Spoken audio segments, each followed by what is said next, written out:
I've come across with in the past when cases are being live streamed.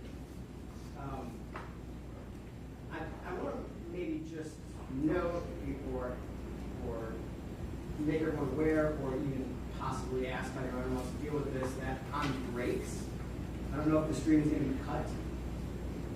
What is your issue?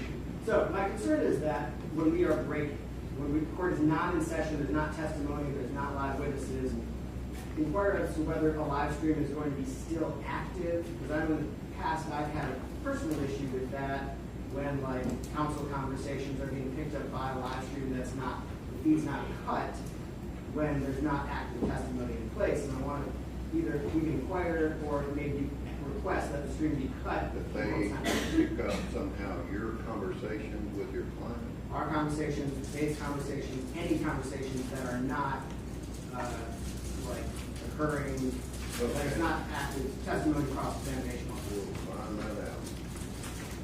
Anything else? It's just sort of a scheduling thing. Depending on how long the opening statements last, would it be possible to have a comfort break before we get organized before we call the first witness? Well, there's 30 minutes according to General Norman. How long do you think yours will take? Not 30, 40. Do you want to break in an hour? Yes, sir, or whenever opening statements, before we call the first witness.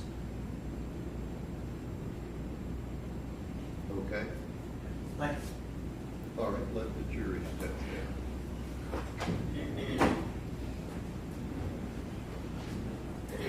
Judge, do you want us to use the podium, or is it okay if we don't? down. Oh, I don't, it's up to you. Do you not want it? Okay, I won't find that. If you want it, you can just put it over I here. don't.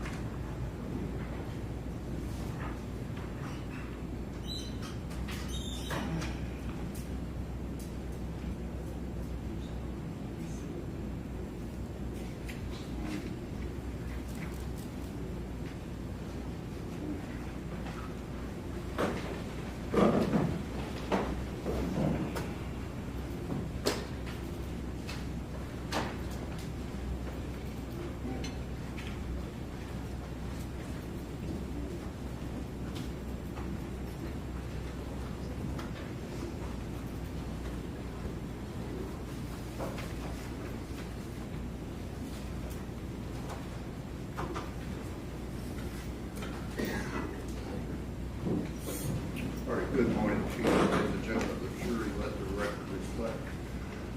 All of the jurors are here and present. If you will, at this time, stand, raise your right hand, and be sworn as the jury in this case.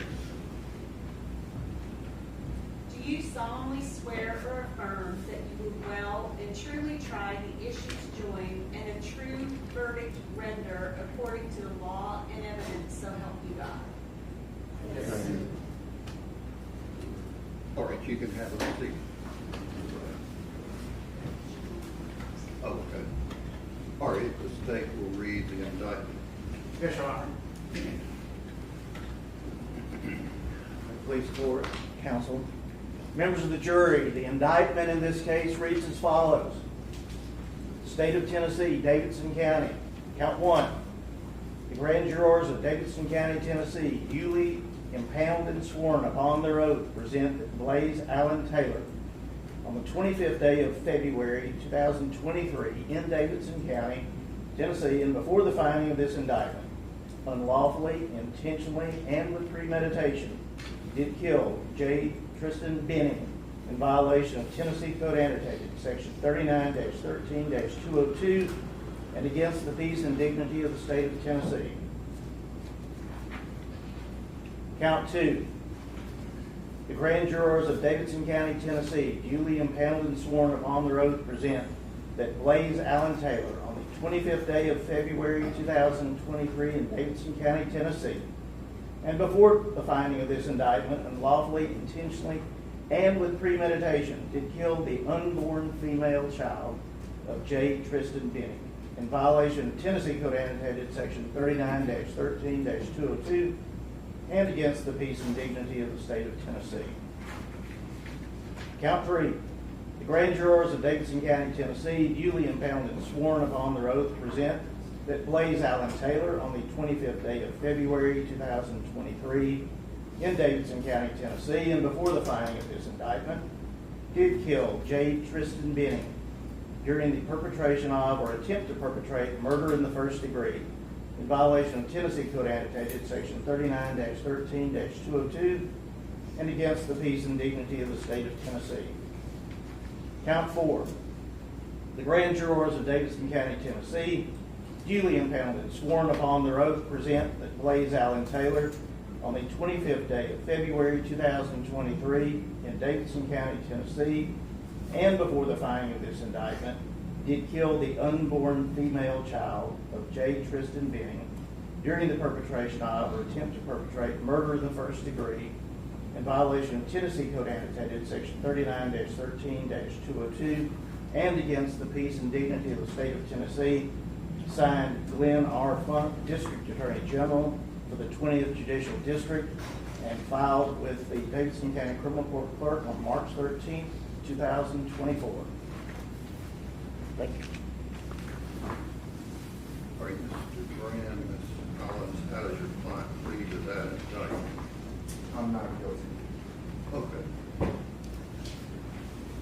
All right, does the state here make an opening statement? Yes, Your Honor.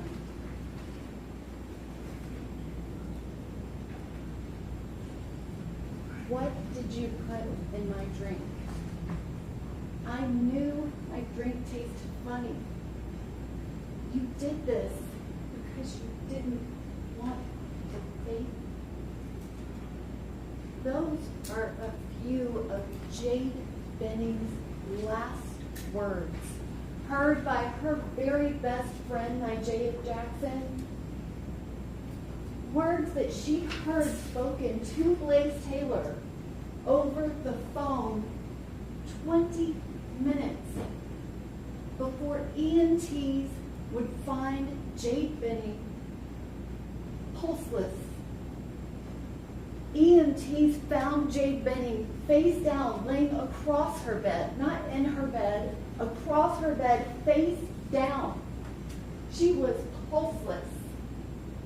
When they found Jade Benning, she had this pink, frothy liquid around her mouth, like a spit up. And the area where she had been face down on her comforter, it had that same pink spit up vomit on it. The EMTs did not even know that Jade Benning was 5 months pregnant. They rushed Jade Benning to Vanderbilt Hospital, and when she arrived at the ER, Jade Benning was dead. You will hear evidence and testimony this week that none of the treatment team at Vanderbilt's emergency room had that night of February 25th, 2023, just after 10 p.m. when Jade Benning came to their emergency department. You will hear the evidence and testimony that the blood sample that was taken in the emergency room at 10:31 p.m., the very first blood sample from Jade Benning, that the later testing that came back months later, the concentration of cocaine in her blood was so high, it was unlike anything the medical examiner in this case had ever seen. But it was higher than anything the entire medical examiner's office had seen.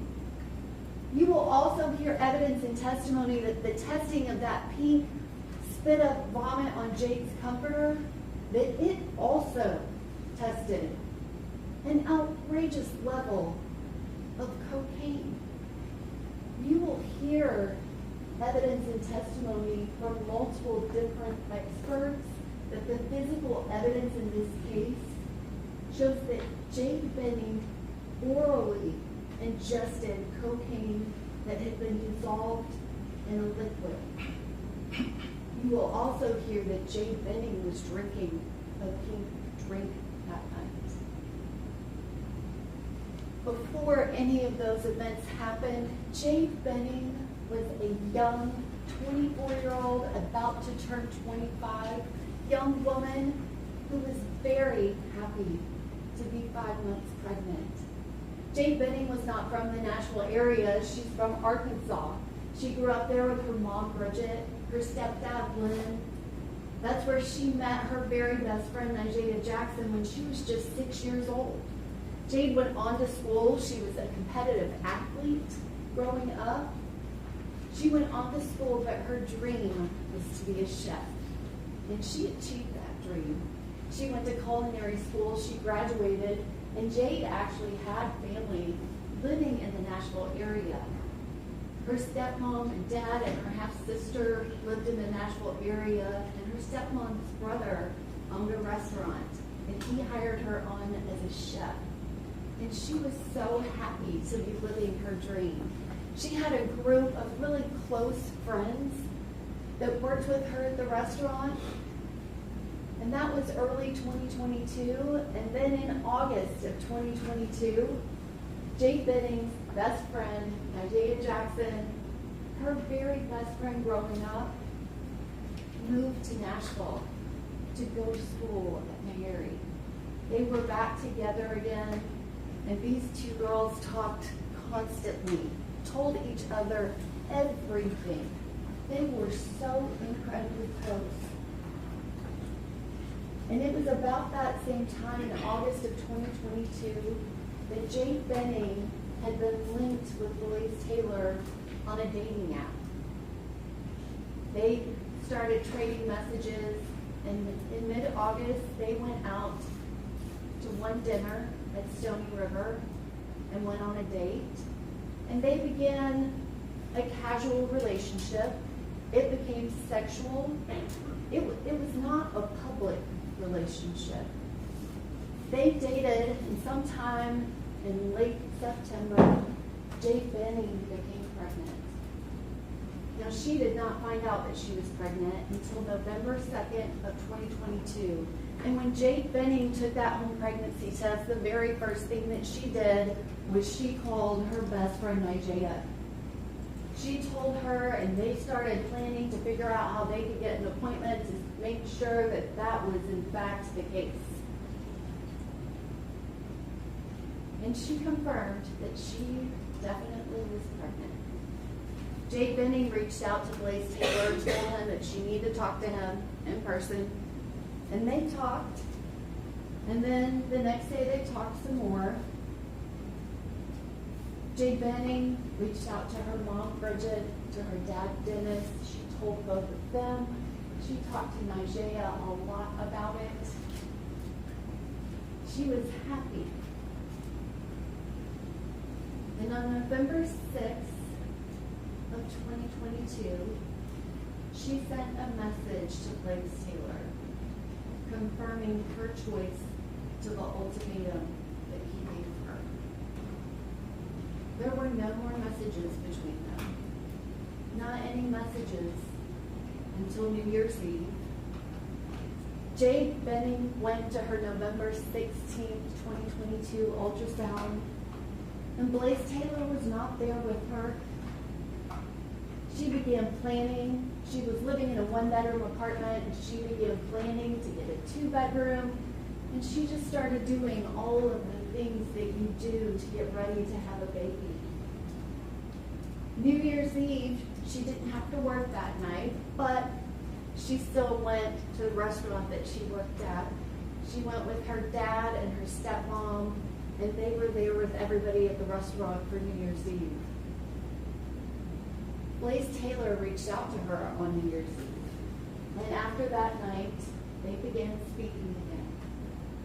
And the messages they sent back and forth, it was kind of trying to figure out what was going to be. Jade Benning ultimately expressed that she wanted a relationship with him. Blaise Taylor didn't go to any of Jade Benning's pregnancy appointments. She had 3 in February before she died. He didn't go to the February 2nd appointment where she was going to find out if they were having a baby girl or a baby boy. She asked him to go, and he did not. The week before February 25th, 2023, that day is a Saturday. Earlier that week, Blaise Taylor went out of town on a work trip. And he came back early that Thursday morning. And Jade Benning wanted to see him. And they messaged. She went over to his house mid-morning for a little bit before he went to work. And she asked to see him that night. But he did not make that plan happen with her. And on Friday, she again wanted to see him. She went over and they went and ate at Waffle House. And she wanted to see him that night. And she messaged him. But he didn't return her message. Now, Blaise Taylor was messaging people that night. He specifically sent a message to Cynthia Winford that said, I love you, and I need you to love me back and be in love with me. That is the night of Friday, February 24th. Jade Benning asked Blaise Taylor again on Saturday the 25th if they could hang out and have a date night. And he agreed. And she told him to be at her house at 7 p.m. Wear comfy clothes. She had something planned. And she had already been talking to Nigella Jackson about what she was going to do. She came up with an idea that they would do kind of like a sip and paint, not the sip because she was pregnant and she was not drinking any alcohol, but that they would paint and she would make dinner. She, the chef, Jade Benning, was going to make one of her specialties, chicken Alfredo. Nigella Jackson suggested that meal because it was her favorite. Nigella wasn't eating chicken, but she wanted the Alfredo. She suggested it, and that day Nigella even said, I can stop by and get some food. Because Nigella Jackson, her best friend, when she was 6 years old, had never met Blaise Taylor. A man that she was having a baby with. And so that day, Jade worked early in the day, but she went home, she got everything ready, she had canvases, she had paint, she took multiple pictures of everything, she cooked the dinner, she took pictures beforehand, and about 7 o'clock p.m., Blaise Taylor came over, and they ate dinner together, and then at 7:30, Nigella Jackson, she had been at school, and one of her friends that she went to school with, Keontae Jones, was with her, and they stopped by to pick up food. They weren't planning on staying. They ended up being there for about 30 minutes, and they talked to them. Nigella got to meet Blaise Taylor for the first time. They did both notice that Jade was drinking a pink drink. They didn't drink anything while they were there. And they said goodbye. Right afterwards, Nigella starts texting Jade, talking about the cute interaction they had, and they have a couple text messages. And that's at 8 p.m. An hour and a half later is the next time that Nigella Jackson would hear from her best friend. And she did not sound the same at all. During that hour and a half time period, Jade was very active on her phone. She took pictures. There's a picture at 9:10 p.m. where you can kind of see a progress of the painting project. And you see Jade's painting. And she has the words, love, that she's painted on the painting. These paintings were for the baby's nursery because she was having a baby girl. And you'll see the painting that she has that says love, hope, inspire, peace. And then the digital forensics expert from Metro Nashville Police Department will testify and explain that he can tell that Jade Benning not only was on Pinterest, but she actually searched. She was looking for inspiration for more words that were beautiful words of inspiration. So that's from 9:10 to 9:24. At 9:24, there are a series of 12 photos taken. The 12 photos are all pictures of Jade Benning and Blaise Taylor, and several of them have her painting in it. That last painting was at 9:10, and at 9:24, she has added words to the painting. She has added the words believe and beautiful and hope. Painted them on the painting. It's at 9:28 and 45 seconds.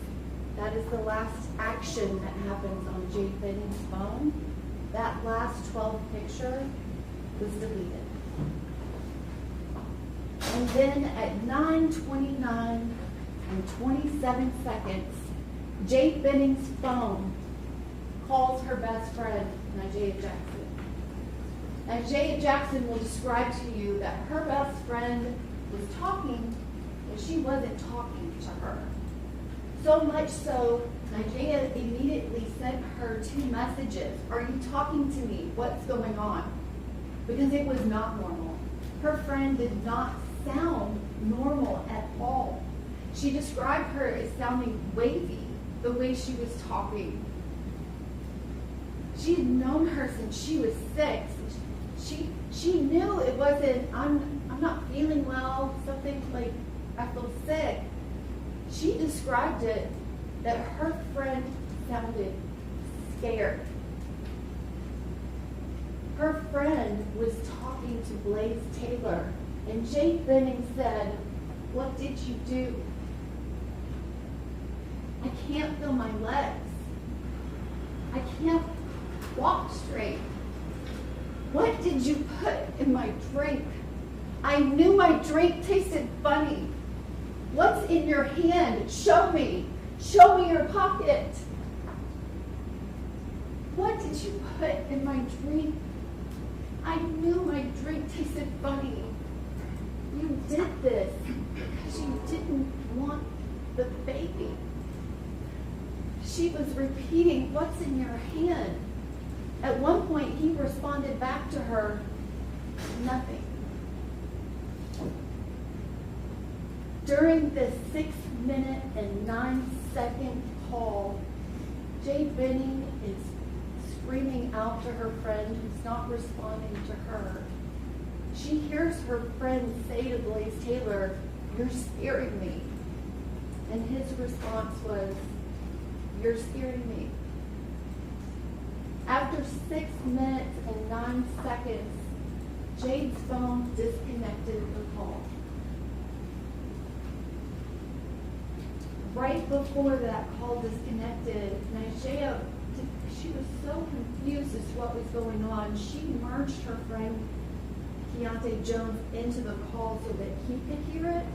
And at the end, Jade was trying to speak, but couldn't form words. He heard Jade, but couldn't make out anything that she was saying. That call began at 9:29 and 27 seconds. It was 6 minutes and 9 seconds long. At 9:50 p.m., EMTs arrived at the patient, Jade Benning, and she was pulseless. Nigeria Jackson sped to her best friend's condo, and when she got there, Jade Benning was already in the back of the ambulance. They would not let her in to see her friend. She started jumping up and down so she could see in the little window, and she saw her friend, who was gray. Nigeria Jackson, she goes to Vanderbilt ER, and Blaise Taylor, he goes there too. He had called 911. She goes to Vanderbilt Hospital. She talks to the medical staff. She hears him talking to the medical staff, and he is not telling them what Jade said. She tells them what she heard her best friend say. The first officers arrive an hour later, and Officer Pfeiffer, he hasn't talked to Najee Jackson yet. He approaches Blaise Taylor and asks him what happened. Another officer talks to him, and then a detective talks to him, and when he talks to all three of those people, the scenario he gives is Jade started feeling bad. She threw up. I called my dad. My dad told me to call 911. And then I called 911. He tells Officer Pfeiffer, the first officer, that the person on the 911 call who answered it told him it was an allergic reaction. You will also be presented with that 911 call. That 911 call where the operator says the standard, please give me the address of your emergency. He says, I don't know, it's on Donaldson. I'm with my friend, and she's having an allergic reaction. He goes on to tell the 911 operator that she must be having an allergic reaction to something she ate. He doesn't tell the 911 operator anything about what Jade Benning said. And about 6 minutes and 25 seconds into that 911 call, which he called his dad, 45 seconds before he called 911. It was a 30-second phone call. Now that's several minutes after the call with Nigeria ended. Not a ton of time, but 2 to 3 minutes after that call ends. Places a call to his dad, 30-second call. He calls 911. But again, he's told all 3 people, he later tells all 3 law enforcement. She threw up. I called my dad. I called 911. 6 minutes and 25 seconds into the 911 call, he tells them, I think she's throwing up. He never tells 911 that Jade Benning is his girlfriend. He never tells them she's pregnant. The doctors at Vanderbilt, they were able to return spontaneous circulation, which means they were able to get Jade's heart to beat again. But the damage that was done to her brain, she never regained any brain activity, and she was on life support. On March 6th of 2025, Jade Benning and her unborn baby girl on her 25th birthday, she was removed from life support. Dr. Erin Carney with the medical examiner's office, she performed the autopsy on Jade Benning and her unborn baby girl. Dr. Carney already knew about Jade Benning before she ever died. She had already been contacted about her case because it was very unusual. And on February 28, 2023, she requested Jade's first blood sample that it be retained and saved for testing. She performed the autopsy and she verified there was absolutely nothing wrong with Jade's baby. Had she remained alive, her pregnancy would have continued and she would have had a baby girl. Dr. Carney will testify and tell you that the cause of Jade Benning's death was acute cocaine toxicity, a level higher than anything she has ever seen in any overdose death.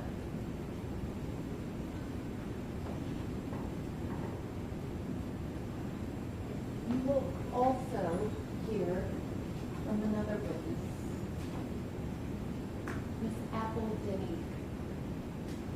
She dated Blaise Taylor her freshman year of college. It was back in 2017. She was a freshman in college and she became pregnant. And she was not ready to be a mother at all. And she made the decision. He was with her. She made the decision to have an abortion. And Blaise Taylor went to those appointments with Miss Denny. They explained to her she had two options. And he was in those appointments, they talked about it. And she made a decision to have that abortion herself. Several months later, she will also describe to you a time when Blaise Taylor came to her in somewhat of a panic. And he told her that while they were on a break, he had slept with another woman, Xavier Winford, and she was pregnant. And she was refusing to have an abortion. And Apple Denny will tell you that Blaise Taylor asked her if she would go to the abortion clinic and get the abortion pill so that he could put it in Xavier Winford's drink to cause an abortion without her knowing. Miss Denny told him no, and also told him that wasn't even possible. And she will describe to you that he then began talking about what else could he put in her drink that would cause an abortion. Jade Benning's last words. What did you put in my drink? I knew my drink tasted funny. You did this because you didn't want baby.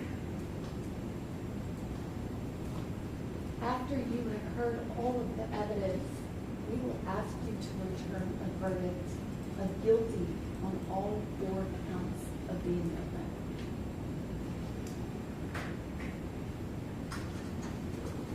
All right, opening statement on behalf of Mr. Taylor. Yes, Your Honor.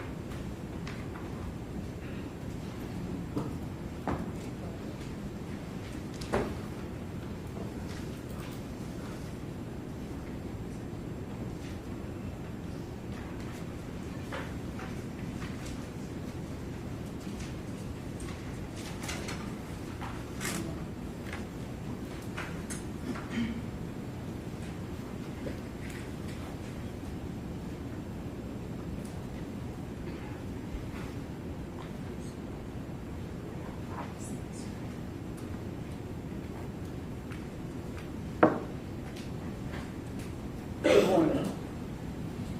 As we talked about yesterday, this is a very, very serious situation, as you know. And so again, I thank you. I thank you for coming back. I thank you for coming yesterday.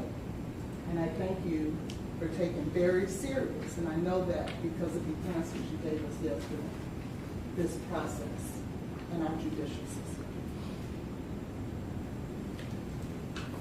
I too want to tell you the story of Jade Benning and Blaise Taylor.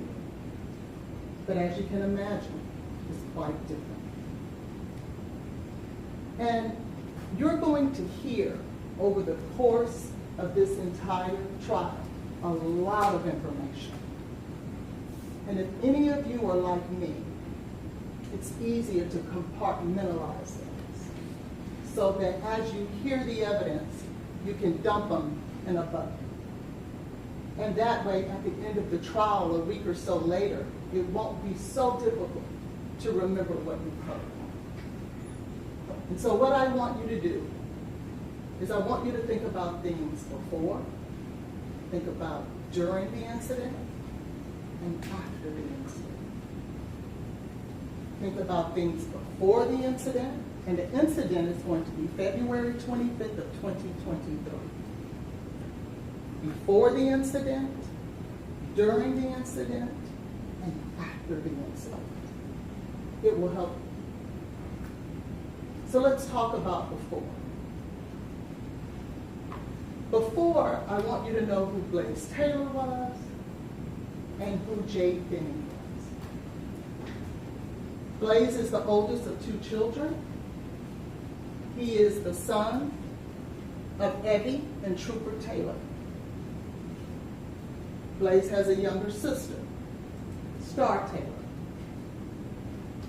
Blaise's father is a football coach, a college football coach. And I've since learned that living a football coach's life on that level, it takes you around several places across the country. And so they traveled a lot. They lived in a lot of different places because Dad worked in a lot of different places. And Blaise got his education from the University of Arkansas, where he graduated in 3 years with his master's degree in business administration. After that, he began working. And he ended up, after a few jobs, working for the Tennessee Titans as a pro scout. That is where, here in Tennessee, is where he meets Jade. But what's also important to know is that throughout Blaise's life, even when he played football, even when he was in college, he never drank and he never did any drugs. No alcohol and no drugs ever in his life. I want to now show you who Jade Benning is and was. She was a beautiful young lady. She was an aspiring chef. And she too was from Arkansas. And she moved to Tennessee after graduating from culinary school to become a chef and work at Ernest's Hideaway Grill and Bar. But different than Blaise, Jade was involved with alcohol. And Jade was involved with drugs. And that is where they differ.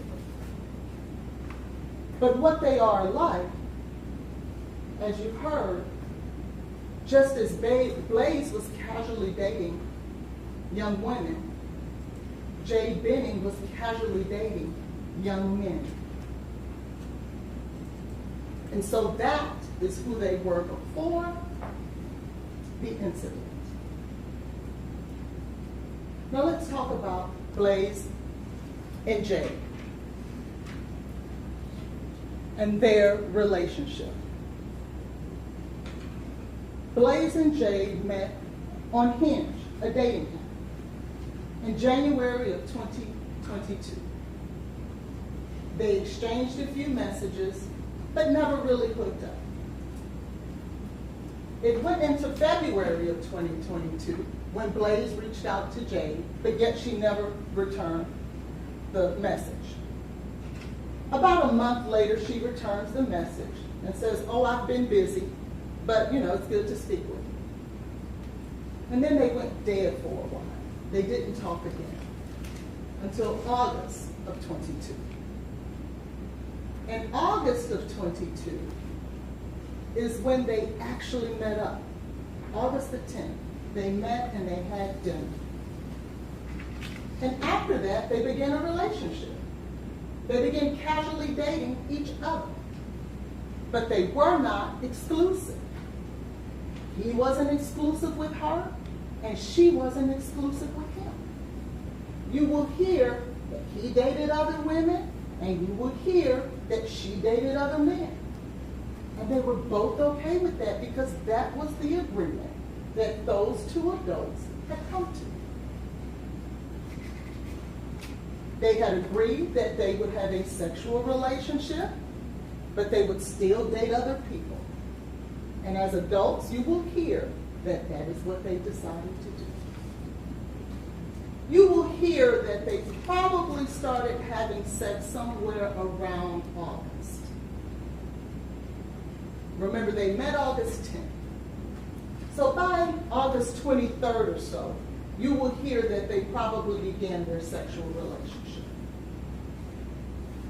So from August 23rd until November 2nd, they started dating. They would see each other. They would hang out.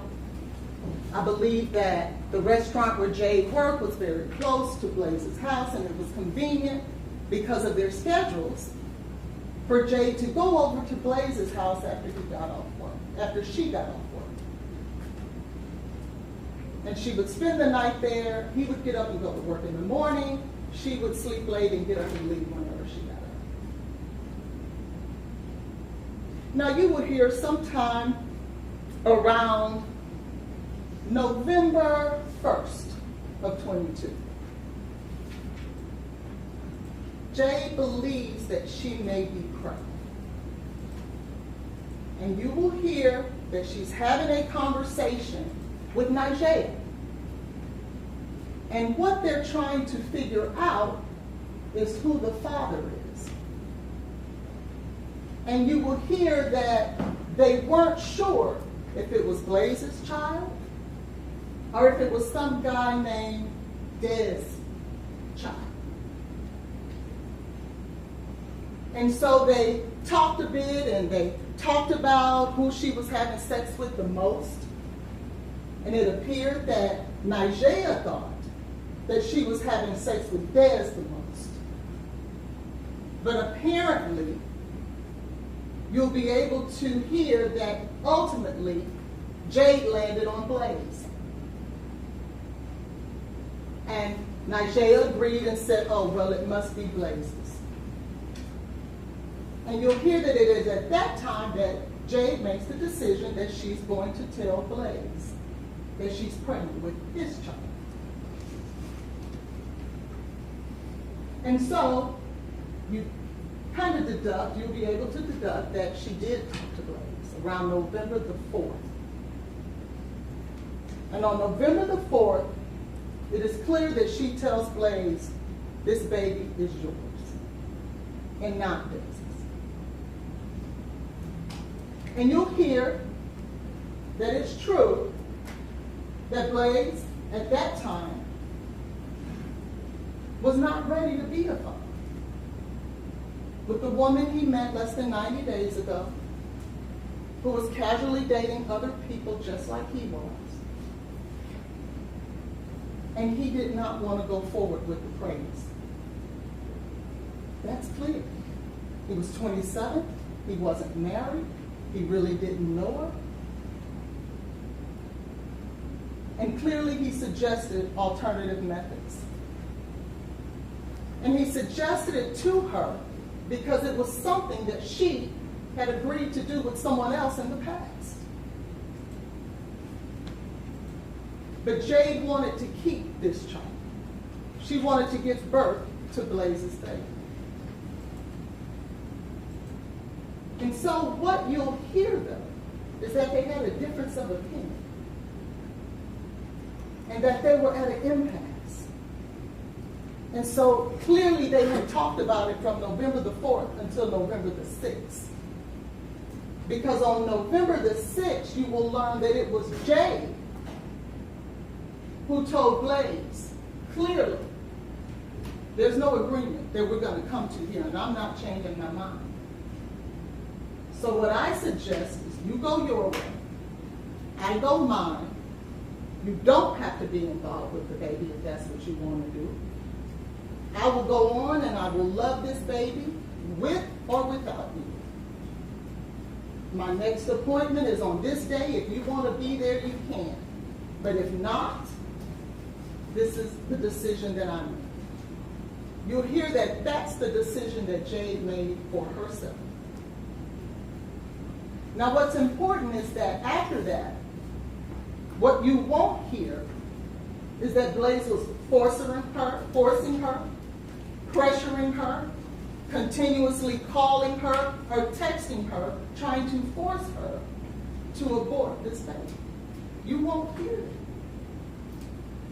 You will hear that from the moment she made that decision for herself and told him, you go your way and I'll go mine, that he did not contact her again. You will hear that he honored her wishes. You will hear that he gave her the space that she asked him. But then you'll hear that some time had passed. It would have been enough time to have passed to where she had passed the stage of where abortion would be a viable option. You'll hear that he told his parents, and he told his parents that he'd met a young lady by the name of Jade. She was a chef, and he was possibly going to have a child. And what you'll hear is that he then at that time, after making that decision to tell his parents, he contacted Jade on December the 31st. And she responded via text, I'm at work or what have you. And you'll see that on that very same day, she texted Nigella, her best friend, and said, you won't believe this. Because she had a missed call from Blaise. And that ultimately, on January 1st of 2023, they met up at a park, and Jade's suggestion, she suggested, let's go to a park. And he honored her wishes again and met her at the park. And it appears that they sat in that park and they talked for almost 5 hours. And they had made the decision that they were going to try to get to know each other so that if the baby was in fact Blaise's, because Blaise asked for a paternity test, which made sense, that they needed to know each other if they were going to have to co-parent this child. And you will hear from Nigella herself that it was at this time that Blaise made every effort to do that, to get to know her, to participate. And so remember this is January 1st, so over the next month and a half, 3 weeks until February 25th, they dated, they saw each other, they hung out, they spent time together, and they were getting to know each other. Now you'll hear that Jade did have doctor's appointments, and she did want Blaise to attend. But what you'll hear is that she told him about one appointment, which was, in fact, February the 6th, I believe. And she was going to find out the gender of the baby on that day. And you'll hear that she asked Blaise to come. And Blaise said, I need to check to see what's going on at work. I don't know what's going on at work. And if I can make it, I will. You'll hear he didn't make it. But you'll also hear that the next appointment she had was about 4 days later, but it was for a blood test. It wasn't necessarily another actual visit, the monthly maternity visits. That one was not until March 9th. And by that time, unfortunately, she had already passed. And you'll hear that during this time that they were split, and when Blaise was dating Xavier, Jade, now knowing that she was pregnant, was dating other men as well. In fact, there were 3 other men that she was dating in December. And you'll hear that we know that for sure because she was sending naked pictures to them in December.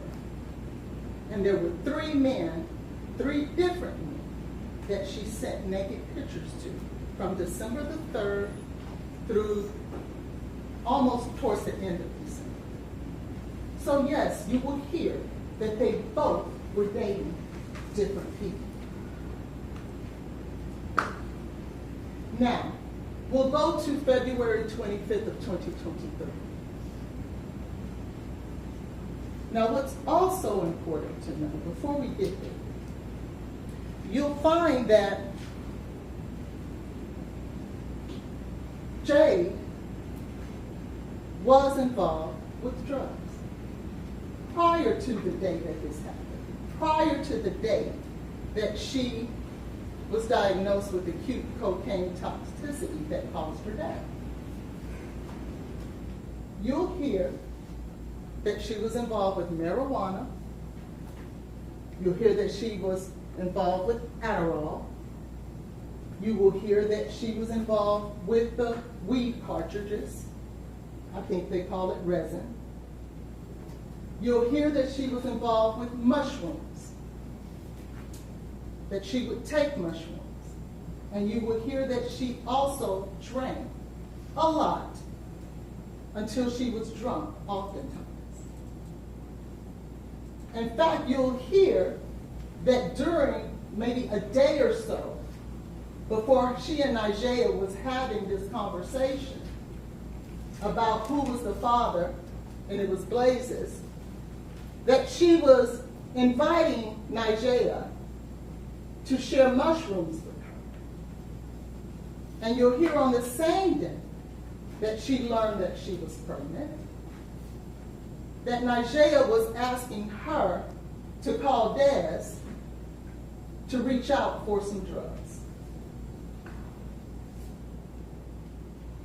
Fast forward to February 25th.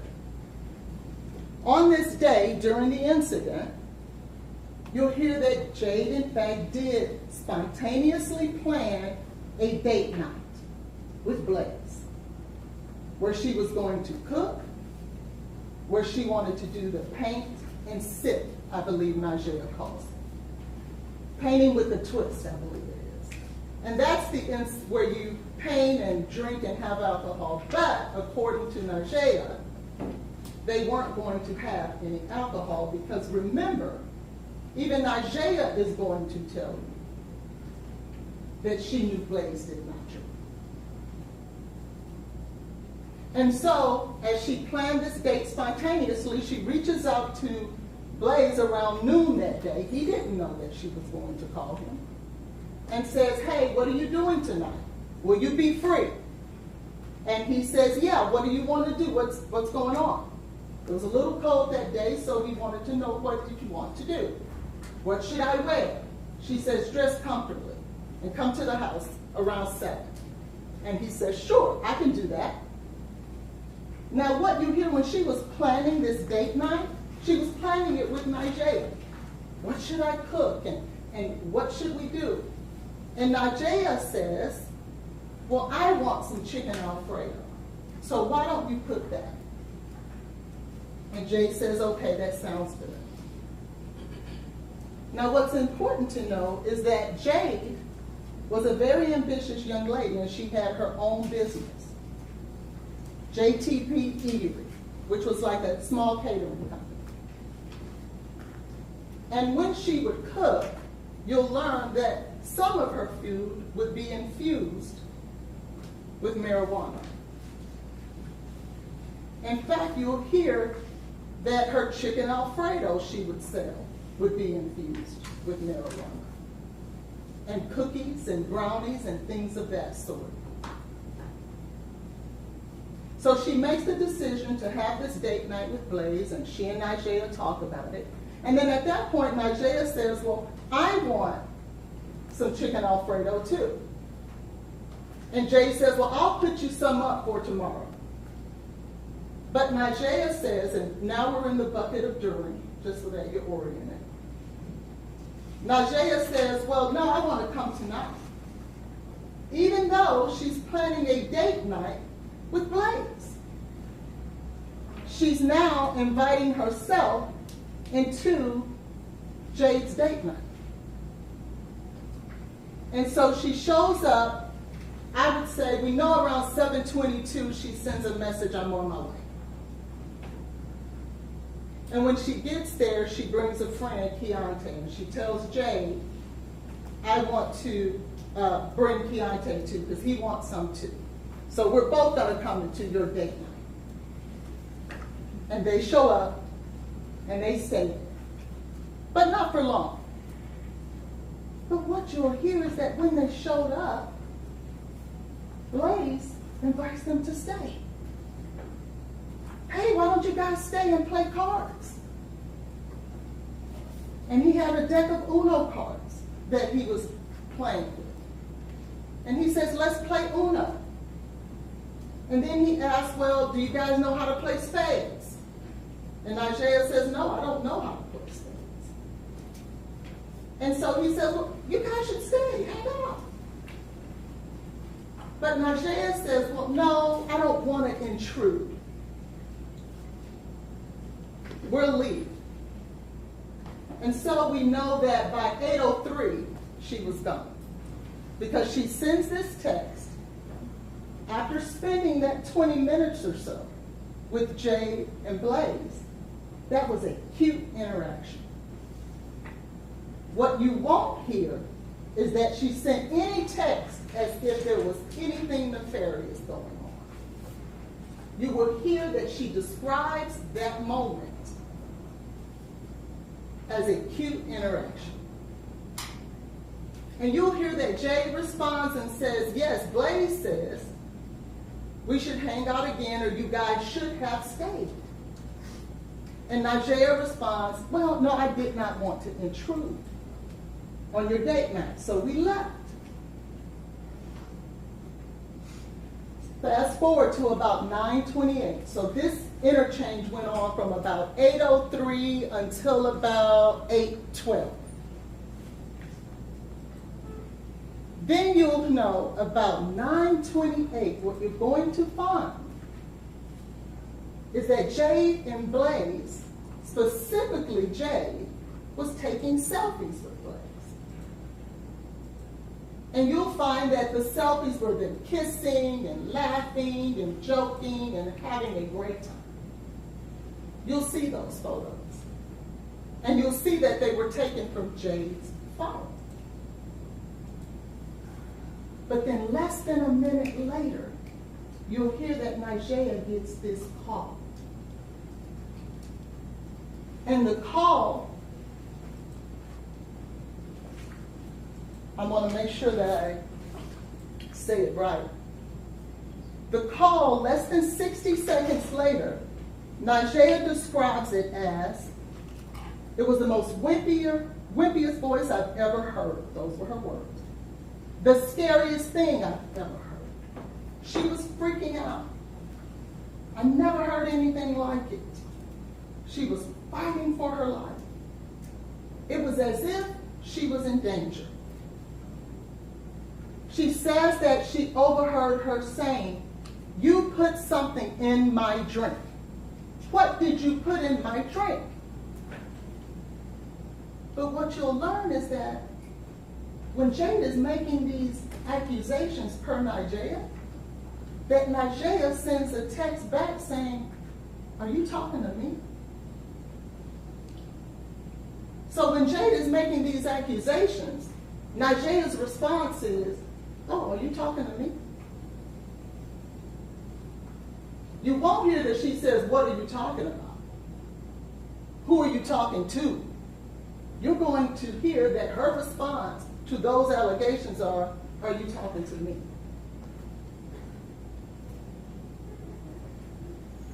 Within that moment, as they're describing, it was as if she was in danger and she was alone, per Najee, in the apartment with the man that Najee says was trying to kill her best friend. Najee never calls 911. No.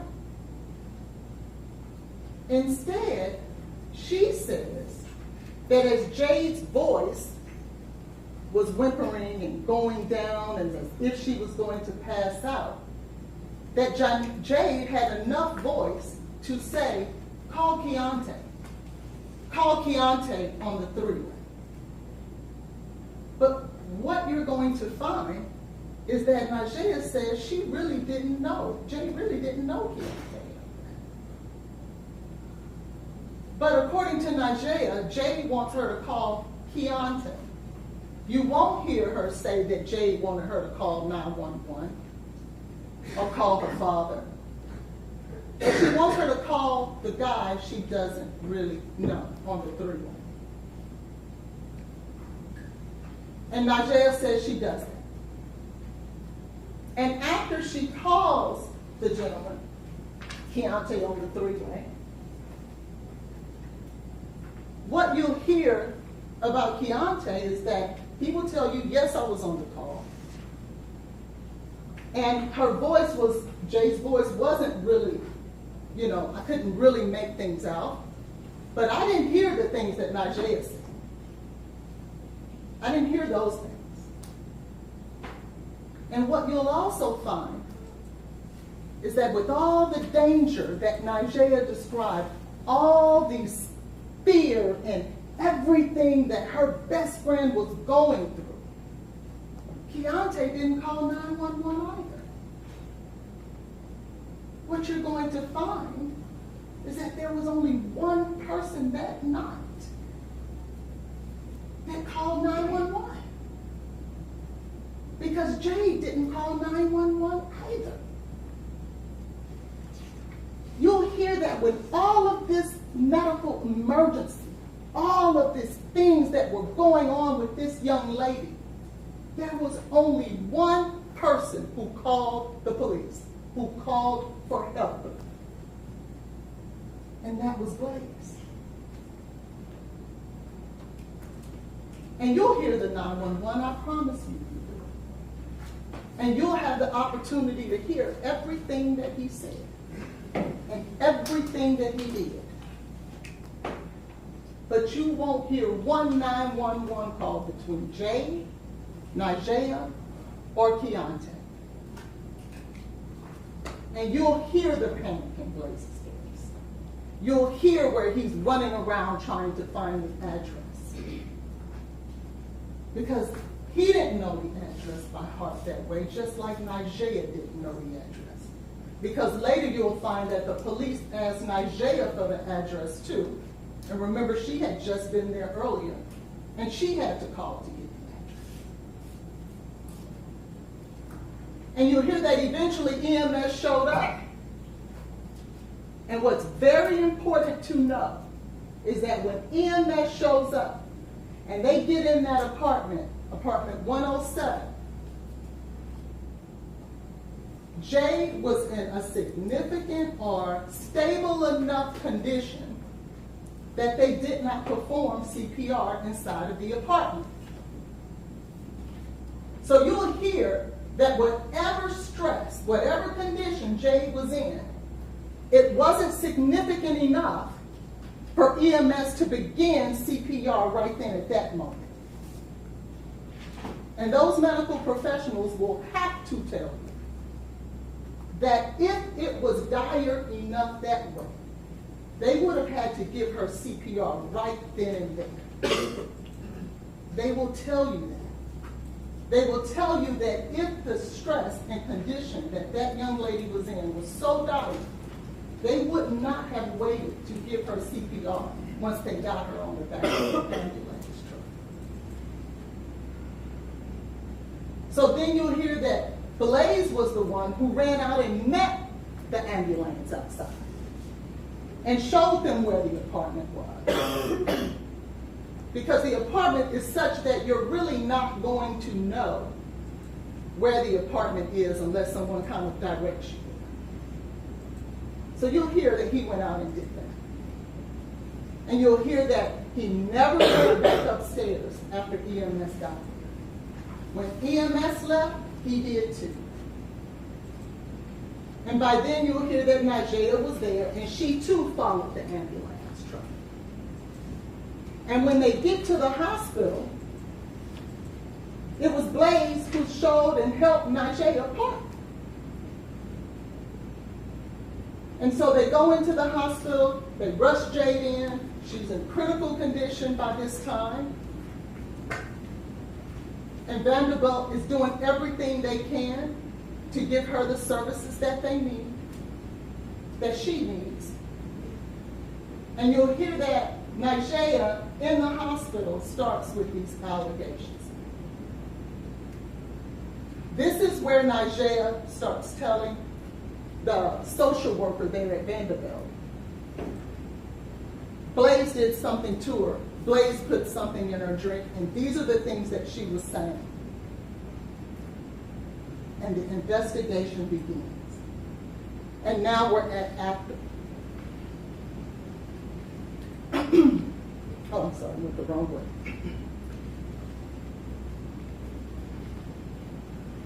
And then you'll hear that while they're at the hospital, Blaise never leaves. He stays there the entire time. When her mother calls, he answers the phone. When the police questions him, he answers the questions. When another police officer questions him, he answers those questions. When another police officer questions him, he answers those questions. You'll hear that he cooperated with every authority there.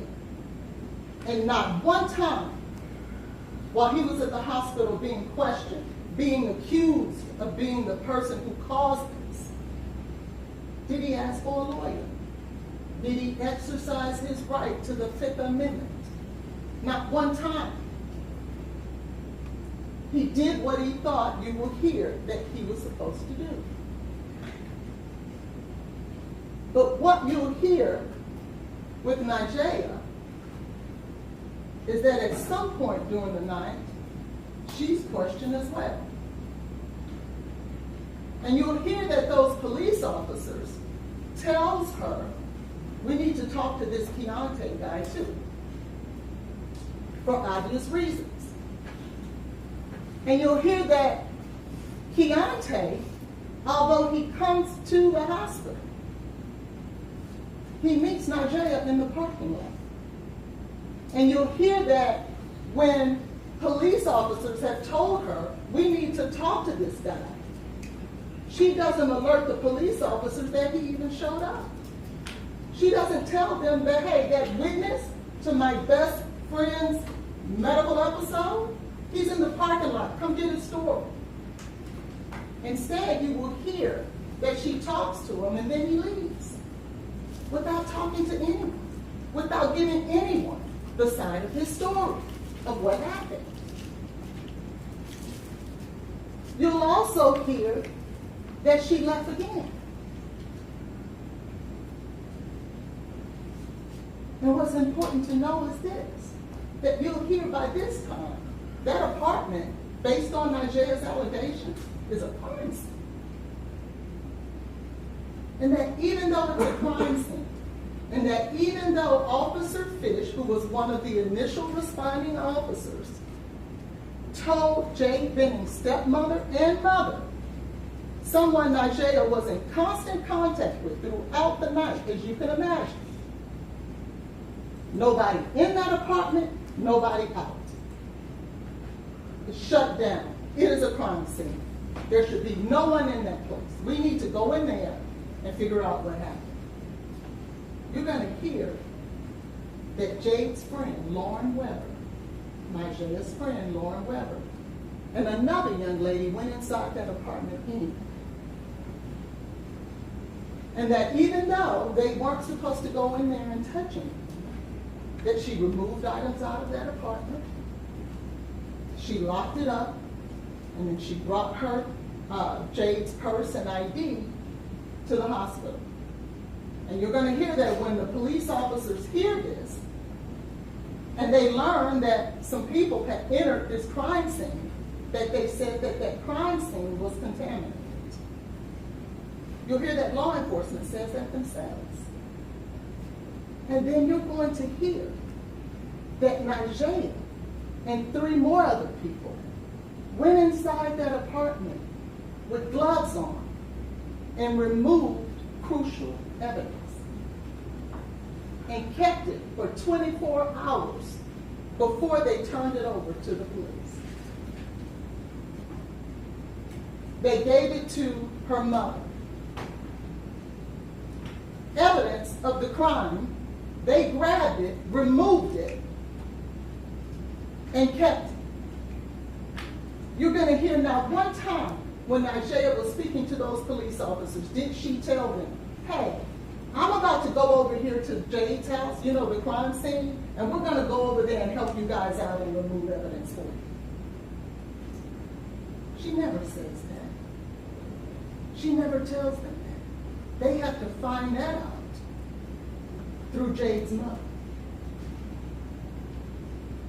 You're going to also find that Najee had Jade's phone during this time and had gone into the phone.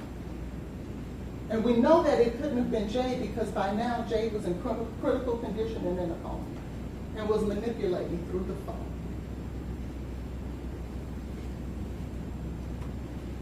And so you hear that at some point Najee leaves the hospital, but Blaise is still there. And he doesn't leave until Jade's mother gets there. And that you'll hear that he helped her find a parking space too. He ran out there and said, you know, save the parking space as well.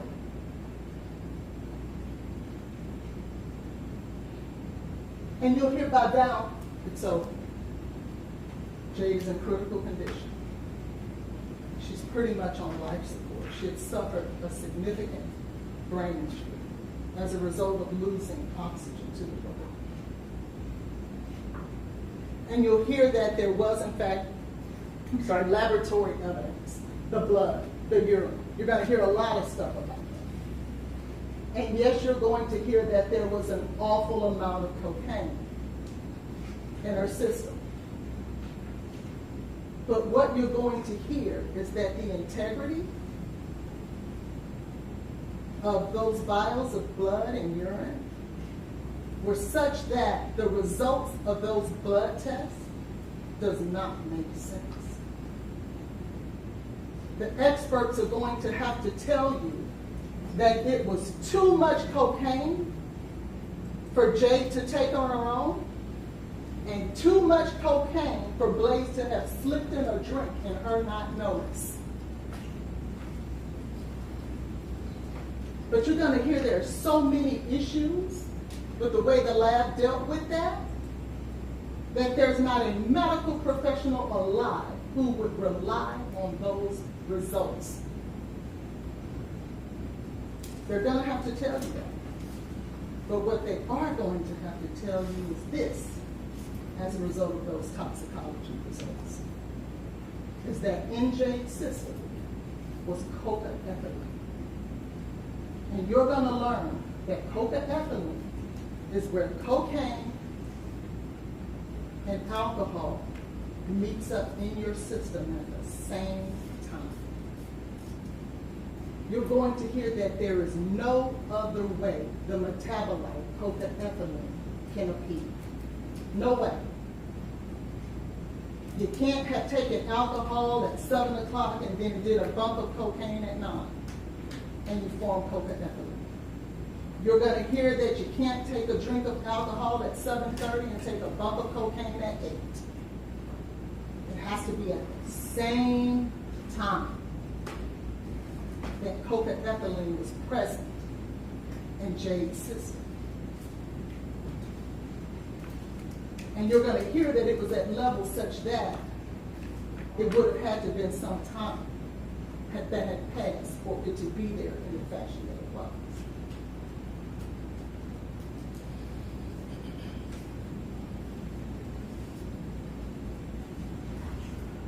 You're going to hear that at the end of this, that the medical examiner, Dr. Aaron Carn, performed an autopsy on Jade Benning. And what you'll learn is that an autopsy is, what they like to say is that it's not done in a vacuum. And what that basically means is you can't just look at the body to determine what happened. You have to factor in surrounding circumstances as well. And what you'll learn is that there are two things that the medical examiner is responsible for doing: determining the cause of death and the manner of death. The cause of death is going to be the medical issue that caused you to die. And the manner of death, you'll learn, to be only 5 things. It can be natural causes, accident, it could be undetermined, it could be homicide, and it could be suicide. It's going to always fall in one of those 5 buckets. And because it's not done in a vacuum, you have to look at the surrounding circumstances before you come to a conclusion as to which bucket those 5 land to. And what you're going to see is the medical examiner, the medical professional, the person that we rely on to come to a conclusion professionally as to what happened in regards to the manner of death for Ms. Benning. You're going to hear that even she could not come to the conclusion of homicide. And homicide just means you died at the hands of another. Doesn't necessarily mean a crime occurred. It just means that you died at the hands of another. You're going to hear that Dr. Carney is going to get on that stand. Remember, we talked about that's where your evidence will come from. And she's going to have to tell you,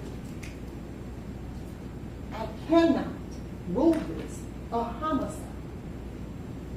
And the reason she's going to tell you she cannot rule this a homicide is because of the circumstances surrounding Ms. Benning's death.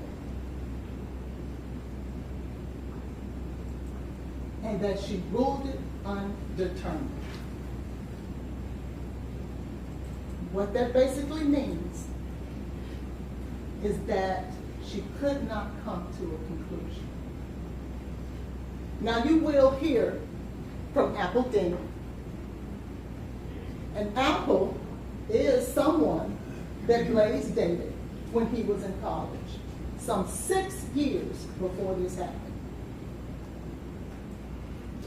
And you'll hear that Apple is from Arkansas, Jade is from Arkansas, Najee is from Arkansas, and a friend named Ariane Jordan is from Arkansas. And you'll hear that Ariane heard about Ms. Benning's death. She heard about the allegations that it was Najee who was saying it was Blaise that did it. And that within days of Ms. Benning's death, she told Apple. And you're going to hear that even though Apple says that Blaise was trying to poison Xavier Winfrey, she never goes to the police right then and there and says, Blaise was trying to kill someone else.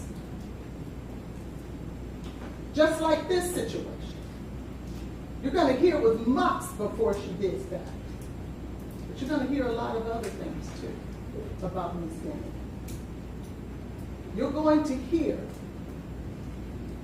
that just as recent as April of this year, that on her to-do list was to put Blaise in prison. And she posted it. You're going to hear that there were times that she felt, well, let me back that up. There are times that she made other false allegations against Blaise. And one of those allegations is going to be that while she was out of her apartment one day, Blaise had snuck in somehow when he was living in Tennessee and she was in Arkansas, and moved her bed over, or moved her furniture over a few inches, and then left. And she called the police to tell them. Blaise snuck in my apartment and moved my furniture to a court and just to miss it. And that you'll hear that in spite of all of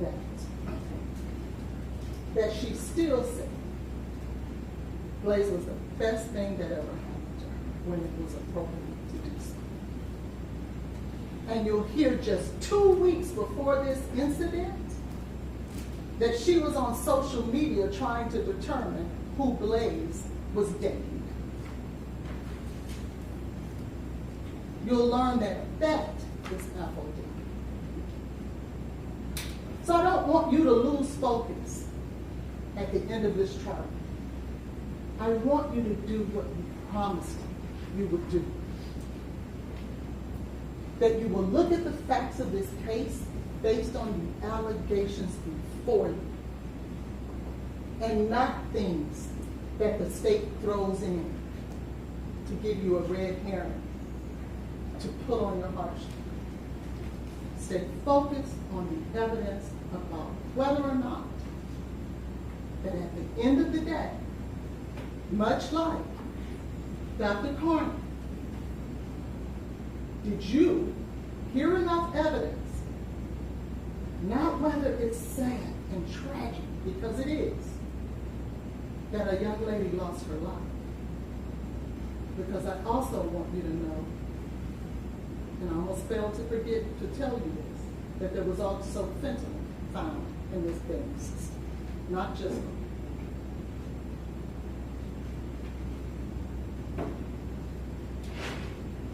that at the end of the trial, in the same way that Dr. Carney cannot rule this a homicide, you can realistically, honestly, to lay your head down at night, get to the conclusion that it was Blaise Taylor who caused Ms. Benning's death. Because when you think about before, during, and after, because whenever it's a circumstantial case, that's what you have to do, that there's nothing that will lead you to a conclusion that beyond a reasonable doubt that it was Blaise Taylor who caused it. And so I'm asking, Blaise Taylor is asking, his family is asking you, and justice is asking to find him not guilty. Thank you.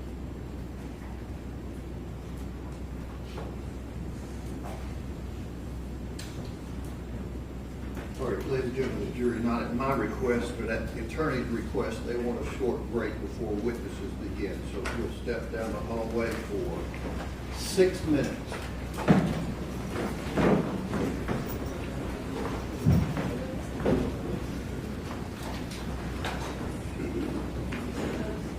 Everybody will just remain where you are. You came, you stay. While the jury's exiting.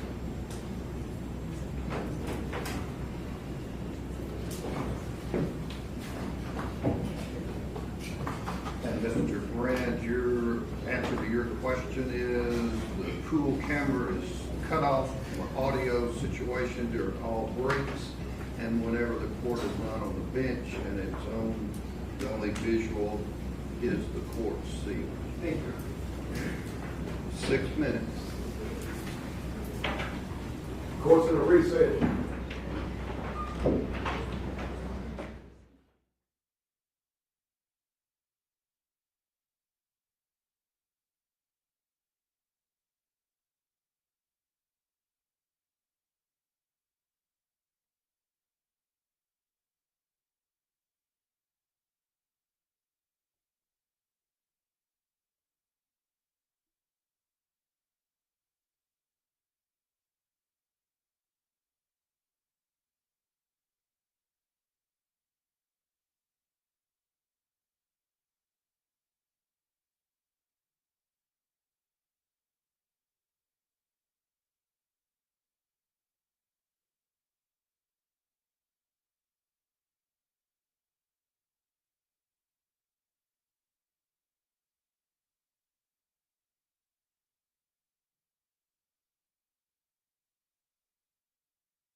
Who's the state's first witness? Miss Marisol Baldwin.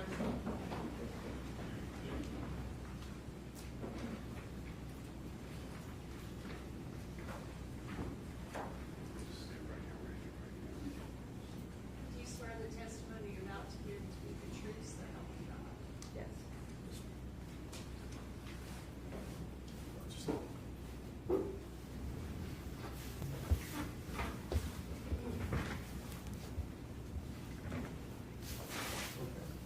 Good morning, Ms. Baldwin. Could you please state and spell your name for the court reporter?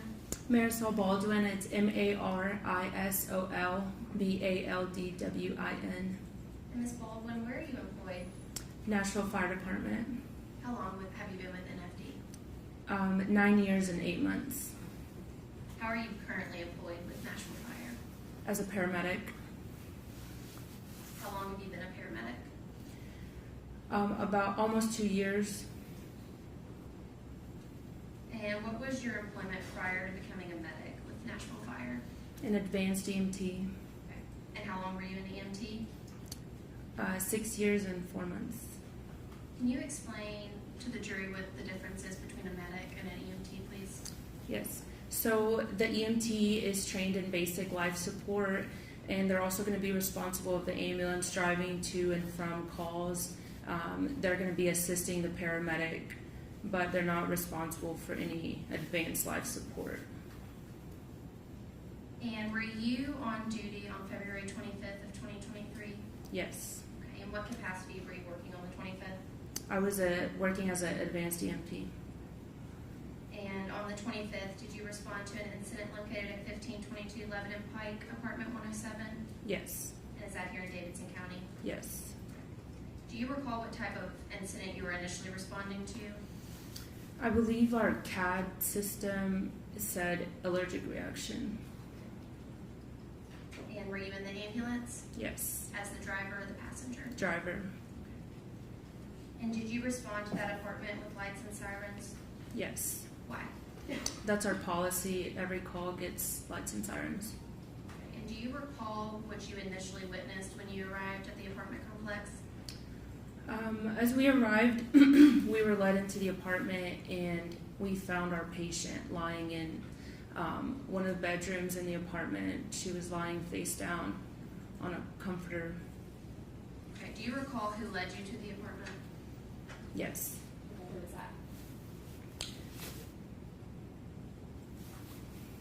You're pointing at someone. Yes, I'm sorry. Did you see a male that day? Yes. On the 25th? Okay. Yes. Do you see him in the courtroom today? Yes. Can you point him out, describe something he's wearing? For the Blue suit with white shirt and Your Honor, good correct to tie. reflect for identification of Mr. Taylor. Okay. Your Honor, if I could pass 2 photos of the witness.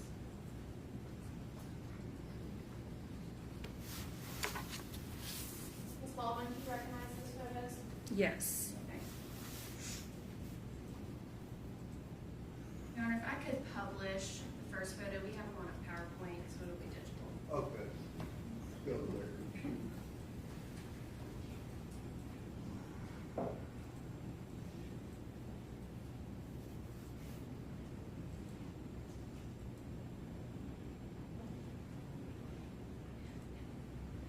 Ms. Baldwin, what are we looking at?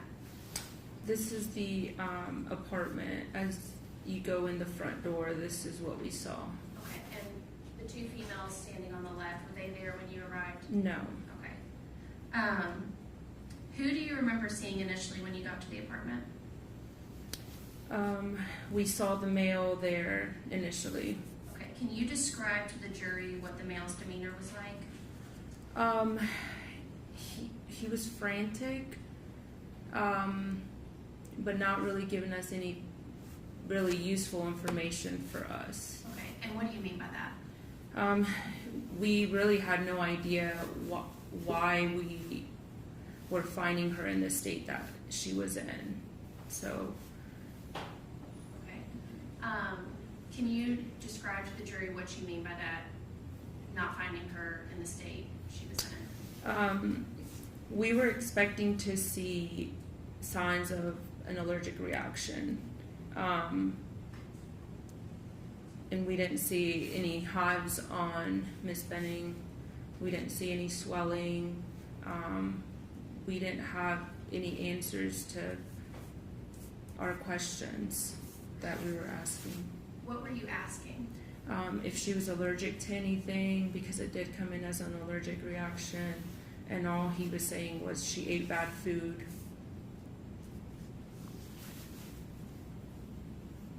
Was he able to give you any other information about, generally about who she was and her health history?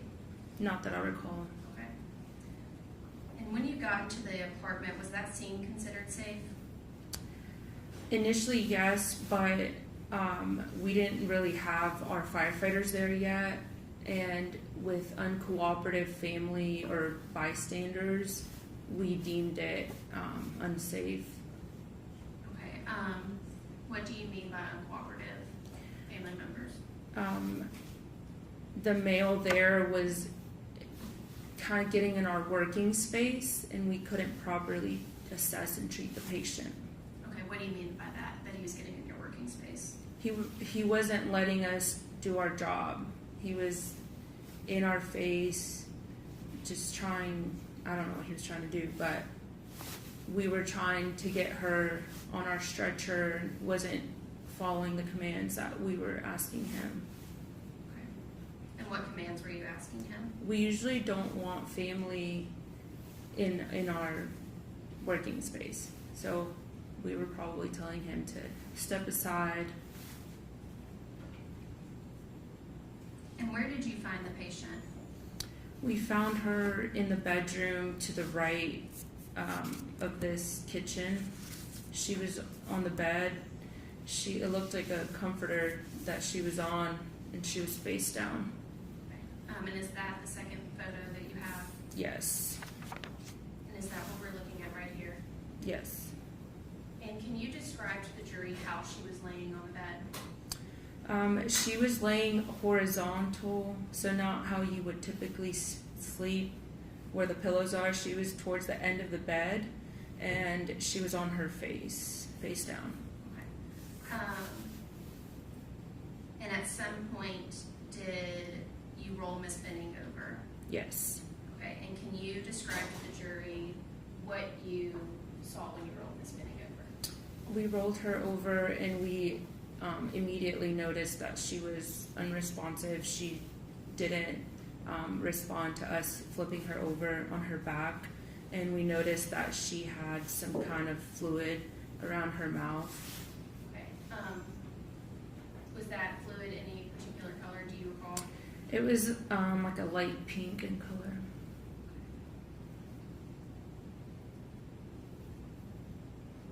We've already kind of touched on this, but based on your experience, did it appear Miss Benning was suffering from an allergic reaction?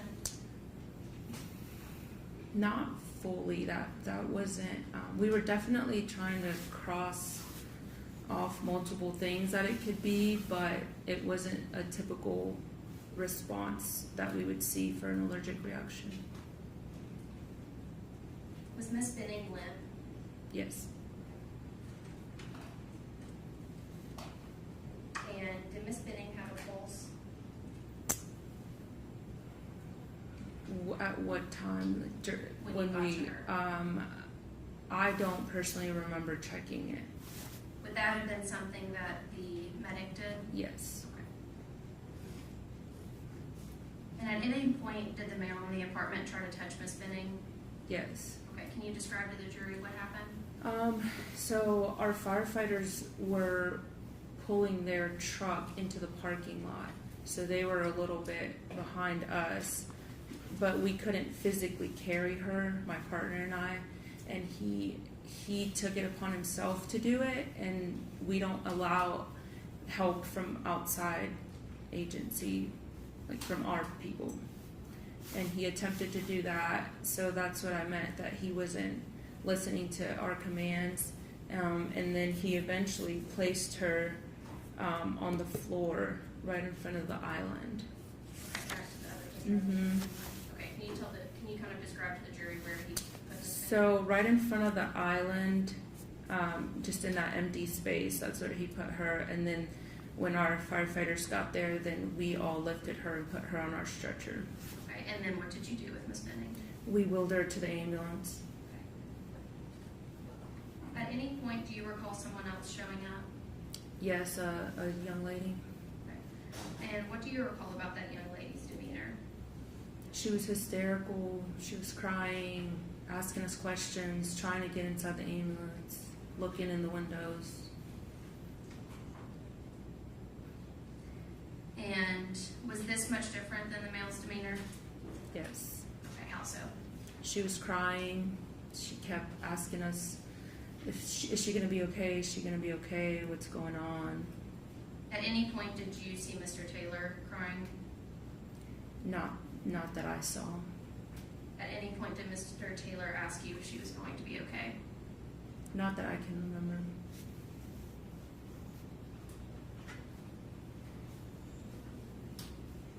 And once you got Miss Benning into the ambulance, what happened after that? So she was put on the cardiac monitor. She had pads put on her. She had no pulse. We were doing compressions. We were doing a procedure where we stick an airway and breathe for her, starting IVs, giving epi, lots of things simultaneously happening. And at what point did you transport Miss Benning?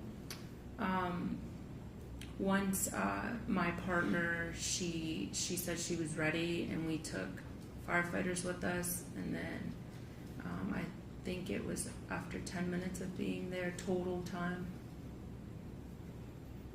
And did Mr. Taylor ever attempt to get in the ambulance with Miss Benning? Not that I recall. And where did you take Miss Benning? Vanderbilt Adult ER. And did you transport Miss Benning with lights and sirens? Yes. Okay, and why so? She was critical. What do you mean by that? Cardiac arrest is deemed critical. And at any point, did Miss Benning ever have a pulse? Not that I can remember with us.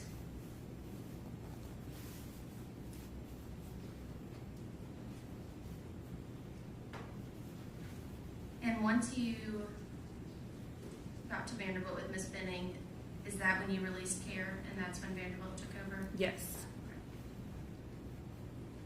Your Honor, if you'll give me 1 minute.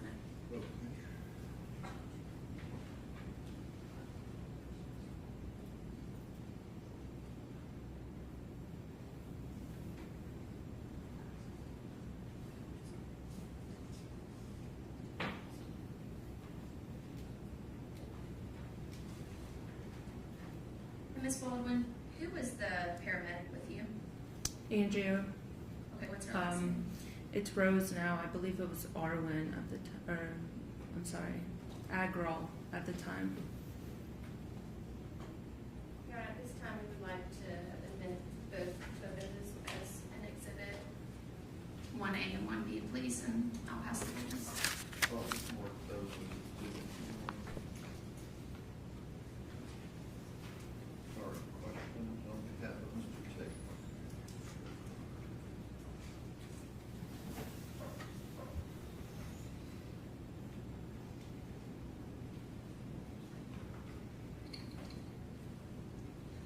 Ms. Baldwin, did I get that right?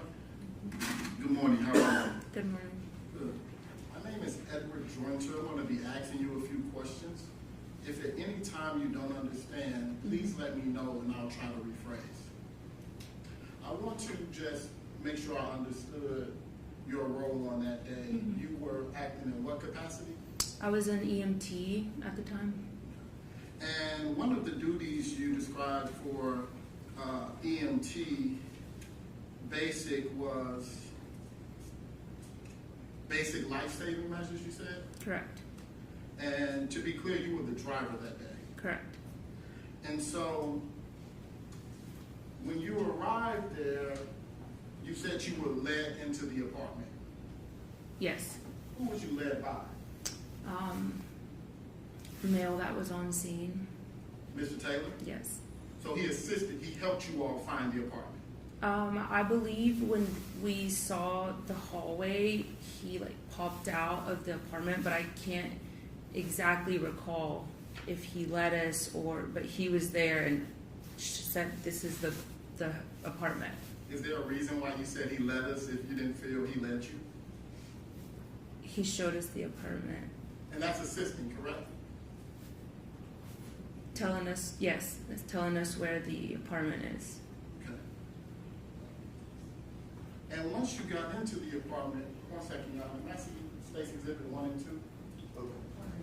1A and 1B, I'm sorry.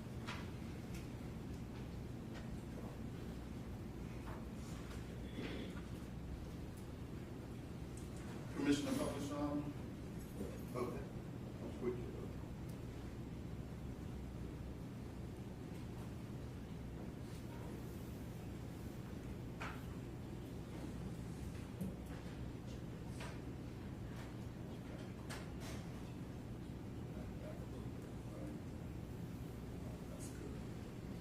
now, these people that are in this photo, they were not there helping you, were they? No, Were they there when you got there? no, Do you know who these people are? no, Is this the entryway when you first come into the apartment? yes, And I'm gonna now show you State's Exhibit 1B. Was this the bedroom where you found Miss Benning? yes, And I wanna orientate you to this window over here. Was that window shade up when you entered the apartment? I can't recall. Because you all didn't take these photos, did you? No,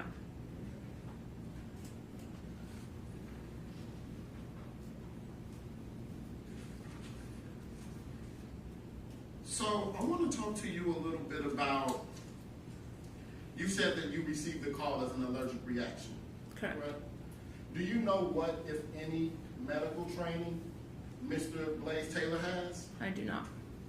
And so if he described it as a allergic reaction, that was what he thought maybe was going on, correct? Correct. And you would agree with me that when you came into the apartment, you did see something around her mouth area when you checked her out, She did have something around her mouth. as if she had consumed something. Possibly, I guess.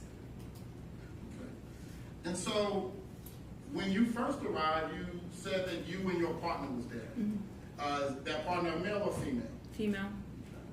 And when you all came into the apartment, did you all have a stretcher? We had it, but it was in the hallway, if I can remember correctly. Okay. And at some point after you made you all's medical observations, you made the determination to take Miss Benning to get medical attention. Correct. And you were going to do that by placing her on what? On her stretcher. And when you first came to the scene, you stated that she did not have a pulse. I stated that I did not check her for a pulse. And did you perform CPR?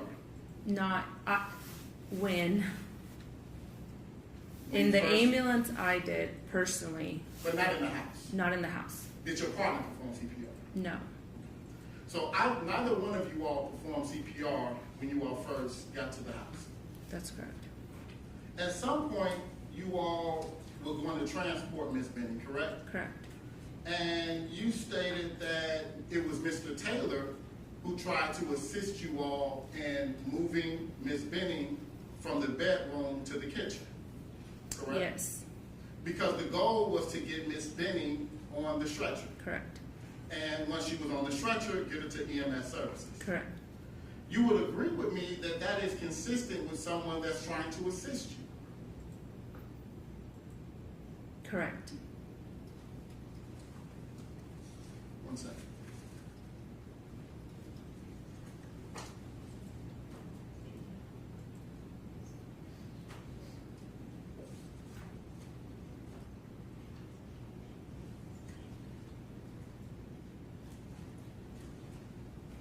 Now, Ms. Bowman, you've been EMT for 9 years now.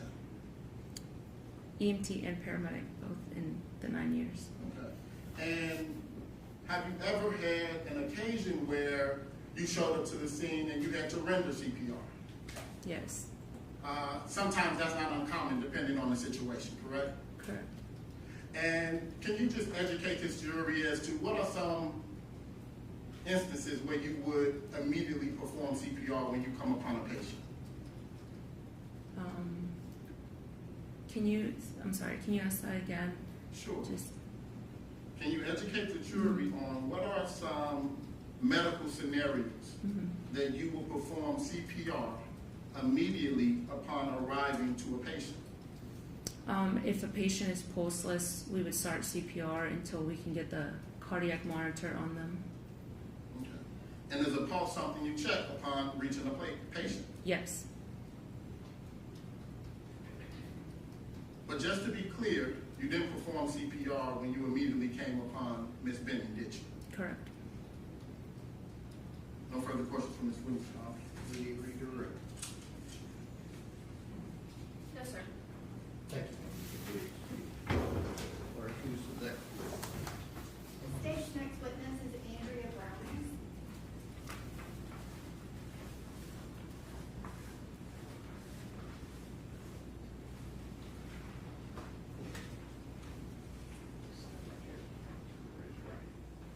Do you swear the testimony not to be the truth, so help you God? I do. Yeah, maybe a first report.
Thank you, Your Honor.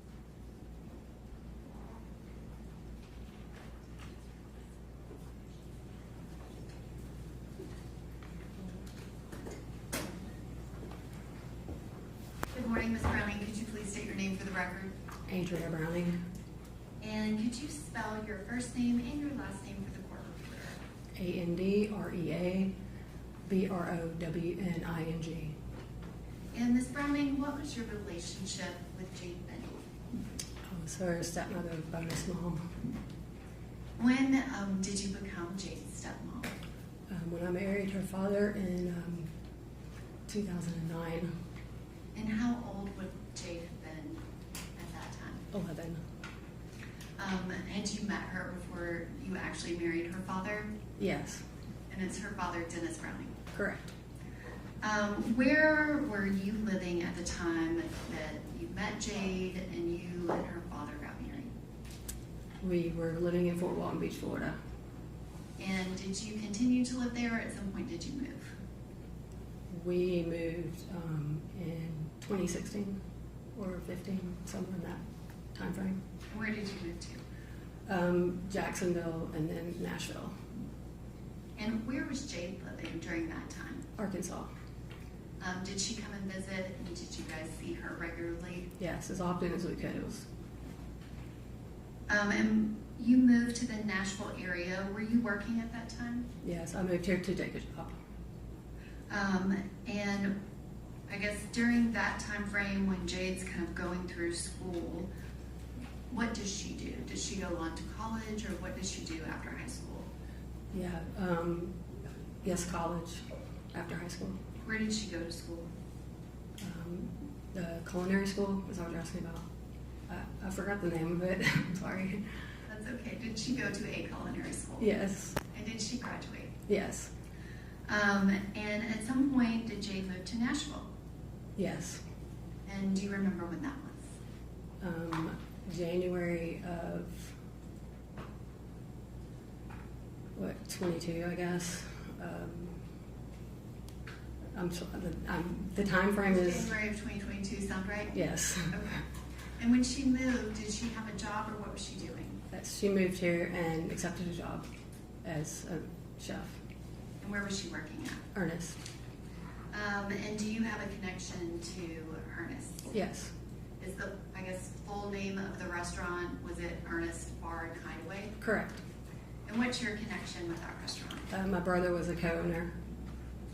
Can you describe, did you go to the restaurant, or how often did you see Jade once she moved back to the Nashville, or I guess the first time for her being in the Nashville area? Right. Pretty regularly, just would stop in after work, see her, or just when I could get down there.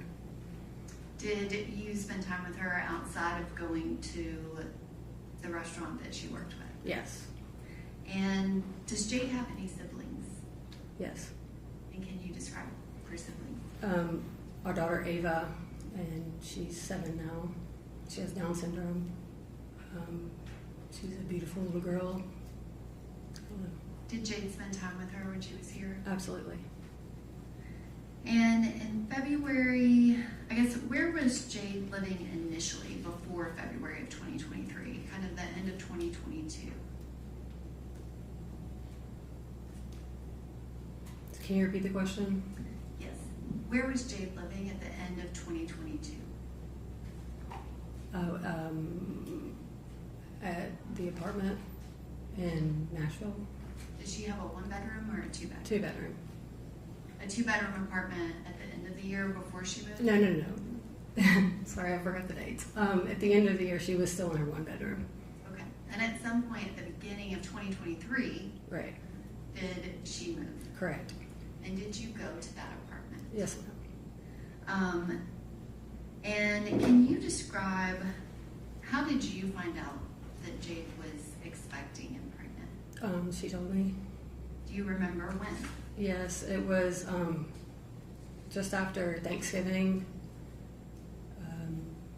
22, and she was at my house, and we were gonna help her fix something on her tire, like a hubcap or something, I think.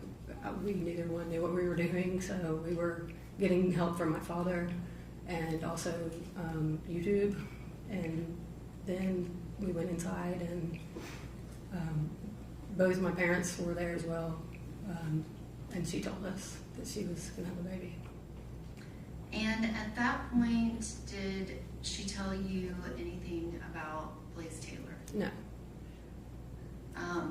And can you describe what was her demeanor like? How did she seem when she told you about it? Just pretty matter of fact, and that she was good with it. You could tell, like, that it was just very short and quick and matter of fact.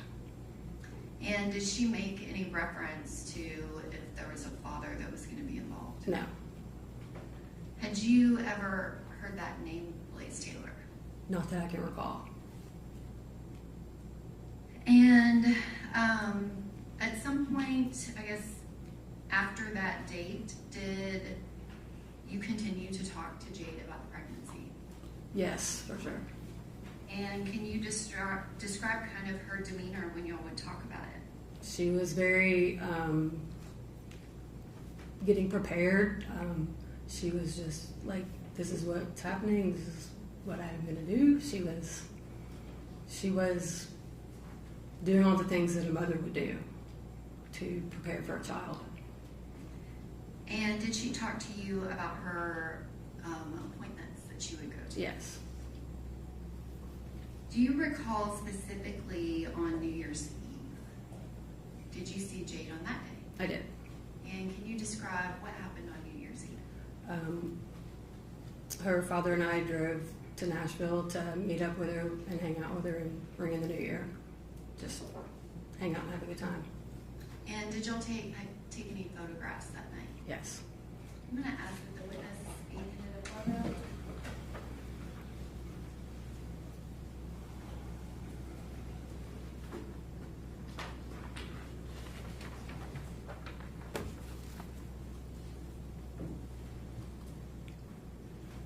Ms. Browning, do you recognize that photo?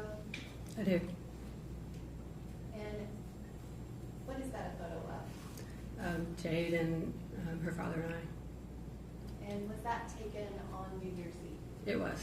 So that's December 31st of 2022. Yes. And at this time, I would ask that that be admitted as the next numbered exhibit, which I believe is number 2, and Okay. request permission to publish it for the jury. Okay, thank you. Yes, Yes. Ms. Browning, can you just point out who the 3 people are in the photograph? You can touch the screen that's in front of you. Yeah. Jade to the left. If you touch the screen, it'll make a mark. Okay. There's Jade and Dennis and myself. Can you describe Jade's demeanor on that Christmas Eve? New Year's Eve. I'm sorry, New Year's Eve. Yeah, I can. She was just really happy to be hanging out with everybody and happy that her dad was there to celebrate with us as well. And that night, did Jade have anything to drink? No. Did you know of Jade to have anything to drink after she found out she was pregnant? Not at all, because we just had celebrated Thanksgiving and she was not having a drink. And Was then everyone- just was after everyone else Thanksgiving. having a drink? Yes, And did she not only not have anything, but not even have a sip? correct. And on that New Year's Eve, when you were celebrating, did she say anything to you about Blaise Taylor? No, Kind of after New Year's Eve, that January, February, did you continue to see her on a regular basis? for sure. And specifically, when she was moving into the new apartment? Yes. Did you talk to her about that? Yes, we did. And did you actually go to that apartment? I did. I'm gonna ask the witness be handed a single photograph that's been shown to the defense counsel.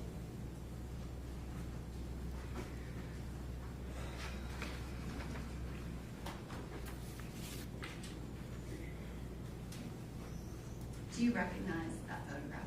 Yes. And what is that a photograph of? Jade standing in her kitchen, holding a kind of ice cream and a hand on her belly. Your Honor, at this time I would ask to admit that photograph as the next numbered exhibit, which I believe is number 3. Okay.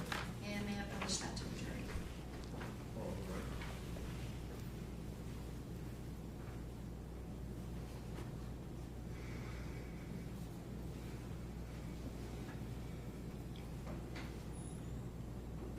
Ms. Browning, do you recognize that image? Yes. And specifically, were you familiar with a camera that Jade would keep in her apartment? Yes. And can you circle that in that photograph? Well, I sort of covered it up, sorry. That's But okay. that's where it is. And so that camera, is that where she normally kept it, kind of to the left of the stove? Yes.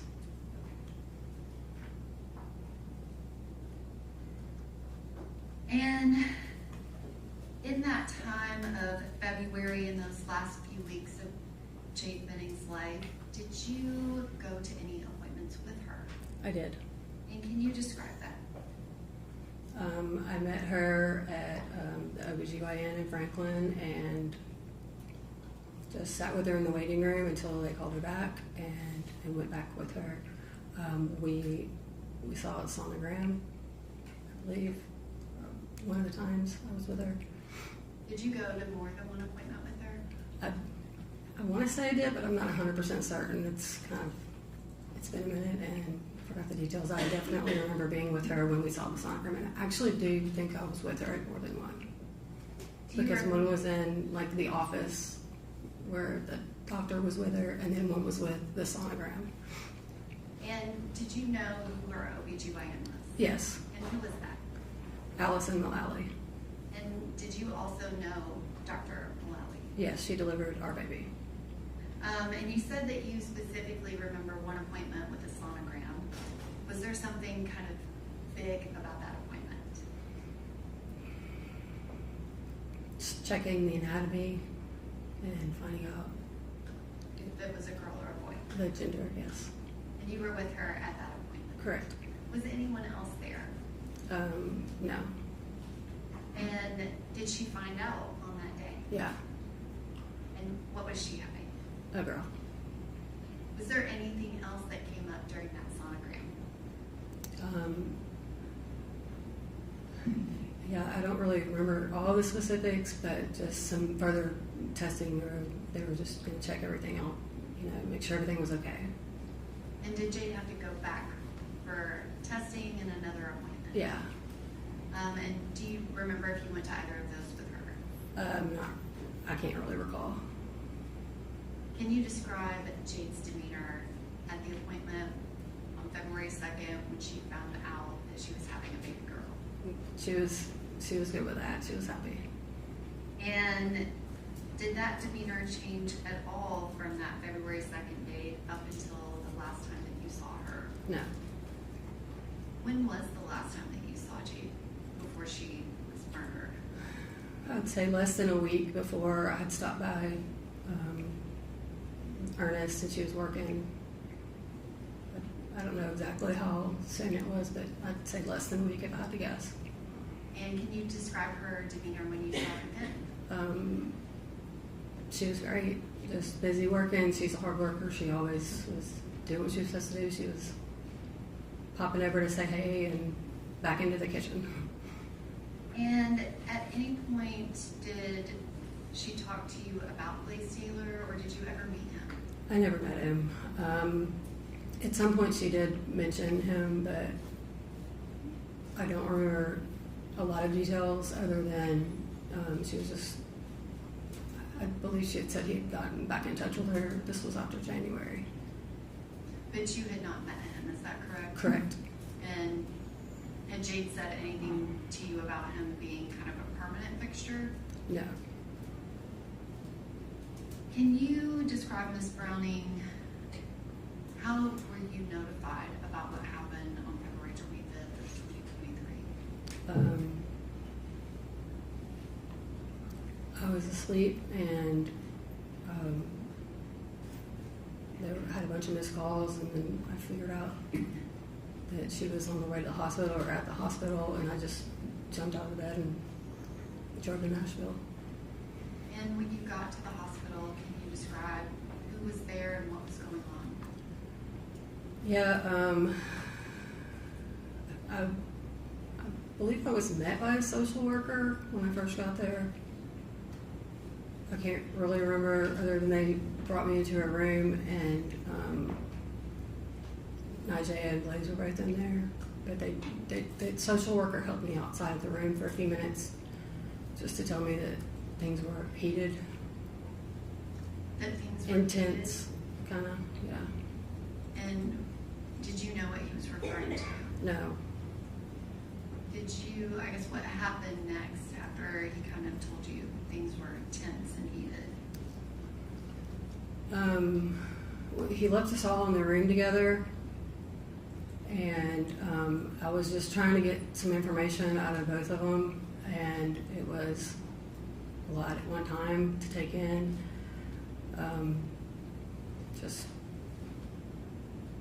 So I ended up asking, just to speak to Najee, because I knew that was Jade's best friend.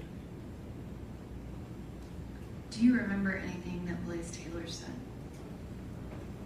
Not specifically. He didn't say much. Can you describe his demeanor? Quiet.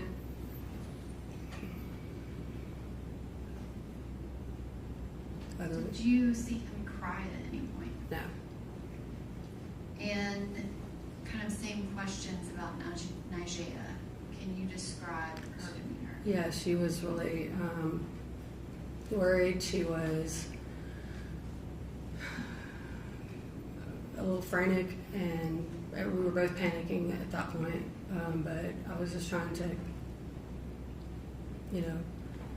talk to her and kind of ease her a little bit as best as I could, and also as well as just hear her version of what had happened. And had you met Najee Jackson before? I knew that she was Jade's best friend, but we had tried to link up, and we didn't link up at that point. I think I might have when they were really little, but not since she had been living in Nashville. I hadn't seen her. We missed each other on a couple of dates, but yeah. But you were aware of who she was? For sure. And her relationship with Jade? Absolutely. And did she tell you everything that she knew about what had happened that night? Yes. And did she specifically tell you about things she heard Jade say? Yes. And were you there? Was she telling other people at the hospital as well? No, it was just me and her at that point. Do you remember specifically everything that she said? I don't. Do you remember generally? I do remember that she was saying that she was talking like. You care to be heard on the objection? I'll sustain the objection. Thank you, Your Honor. She did tell you specific statements, is that right? Yeah. And after she told you that, can you describe what happened next?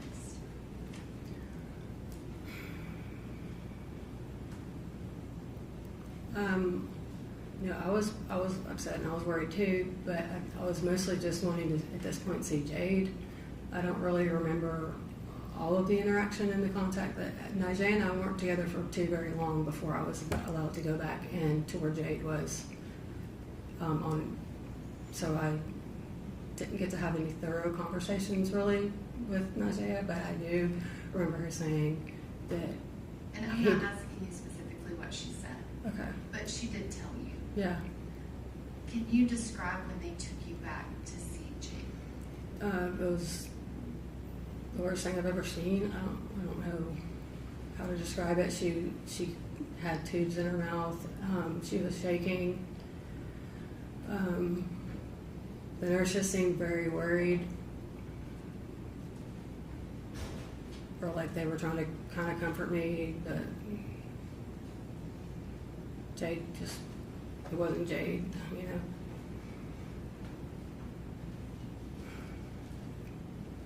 Did they let you stay in the room for very long? Yeah, it seemed like it. I don't know how long it was, but they were going to be moving her, so I was with her as long as I could be before they moved her. And you said that she was shaking. Can you kind of describe that? Was she conscious? No. Did the shaking, did it appear to be involuntary? Yes. And can you describe that night, did other people show up at the hospital? Yeah, some of the people that she worked with showed up.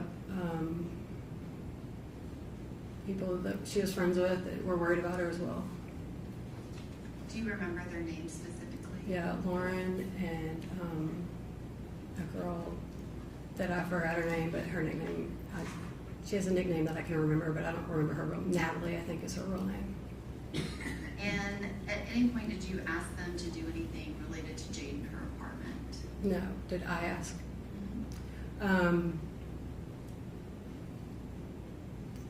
We were just concerned about it being unsecured. I don't recall asking them to do anything specifically. We were trying to find out what we should do because she needed her identification. I believe there was a candle burning in the apartment. We were worried about Jade's belongings and her having access to the things that she needed. And at some point, did Natalie and Lauren leave the hospital and then come back? Yes. Or I don't know if they came back or not. I don't remember all that. Okay. Did you ever receive anything of Jade's? Me personally, no. And did you have any other? If I did, I don't recall. So it's been a while, and it was a high stress, and I don't really remember all the details of that. Absolutely.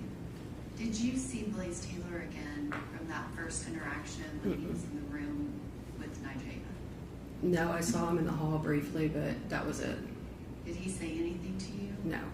And at that point, can you describe his demeanor? How was he acting? He's just pacing a little bit. He was on the phone. That's all I can remember. And in those days that followed from February 25th until March 6th, did you spend a lot of time at Vanderbilt Hospital? Yes. And can you describe who else was at the hospital during those days? Yeah, both all of her parents and friends. A lot of friends, and that she wasn't able to have visitors, so like the people that could just go in the room were close family and close friends. Did you ever see Blaise Taylor again? No. And since that night of February 25th, those days when Jade was in the hospital, did you see Jade Jackson? Yes. And can you describe how much was she there? Constantly. And have you continued to interact with Jade Jackson from that day of March 6th, 2023? Yeah. And can you describe what happened on March 6th? Well, we had brought her some cupcakes and some balloons and some flowers, and because that's her birthday, and close family and close friends were there in the room the entire day until then, to the machine. And you said that you've continued to talk to Ms. Jackson since that day Yeah. when Jade was taken off life support. Yeah. Do you have any reason to believe that Ms. Jackson would harm Jade Benning? No. Just one moment.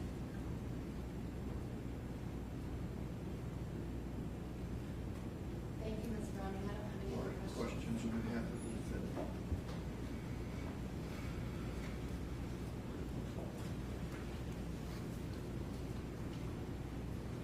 Good morning, Ms. Brennan. Good morning.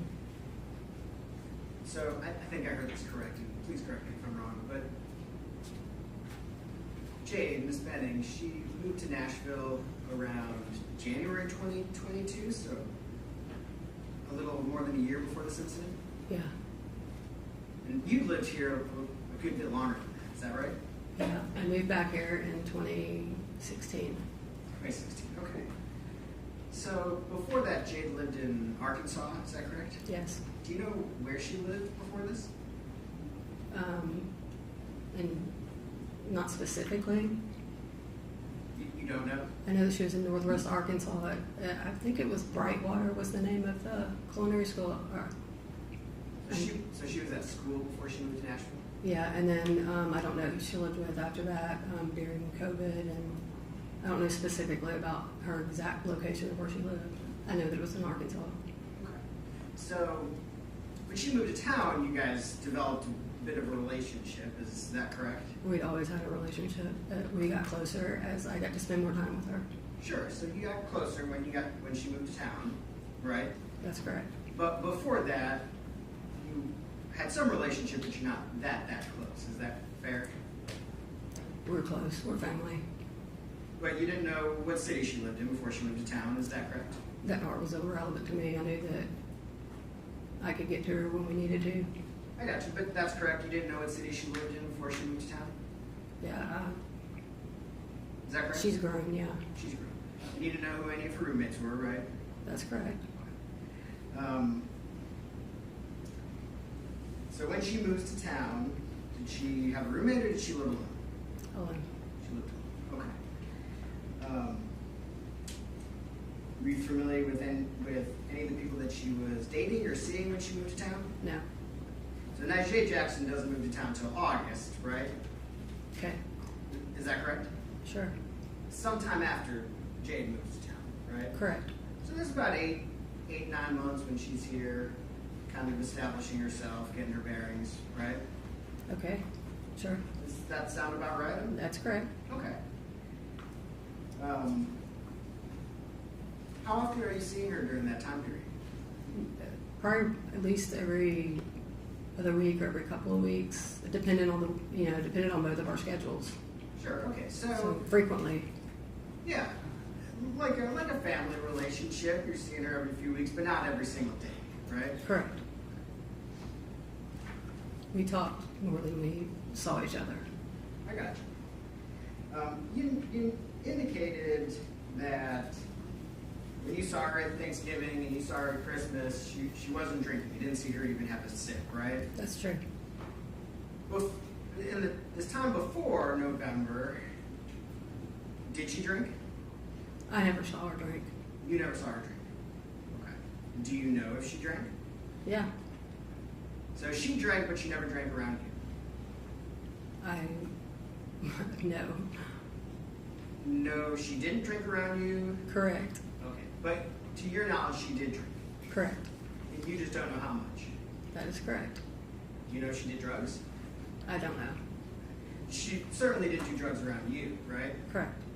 But you don't know if she did drugs? I don't know. And you're seeing her maybe once every other week, so she potentially does things on her own time, right? She's an adult. Is that fair? She's an adult. Okay. And you sort of mentioned you hadn't met any people that she was dating in this time that she's in Nashville. Is that right? That's correct. And so the name Des doesn't ring a bell to you? It doesn't. The name Renee doesn't ring a bell to you? No. The name Walt doesn't ring a bell to you? Your Honor, she's asked and answered. Okay, she said she didn't know anything about any. Okay. And there had been you and her had not discussed her relationship with Mr. Taylor really hardly at all. Is that fair? Yeah. You were aware that at some point around New Year's or after, they had started having some involvement again, right? Yes. You just are not aware of the extent of that? Correct.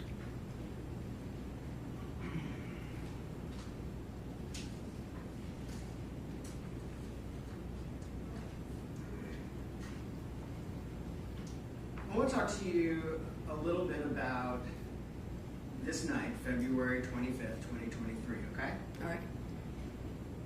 Who did you receive a call from notifying you that Jade was on the way to the hospital? Both her mother and her father. Her mother and father? Correct. Do you know about what time you received those calls? No, I know it was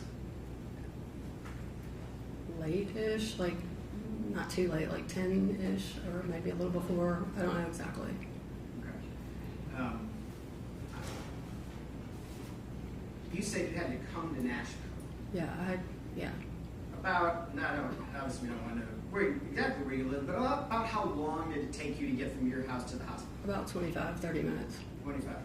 Do you know about when you arrived at the hospital? No, not without looking. Do you think you got there before midnight? Probably. You think you got there before 11? I'm not. Probably. By the time you got there, were police officers already there? No. So you got there sometime after Jade, but before police had arrived? I believe that's correct. And some of your initial interactions, if I'm understanding, were a conversation with Najee and Mr. Taylor and a social worker, is that correct? Yeah. Were you guys all in a room together? Were you in a hallway? Where was this interaction? A room. It was in a room. Correct. And you described that interaction as tense? No, it was just tense when the social worker wasn't in there. So the three of you were alone in there? Correct. When the social worker was there, it was a little calmer? I don't think that he ever went into the room with us. I don't remember him going into the room with us. He was just trying to prepare me for what I was going into a room with.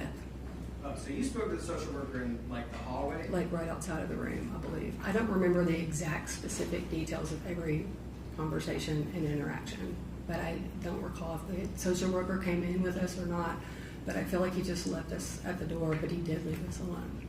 I understand. and it is tough sometimes to remember exact details.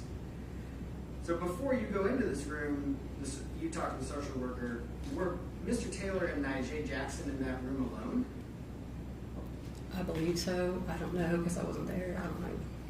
That's maybe the best of your recollection? I don't know if they were alone. I don't know if he left them alone. But at some point, you and Miss Jackson and Mr. Taylor were in that room alone together. Yes, it was very brief. And that's the interaction that you described as tense. It was. And while I don't want exactly what was, not going to ask about exactly what was said, is that the first time you heard anything that resembled an accusation made of Mr. Taylor? As far as I can remember, yeah. At some point after that interaction, did law enforcement arrive at the hospital? Yes.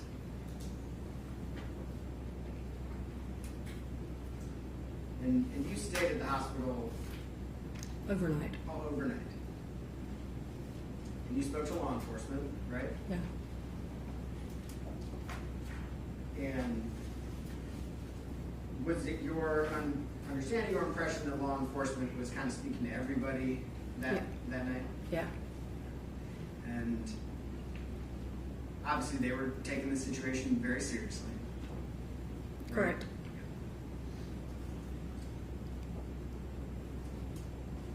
Do you know about what time Lauren Weber and her friend Natalie showed up? I don't. Did you see them? Yeah, briefly.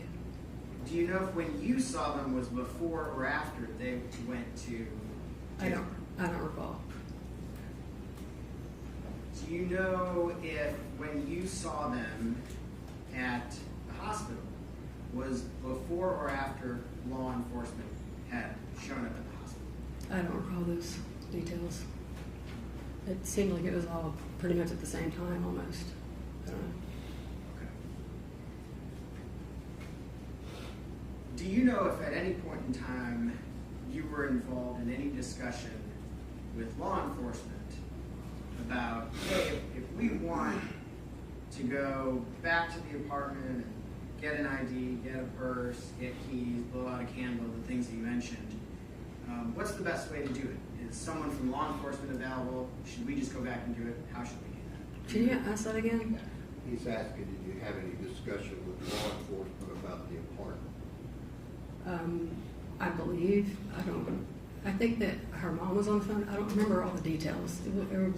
We were all very upset and. Sure. I'm really wondering if you remember if you were involved in any of those in that conversation. I don't remember that specifically. I remember talking to them about it, and I don't remember what order things happened in and who was telling us what, you know. So far as you're aware, law enforcement did not go back with Lauren Weber or Natalie to the apartment. I'm not telling them about that. Do you know how you know that there was a candle burning in the apartment? I don't know what. Somebody had said something about that, maybe Najee, Okay. because she had been by there. I don't know. I don't remember. So your impression is that maybe Najee had been by there? Well, earlier in the evening, she was there.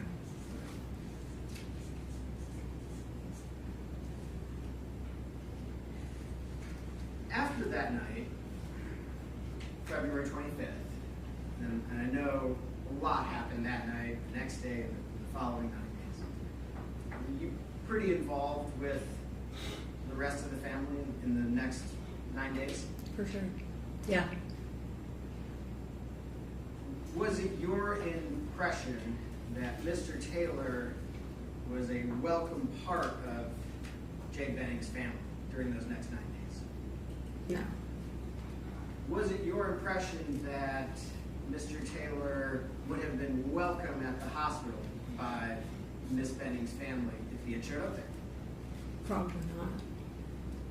Was it your impression, or were you involved in any specific discussions about specifically not allowing Mr. Taylor to come to the hospital? Was I involved in him not being allowed to come? Yes. I wasn't involved. I was told. That he was not allowed? I guess, I don't remember exactly what the exact terms were, like, he wasn't to come into Jade's room. He was not to come to Jade's room, possibly not to come to the hospital to visit her at all? I'm not certain what the restrictions were. But that's your impression, that was the family's wishes? Right.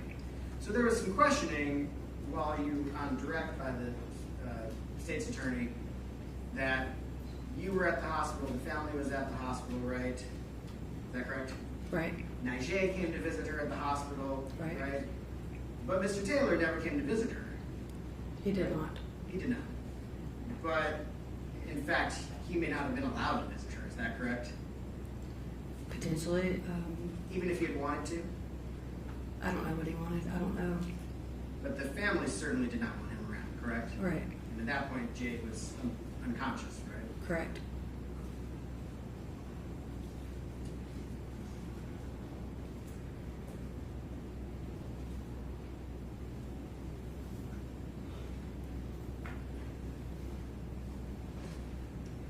Here, if I can just...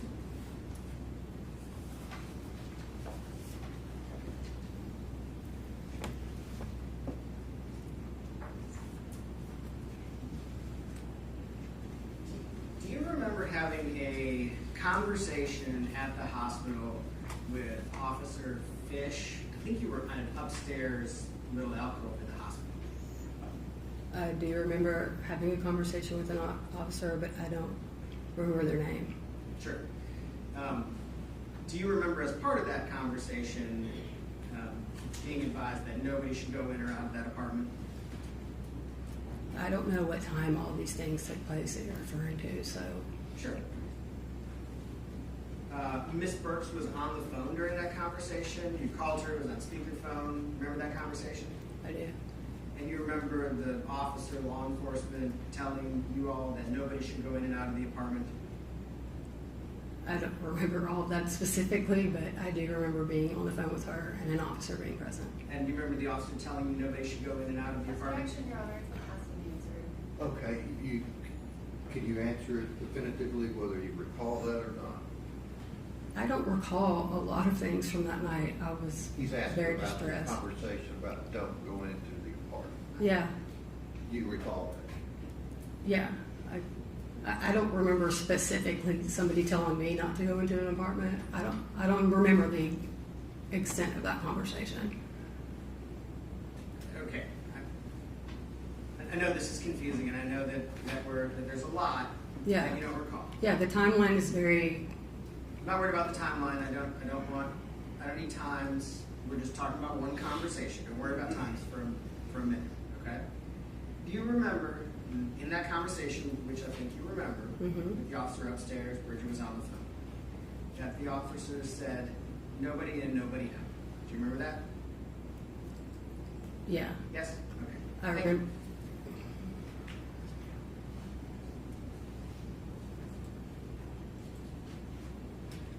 You need to read your record. There you are. All right, thank you. Let's see. Who is the next witness? Dr. Allison Mullally. Okay.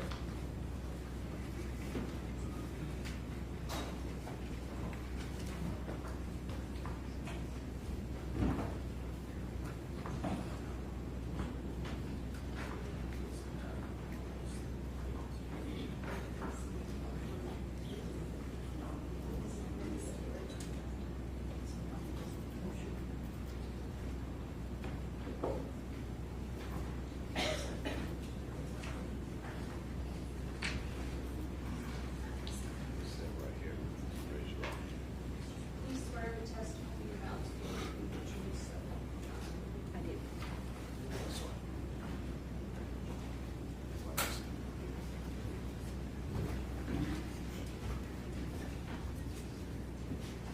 I do. Still barely morning, so could you please state your name? Allison Mullally, And could you please spell your first and last name for the court reporter? Alison, Mullally, Mullally. And do you practice a profession? Yes, I'm an OBGYN. And so would that mean you are a doctor? Mullally? Yes, I'm a physician. And how long have you been practicing? I've been practicing for about 30 years if you include residency. And don't need to go into all that much detail about your educational background, but where did you go to undergraduate and then medical school? Undergraduate at UT Knoxville, and then I went to medical school at UT Memphis, and I did my residency at UT Memphis also. And with respect to the specialty, would that be the obstetrics gynecology? Yes, that's that was the 4 years of residency. OB/GYN. Oh, yes, obstetrics and gynecology. And has that been essentially your primary, if not only, area of practice for the last 45, 30 years? Yes. Where is your practice currently located? I'm at Vanderbilt Franklin Women's Center, which is in Franklin, Tennessee, and it's right next to Williamson Medical Center. So is it a part of the Vanderbilt medical umbrella? Yes, it's part of VUMC, but I don't practice at Vanderbilt Hospital. We just do our deliveries and our surgeries at Williamson Medical Center. So is it essentially full service there where you can do examinations all the way through delivery? Yes, our office is right in front of the hospital where we do our deliveries. All right. And how long have you been at that specific location? Since August of 2001. So then were you there in 2022 and on into Yes. 2023? Yes. And during a time in late 2022, did you come to have a patient named Jade Benning? Yes. Do you recall approximately when she became your patient?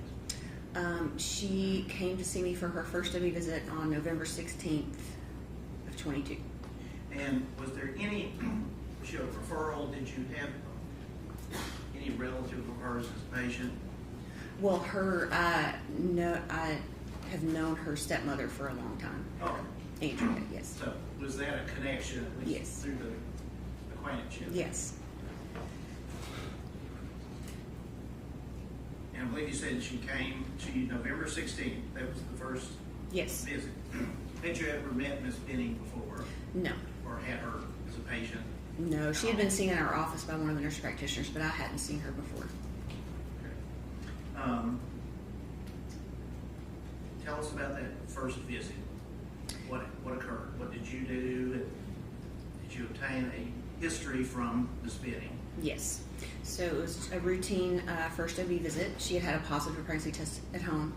And so saw her, took her history, vital signs, and did a pelvic exam. And then we do just a bedside pelvic ultrasound, just a vaginal ultrasound to confirm dates. And so all of that was done. And everything. Oh, pardon me for interrupting. Was the information you gained from Miss Benning and the information she provided, the history, was that for the purpose of medical diagnosis and treatment? Yes. Were those obtained for that purpose? Yes. All right. I'm sorry. Yes, the ultrasound confirmed her dates, and then she had her prenatal screen labs done.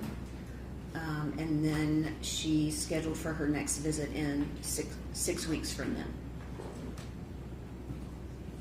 With respect to that initial examination, what was her appearance and demeanor, if you recall? Very normal and pleasant. Physically, how was she? Very normal. Her physical exam was normal. Her vital signs were all normal. Did she present with any illness, any pre-existing condition that warranted medical attention? No.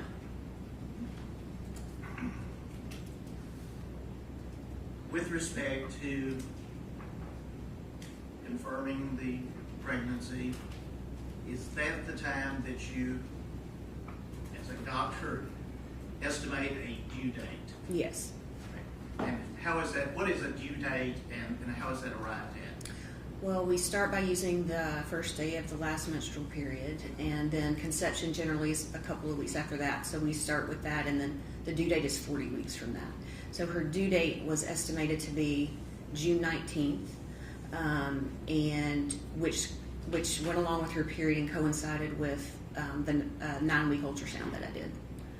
So everything matched. Mm-hmm. And the ability to get that due date, was that in part because of the history she had given you? Yes. And so everything was consistent? Yes. At that point. Now, what is the precision, if any, of the due date? How close is that to the hours, minutes?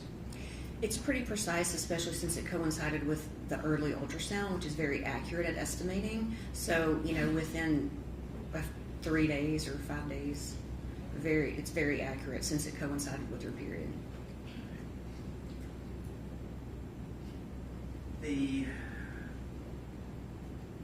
first visit and examination, were there any concerns about her ability to keep the pregnancy going? No. Now, I'll go ahead and ask this, as part of her history, did you learn at that time, or perhaps later, that she had had a previous pregnancy?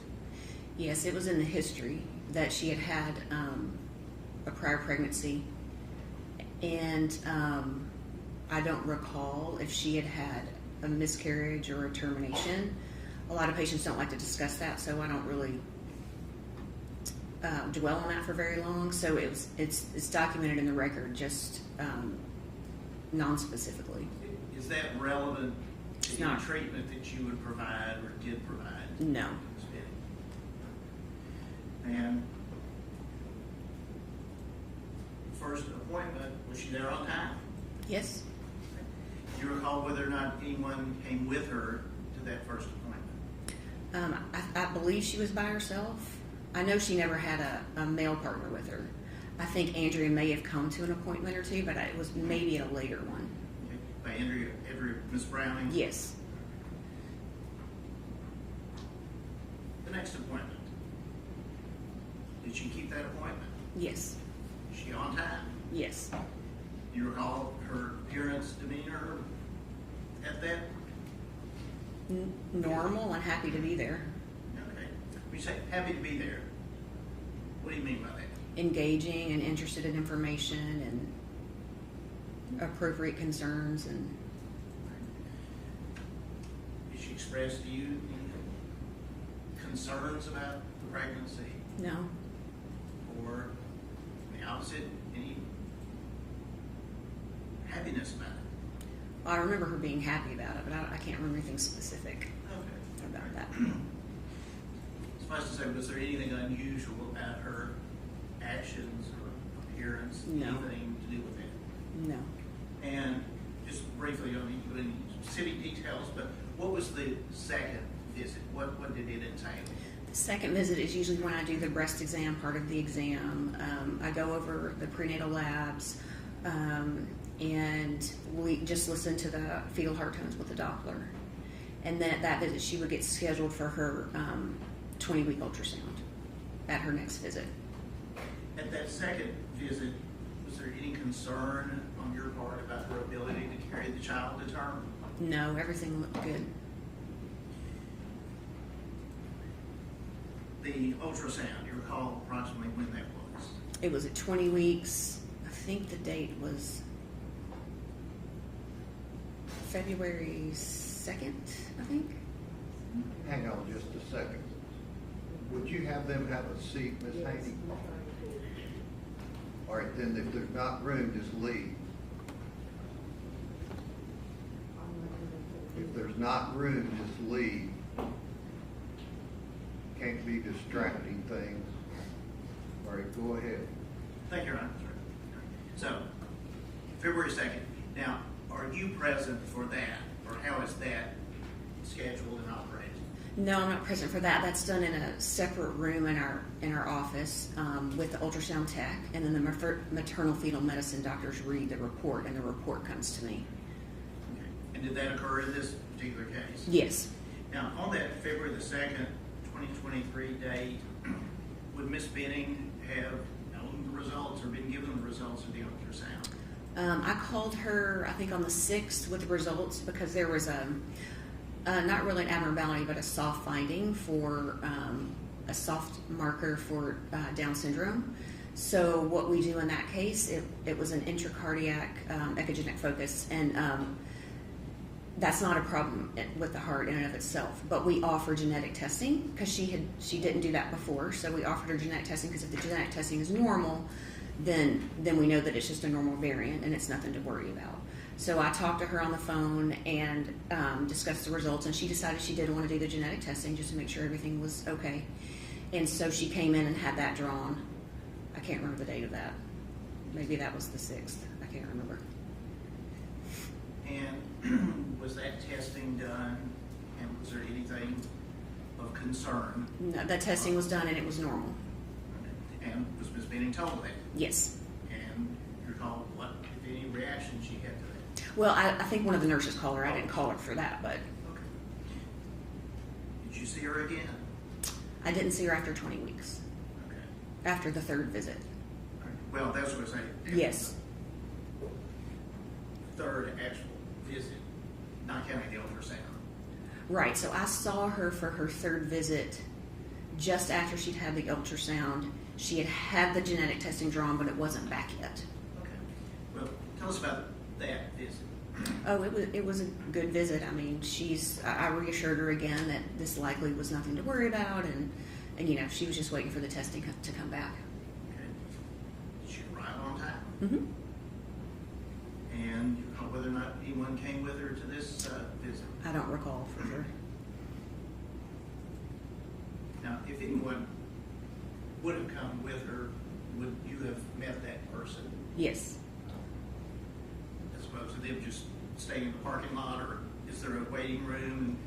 And depending on who it is, can they actually come back and be with the patient? Yes, there's a waiting room and then a sub-waiting room, and sometimes the nurse will room the patient and then we'll get the partner back or whoever's with them.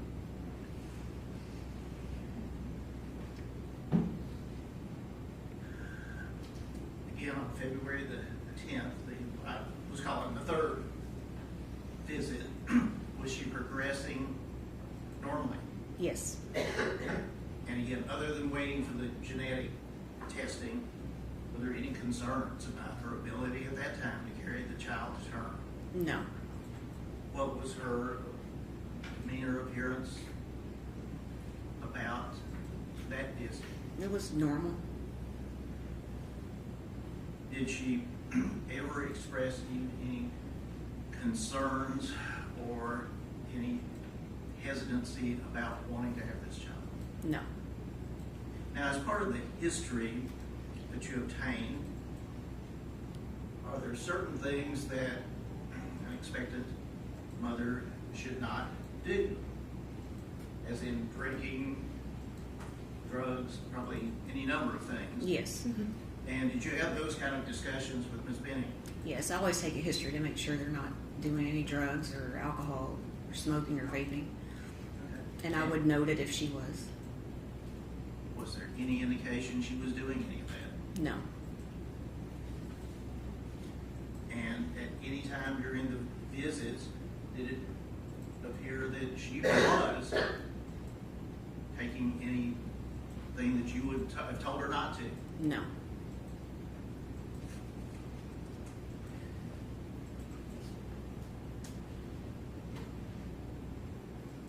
You'll ask about time. Did she ever miss any visit? Was there any visit scheduled that she missed? No. And did the name Blaise Taylor ever come up in any conversation or any history? No. Did that name mean anything to you at all? No. Did there come a time when you found, prior to what would have been her next scheduled appointment, that she had been admitted to Vanderbilt Hospital? Yes. I don't remember when that was, but I got a call from one of the MFM doctors just to let me know, since she was my patient. And was there anything that you could do at that point? No.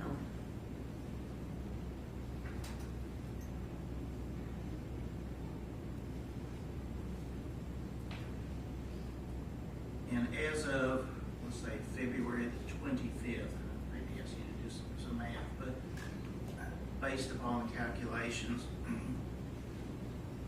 what week would she have been approximately? She was a little over 23 weeks. I think 23 weeks and 5 or 6 days. And again, you've told us how that is estimated and how that is arrived at within a very narrow time frame. Is there an ability to judge that just upon observation of a patient? You mean on exam? By just looking? No, it would be a very rough estimate.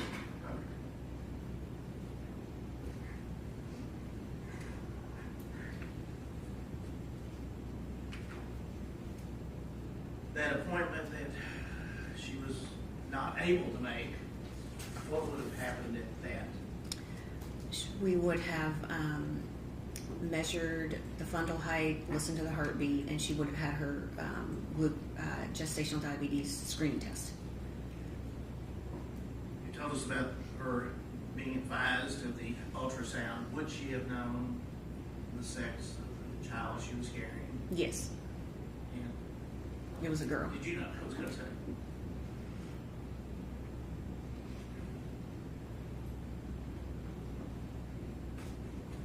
Or if I could have this packet, which council has reviewed, past business.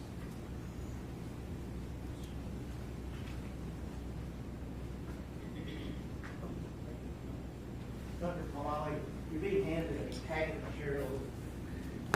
And some paper clips, keep them separate, but could you review those and see if those appear to be the Vanderbilt University or basically your medical records of Miss Jade Benning and your treatment of her?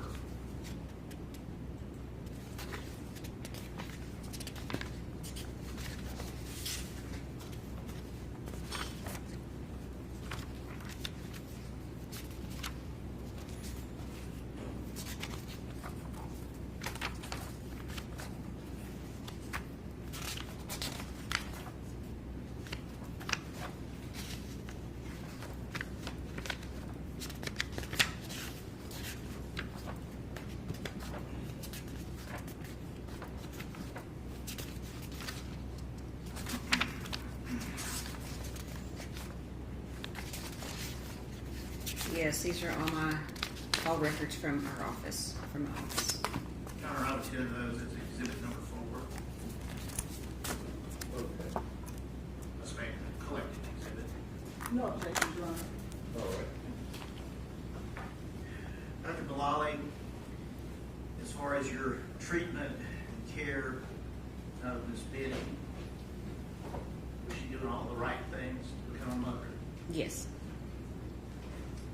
Those are my questions. More questions on behalf of the defendant? Yes. If I could just have one moment.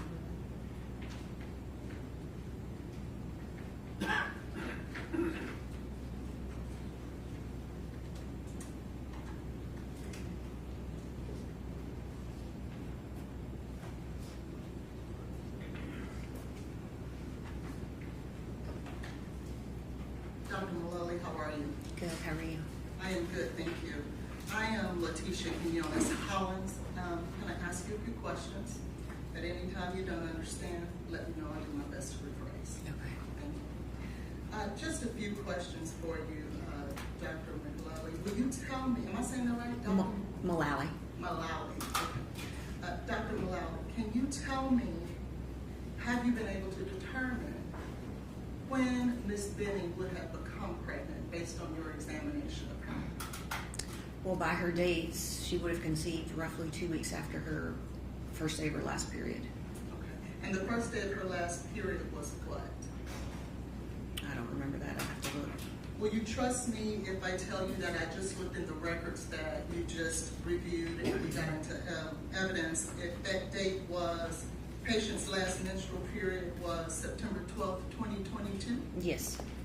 Do you see that there on page 1 of 8? Yes. And so then you would tell me then that her date of conception would have been 2 weeks after that? Yes. And that would put us, September has 30 days in it, does it not? Yes. And if we put 14 days past that, that puts us at September 26th. Is that right? Yes. So then we would be safe to say that by September 26th of 22, Ms. Benning would have been pregnant. Roughly, yes. And what day was she in your office? November 16th. And that is the day that she was diagnosed, if that's the proper term, of being pregnant. Well, it was confirmed to be an intrauterine pregnancy. Okay, confirmed to being pregnant. Fair enough. So, would it then be safe to say that if September was the last time she had a period, she did not have a period then in October? Correct. Now, you stated on direct examination that the patient did not or was not involved in any drugs, to your knowledge. Is that right? Correct. Now, to be fair, you did not test her for drugs, did you? No. So you're only going off of what she's sharing with you. Is that right? Yes, and somewhat by her vital signs and her demeanor. Okay. But you'll agree with me that certainly someone's vital signs and demeanor is not indicative as to whether or not they're using drugs. Not always, correct. Would it be surprising to know that Ms. Benning had sent a message to Ms. Nigella Jackson that she was doing so much Adderall and I alcohol? object to the hearsay to be outside the scope of the witness's knowledge. May I respond? And whether it's surprising or not is relevant. What's your response? Yes, there's just been an allegation that Ms. Benning has not done any drugs in her You said to her knowledge. Now, they're objecting to hearsay. It's in regards to So impeachment. if you want to ask, does she have any information about that? Dr. McLeod, did you know that, or would you have known that Ms. Benning had felt that she was doing so much alcohol and Adderall that it was I'll causing? sustain an objection. Can I give you a hypothetical? Yes. If a patient, Check this witness has not been tendered as an Hypothetical expert. about what? about a patient doing drugs or alcohol. You want Ma'am, to ask this doctor if they want their patient using alcohol or Adderall while they're pregnant? No, I don't. What I would like to do, What's your question? what I would like to What's do, your question? my question is whether or not, based on this doctor's statement, that Ms. Benning was not doing drugs and nor alcohol, and that she would be able to tell by her vital signs. Is that your question you're wanting to ask this lady? The question I would like to ask her is whether or not someone feeling as though they're doing so much Adderall and alcohol, their body is shutting down. She doesn't have any knowledge about that, and I'm sustaining a hearsay objection. So am I not allowed to ask I this? sustain the hearsay objection about your question. Let me ask you in another way, if I may.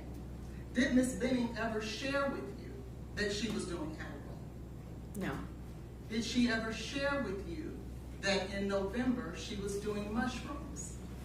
No. Did she ever share with you that she was doing alcohol?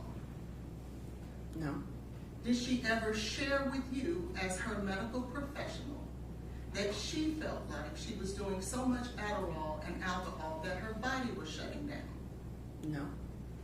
If she would have shared that with you, would that change your previous statement in regards to that she was not doing any drugs?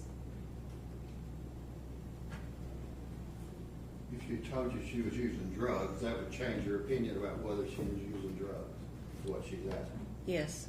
Okay. Fair enough, thank you. But what you've just represented to this jury, is it not, Dr. McLillan, was that based on your knowledge and representations to you I, Ms. Bennings, she was not doing any drugs or alcohol at home. Is that correct? Correct. Thank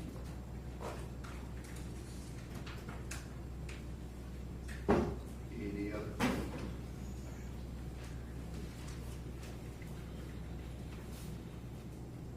Any redirect? No, Your Honor. Okay. May this witness be excused? Sure. You get here. Thank you. Thank you, Your Honor.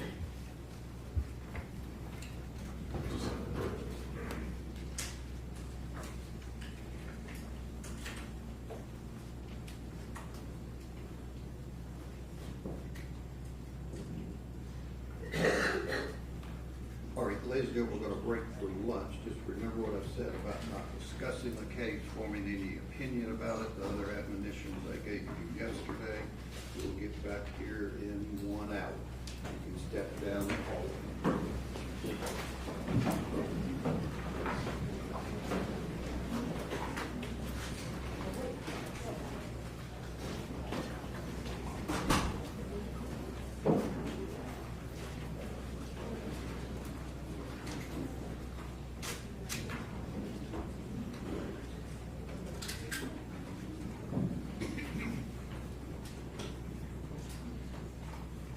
All right, we'll get lunch recess till 1:15.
address something that came up during Ms. Holland's cross-examination of Dr. Mullally.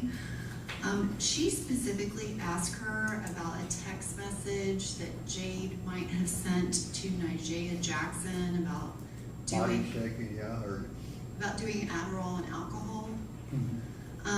The text message that she's referring to is not a text message that Jade Benning sent. It is a text message that Nigella Jackson sent Jade Benning in November of 2022. The state's position is it is not in any way relevant to Ms. Jackson's credibility as a witness or her ability to remember the events of February 25th of 2023. I haven't gotten anything to Ms. Jackson yet, but. Yes, but the state is asking that the defense not be allowed to ask witnesses about messages unless they have shown them to the state. She misstated the message and who the sender was, and that was inappropriate and wrong, and we would ask that she provide us with a copy of anything she's asking for. May I respond?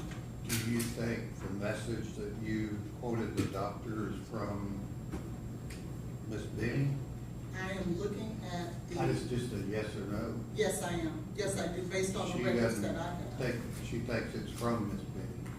And that is why I'm asking the court that she be required to provide us with a copy of it so that we can Is it determine not that something before you she. already have?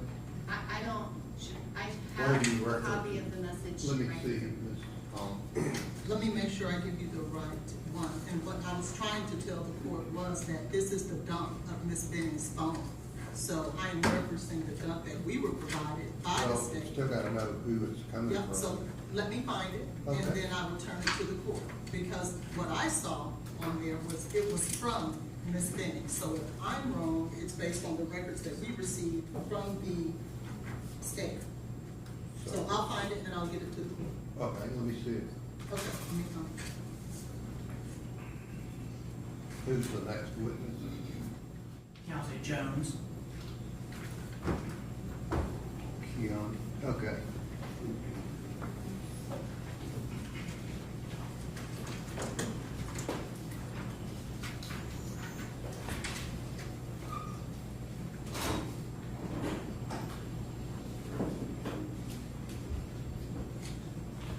Does the state have their available text that you're saying came from Ms. Jackson to Ms. Benning about her body shaking? That's fine. Is that what you're referencing, Ms. Holland? No, it was not about body shaking.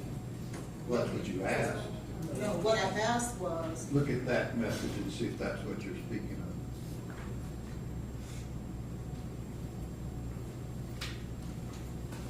yes, that is. That's it. It's, it Okay. was on my computer, so Let me let see me it. pull it up on my computer. Well, that's the state's copy, just let me see it. But that's the state's copy, it's not what I was looking at. But that's the text that you're referencing. I don't know that that's the text. I thought you said it just was. The text context was, it doesn't mean that the sender and the recipient that I was looking at was, because I verified that before I went into it. So if I can pull it up on my computer, because that's, I just remembered I was looking at it from my computer. Well, it says a phone number ending in 0608. How do you pronounce it? Nigella. Nigella. My body is starting to feel like it's shutting down. Yeah, it's not shaking, you said shaking. You said it was from Ms. Benning. That's what I'm trying to determine. I'm trying to pull it up for you Okay. so that I can get it to you.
November 2nd, 2022, 11:29:48. Yep, I gotta get on the internet.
Bottom of page 169, it has the sender's number, and then it has a message next to, the message is the next one under. Look at the bottom of the page. Okay, I'm just trying to, I don't know, show that to the state. If you look at the bottom of that page, the sender number is 501. The recipient is Nigeria. The very next message is that message that we quoted.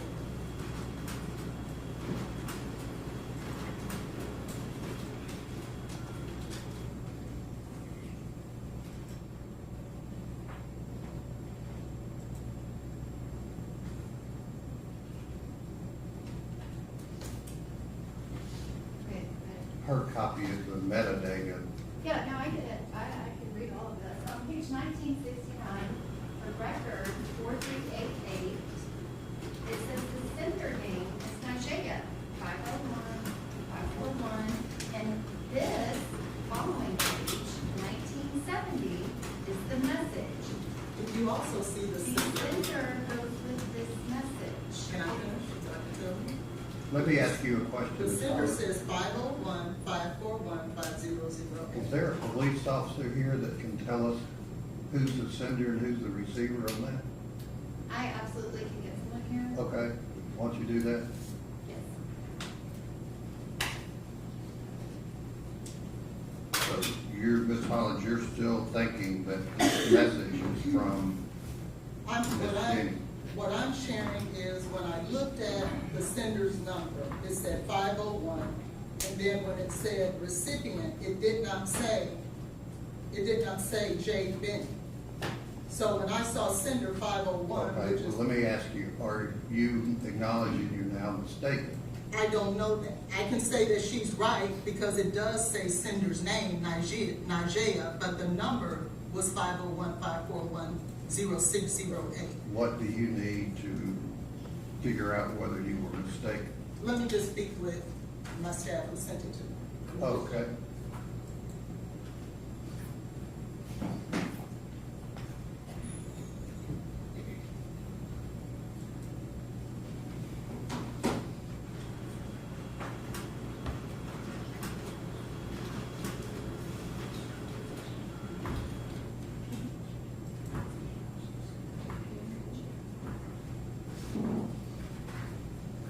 So what she shared with me that it was in fact from Nigeria. However, we have several other messages where she does in fact do the same drug. So we can come back. You're jumping way ahead of me. Well, The question you asked the doctor, is that wrong? Let me say this. That's just a yes or no. Well, no, it's not, Your Honor. If I can, for the record, please allow me to say what I need to say. Sure, for the record, go ahead. Thank you. We were mistaken in regards to that Does particular the jury message. need to know that? They can, but if they know that, then I need to be able to go into other messages that suggest the same drugs. Because I can go a day later, because one of the questions I asked I'm was, just did saying the you? doctor's gone. I'm just saying the message you try to convey to the jury is You want to listen to me or co-counsel? I'm listening to you. If I can. What did I just say? You said, do I need to let the jury know? No, I said the doctor's gone. I heard that part too. But if you would remember, what I said was, if she told you she did mushrooms, would that make a difference? Right. I have a That's text- not what I'm dealing with. I'm dealing with the question that you used this text message from what you said was Miss Benning, and now that's not true. You sustained their objection to this text You went and message. asked the question a different way the second time, And the and question. they didn't object. The question I asked was, if she told you she did mushrooms, would that make a And difference? the final question we can replay it. We can't, and I also The final asked, question you asked was this same thing.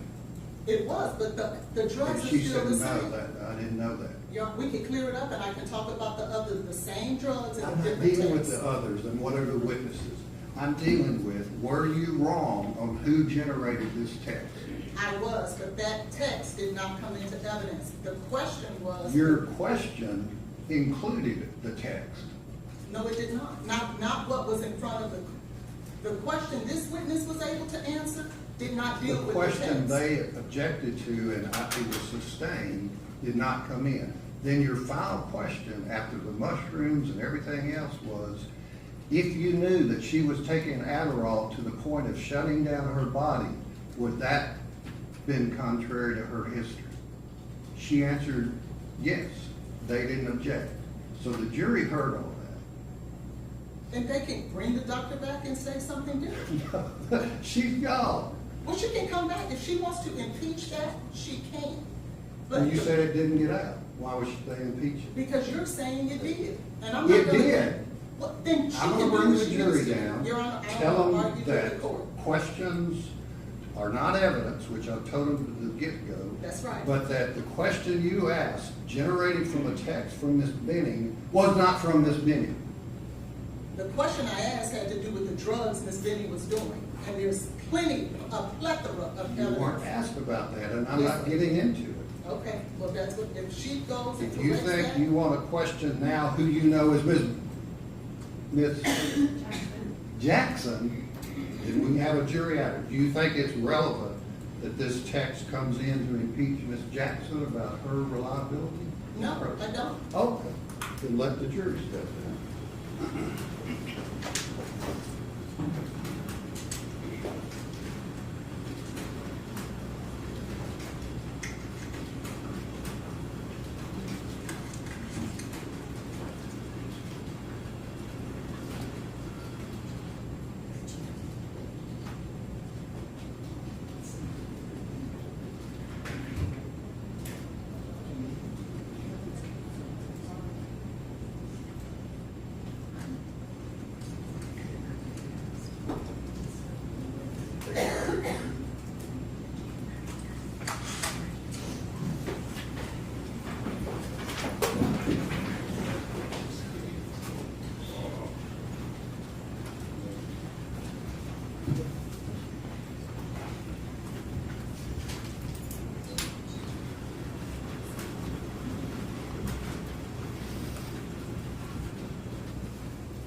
Who's the next witness?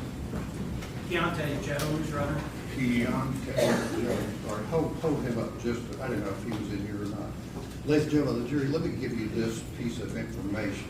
One, and this deals with Dr. Malala's Yeah, testimony. I'm gonna object to this on the record in regards to. All right, let the attorney step up.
you, Ms. Hollins, are now saying that you didn't say it was okay for the court to instruct the jury that that question coming from Ms. Benning's, a text from Ms. Benning, was wrong.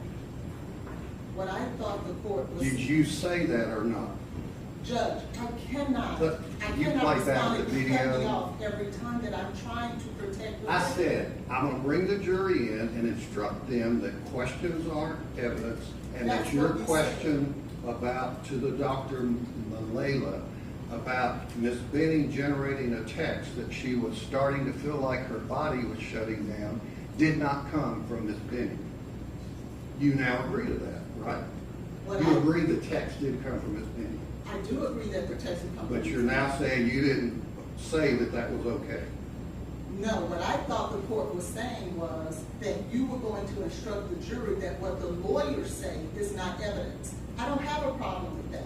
But if you want to comment on exact evidence, the court can't comment on evidence. The proper way for the DAs to impeach me is to bring that witness back in and then ask that particular question in regards to this exhibit.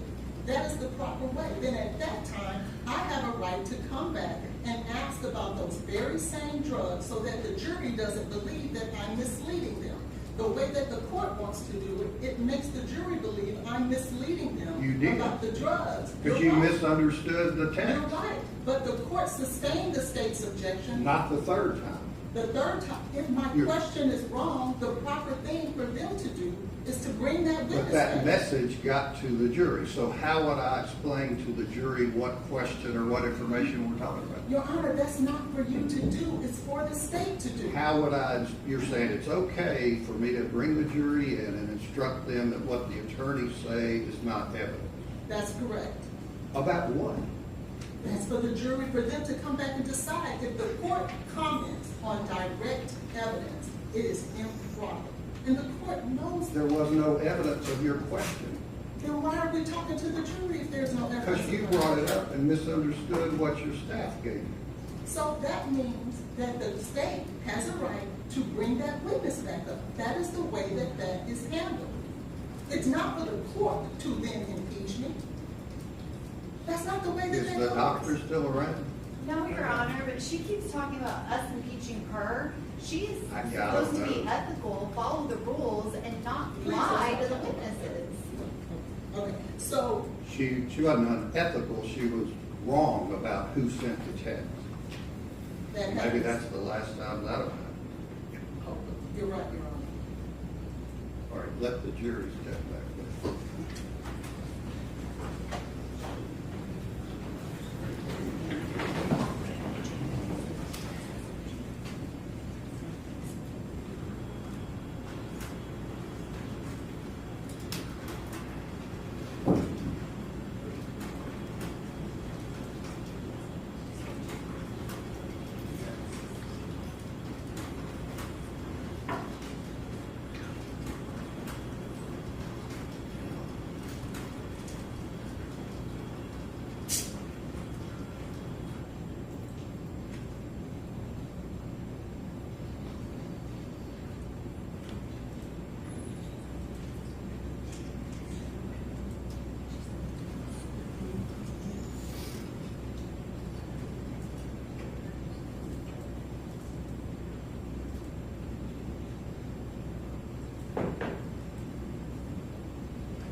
All right, y'all can have a seat. All right, ladies and gentlemen of the jury, what I was saying before this next witness will be called is that questions asked by the attorneys, as I told you yesterday, questions, arguments are not evidence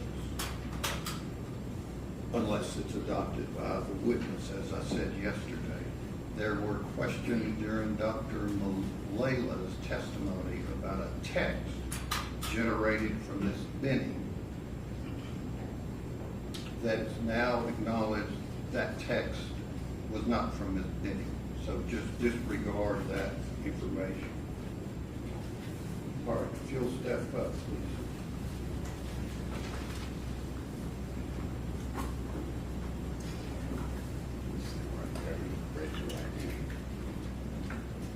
Do you swear the testimony you're about to give to be the truth, so help you God? I do.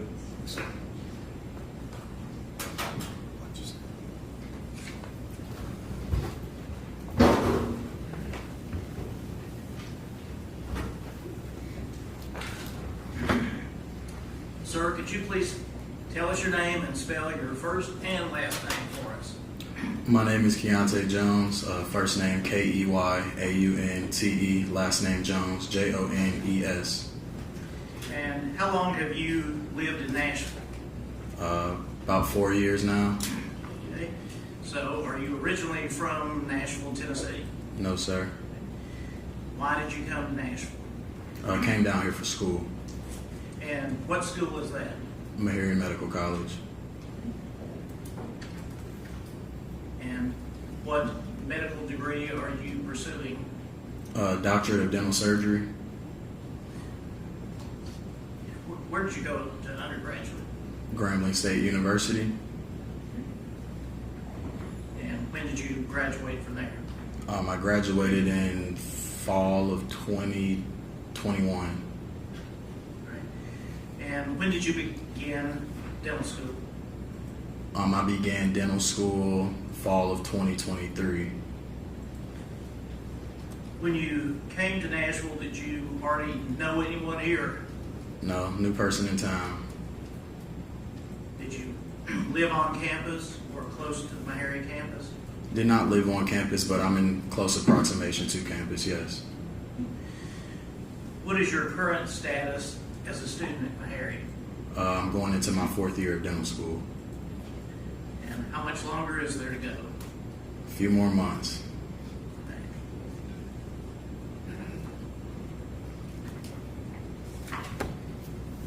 When you came to Nashville, as you told us, you didn't know anyone here.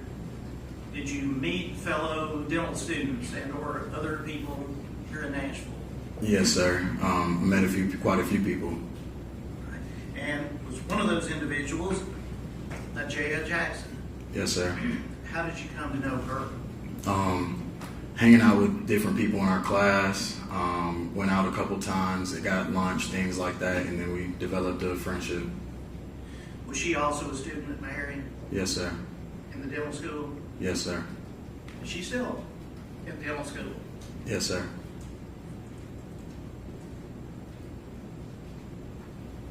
Did you come to know at any time a young lady named Jade Benning? Yes, sir. And how did that come about? Through being friends with Najee, just, I guess, developed like a mutual friendship in that sense. Did you know Jade Benning prior to being introduced through Najee Jackson? Never met her a day in my life. Okay. So did you know anything about her other than perhaps what Ms. Jackson may have told you? Only thing I knew about her is what was provided to me through Ms. Jackson. You recall, I'm not asking specific dates, but approximately when you would have met Ms. Benning for the first time? If I got here in 2022, became friends with Najee approximately 4 months after I moved here in September, let's say I started to know Jade like beginning of 2023, maybe like February-ish of 2023. And on how many occasions prior to the date we're going to talk about here in a minute, February the 25th, 2023, how many times approximately would you have seen Ms. Benning? No more than 2 or 3. And was that ever just you and Ms. Benning? Never. And what sort of settings? We would be like in a group setting. Yeah, never alone, never personal hangouts, anything of that nature. Have you ever been to her apartment? No, not until that day. Until the day we're going to talk about. Yes, sir. Had you ever communicated with her via text, email, or? I don't even believe I had her number. I don't think I even had her number. Now, did you know anyone named Blaise Taylor prior to February the 25th of 2023? No, sir. Had you ever heard that name before? Heard of him, but never was familiar with him. I didn't even know what he looked like. And what was the context of knowing the name? Simply just knew that this is who Jade was soon to be having a child with. And again, did you receive that information straight from Ms. Benning or through Ms. Jackson? No, through Ms. Jackson.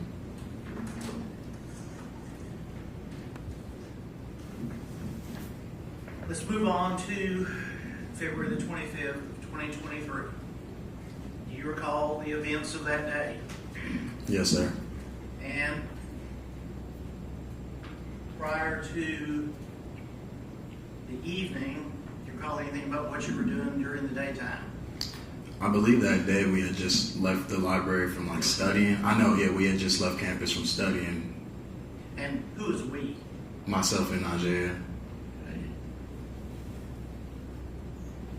So y'all were fellow students? Yes, sir. Same class? Yes, sir. Same courses? Everything. Okay.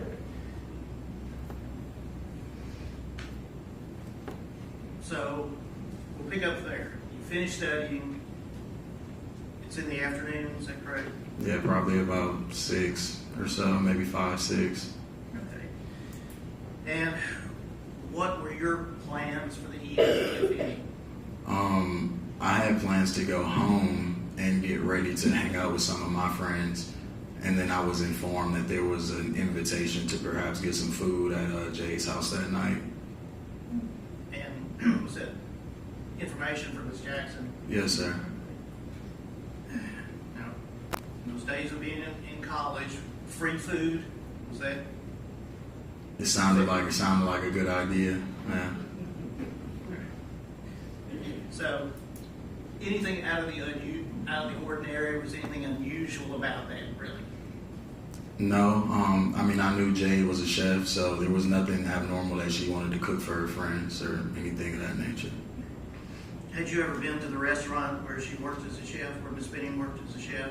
No. Or had eaten her cooking? Never.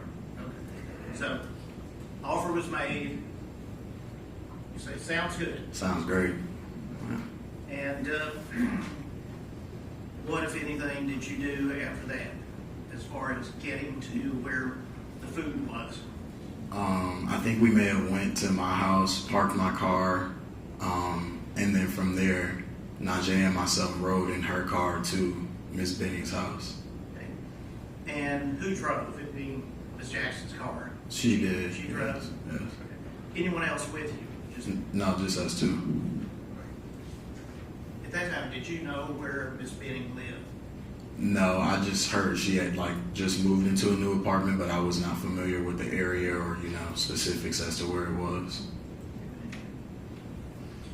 Did Miss Jackson drive you to what turned out to be Miss Benning's apartment? Yes. Recall approximately what time you arrived? Like 7:30-ish, maybe. This time was just a routine evening so far as everything that you knew. Just another day to me. Right. Any reason to be keeping track of time? No. Directions or anything? Not at all. When you arrived at the location, what did you do? Get out the car, go to this address that we were sent, which obviously was Miss Benning's house. At that point, we knock at the door and we wait for a response. And was there a response at the door? Yes. From that point on, tell us what occurred. Who, if anyone, opened the door? Jade opened the door. And what was her appearance or demeanor when the first time you laid eyes on her that evening? She was in good spirits. I can't remember necessarily maybe like what she was wearing, but I'm assuming it was like loungewear. She was at her house in the comforts of her own home, so assuming loungewear, but appearance and everything, she was in good spirits. She was excited to see Najee and even myself at that time. I think we may have hugged, and she welcomed us into her home. And, I mean, to be repetitive, but was that the first time you had ever set foot inside her apartment? First time and only time.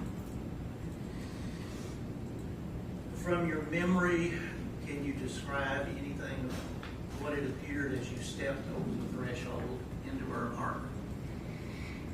Normal, calm evening. I remember there were, there were small conversations, obviously, maybe some catching up and things like that. But to me, everything seemed normal. There was some food that was just getting done, being prepared. I know when I came in, she wasn't like still hustling around the kitchen, making anything. It was just a calm setting with a pot to the right of me as I walked in. Ahead of me as I walk in is a living room, and calm evening. Was there a television on, music playing, anything? I do believe there was like music playing in the background, yes sir. This time we talked about 3 people being there. Mm-hmm. Was there anyone else besides you, Ms. Jackson, and Ms. Benning? Yes, there was a gentleman there, yes. Had you ever seen that individual before in your life? No. Were you introduced? I was introduced, yes. Right. And who was the person? I was then at that point introduced to Blaise. Right. Did you have a last name at that time? I can't recall. Yeah, I don't think so. Let me just ask before we move on, is the individual that you met for the first time the evening of February the 25th, 2023, here in the courtroom? Yes, he's here. Could you indicate to that individual and perhaps tell us an item or 2 of clothing he's wearing? I see Mr. Taylor. He's wearing a blue suit. Could you indicate which individual? Gentleman to the right of me. All right, that's the record to indicate he has identified Mr. Taylor. First time you've seen Mr. Taylor, you've heard his name before, correct? I'm sorry, you have to answer. Yes, yes. Okay, sorry.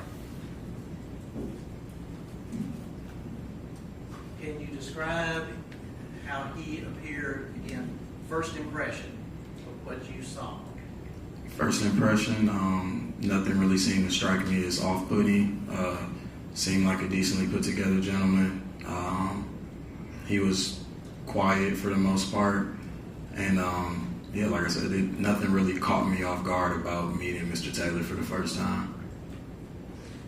And you, I believe, referenced some sort of small talk or getting caught up. Did you have any conversation with Mr. Taylor?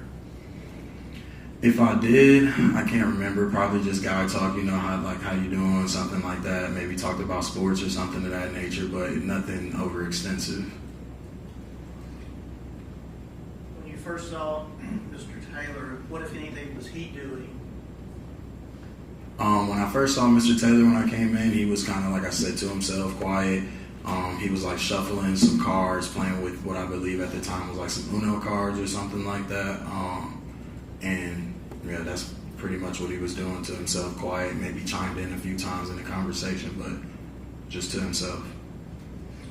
And he told us about cooking and there being food prepared, and was that for you to take, at least some of it? Yes, yes. Were there any indications of anything else that was happening in the apartment? As far as what, can you clarify that? Well, just they have the food. Did you see anything else that indicated that there was any activity that they were going to be engaged in?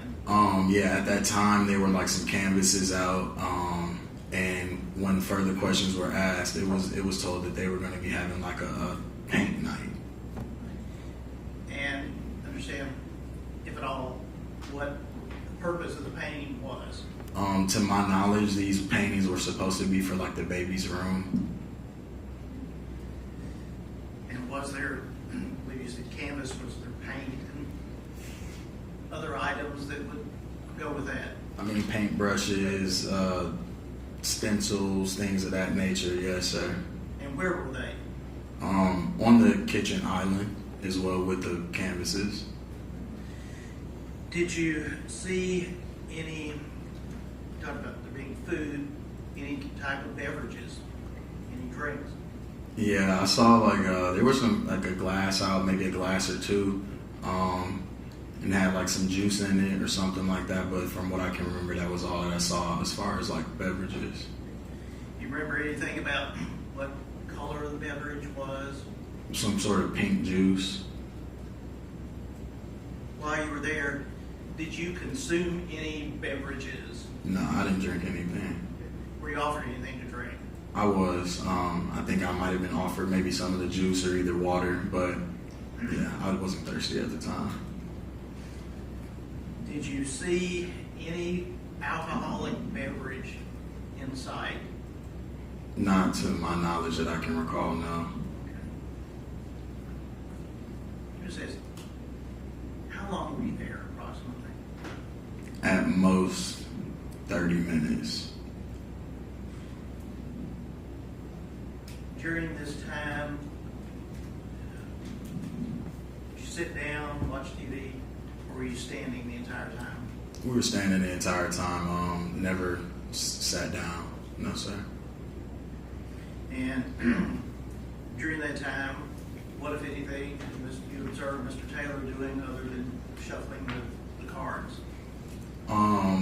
Didn't necessarily observe him doing anything, like I said, peculiar. I guess there were conversations that were asked as far as to what was going to be like painted. And within those conversations, I remember Jade saying that she was going to be painting a butterfly. And Mr. Taylor, when asked that conversation, I don't want to quote anything wrong, but it was more so something like an ominous and dark image. Maybe he was going to be painting like a dark hole or something like that. I don't know. And did the butterfly reference mean anything or have any significance to you? It did, just for the simple fact that at that time, through knowing Jade, I knew that that was her favorite animal.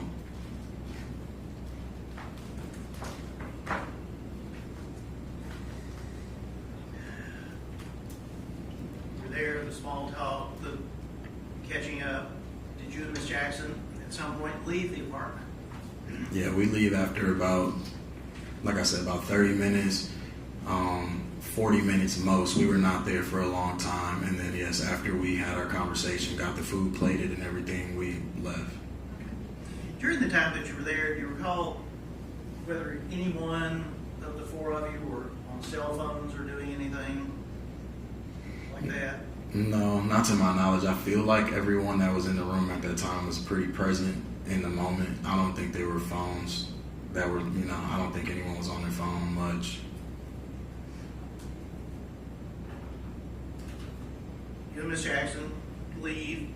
Was there any sign to your observance that there was anything out of the ordinary? No, not when I left, not at all. Okay. And as far as Miss Benning, was her mood the same as when you got there? Yeah, she was same Jade. She was happy, bubbly. She, said it was good to see us. And as we left, there was nothing that would have made me presume that, anything was wrong with her.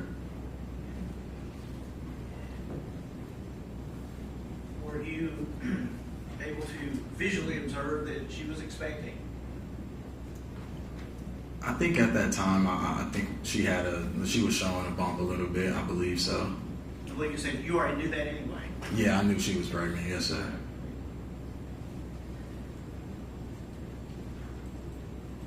Where did you and Miss Jackson go after leaving the apartment? What happened? At that point, we go back to my house, in which, like I said, when we left the library, that's where we initially went to drop my car off. So we go back to my house, and I think she was at my house for maybe another 40 minutes or so while we were eating, things of that nature.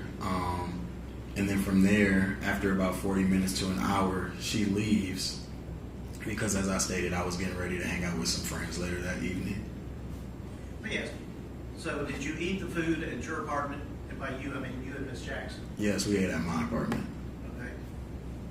Anything unusual about the food? No, Was it good? it tastes pretty good, yeah. Nothing unusual. So, does Miss Jackson then leave your presence? Yes, sir. Okay. What did you do after Miss Jackson left? After she leaves, I carry on with my evening. I get dressed. After I get dressed, I go to my friend's apartment to meet them there. And that's where, yeah. Okay. So, while you're at your friend's apartment, were these also fellow students? Or Graduates. Yeah, they were graduates. So, while you were there, does anything unusual occur?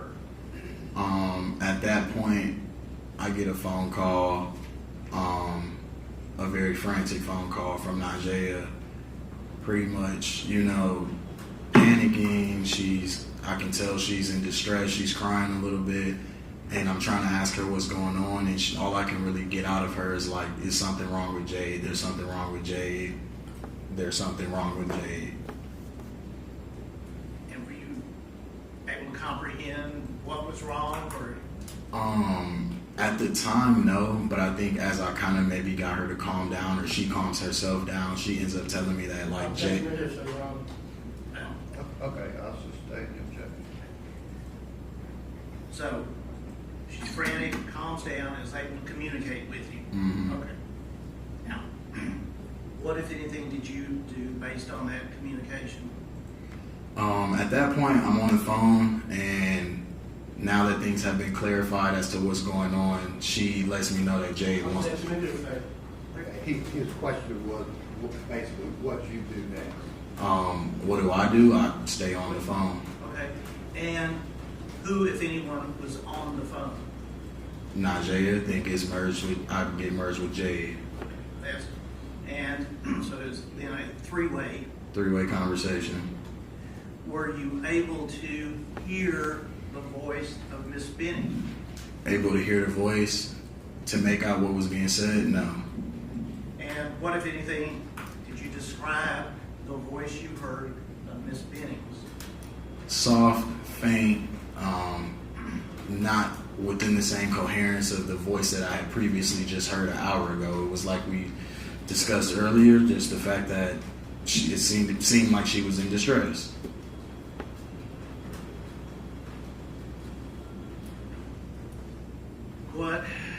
How long did that three-way call last that you were on?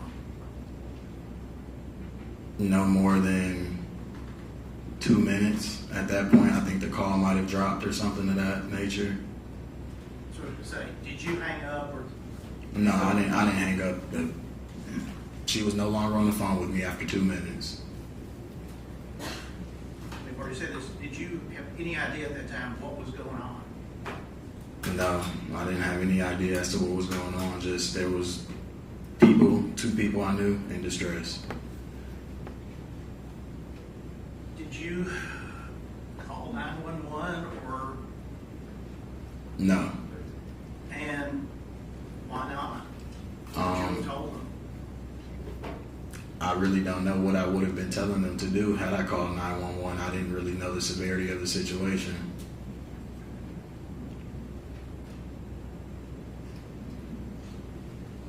The call drops. Mm-hmm. You and Ms. Jackson are at separate locations, as I get it. Yes, sir. What, if anything, did you do after the call dropped? After the call drops, I believe I give Najee a call back, just trying to confirm what's going on. She tells me that she thinks. Listen, you don't have to say what she believed, but did you have a conversation with her? I did. Okay. And following that conversation, what, if anything, did you do? I carry on with my night. Right.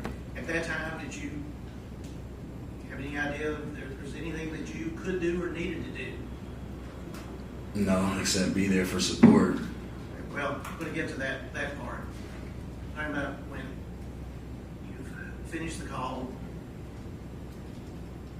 did you learn that you might be needed to go somewhere for support? Yes. After that call, the second call we're speaking of right now, yes. At that point, I knew I might be needed somewhere later in the evening for support. And did that in fact turn out to be true? That you... It did indeed turn out to be true. And where did you go? Vanderbilt Hospital. And let's say, why did you go there? Because at this point, I had learned the severity of the situation that was occurring with Ms. Benning. And that you would have been one of the last people to see her? Or speak with her, yes. To speak with her? Both, yes. When you arrived at the hospital, where did you go? I pull up and park right in front of the ambulance dock at Vanderbilt, and I was instructed to park in the garage that is right across the walkway. Who, if anyone, did you see there that you recognized? At that point in time, I don't believe there was anyone outside that I knew, but I did eventually go and meet with Najee. And where was Miss Jackson when you first saw her at the hospital? Either coming down the stairs in the lobby. If I can recall, more so like the lobby, the main area, right inside of the emergency room. Do you recall approximately what time it would have been when you arrived at Vanderbilt? In between 12:45 and 1:30 a.m.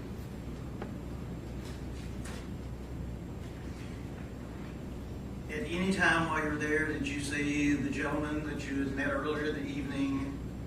No. Taylor? Never, no, didn't see him at all. Did you, or were you allowed to visit and see Miss Benning at the hospital that night? That night, no. I did not see Ms. Benning that night. Did you see or speak to any police officers that night? No.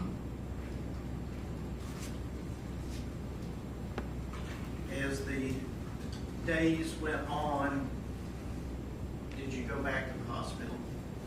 Yes, I went back to the hospital, I believe the next day when the family and friends arrived, again, for support and just because at this point, like I said, the severity of the situation.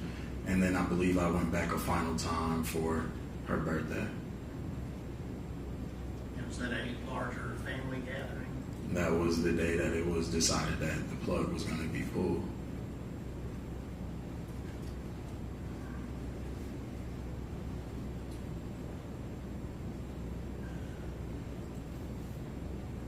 Since that night, evening, when you left the apartment, have you seen or spoken to Mr. Taylor again? No.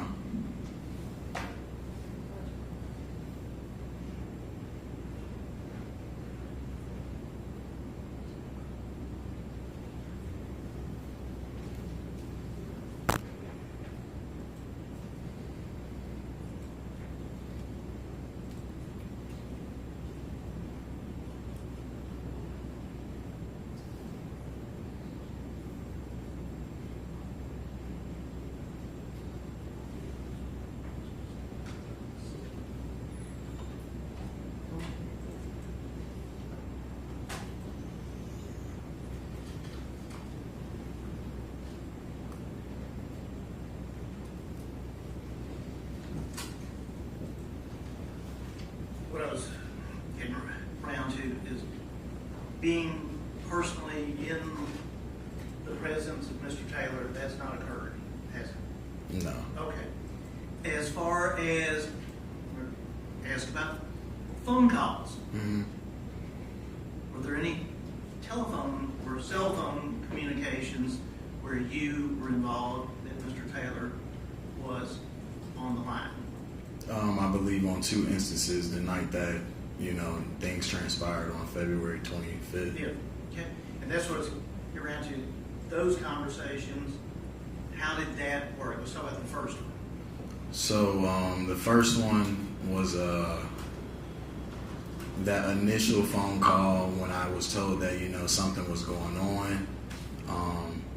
I get on the phone with Mr. Taylor and I simply just ask him, like, you know, yo, what's going on? Like, is everything good? Like, please tell me you didn't, you know, something didn't happen in that, at the house. And he answers me and says that, no, nothing happened. He doesn't know what's going on. And you describe Ms. Jackson's tone of voice, and what was Mr. Taylor's tone?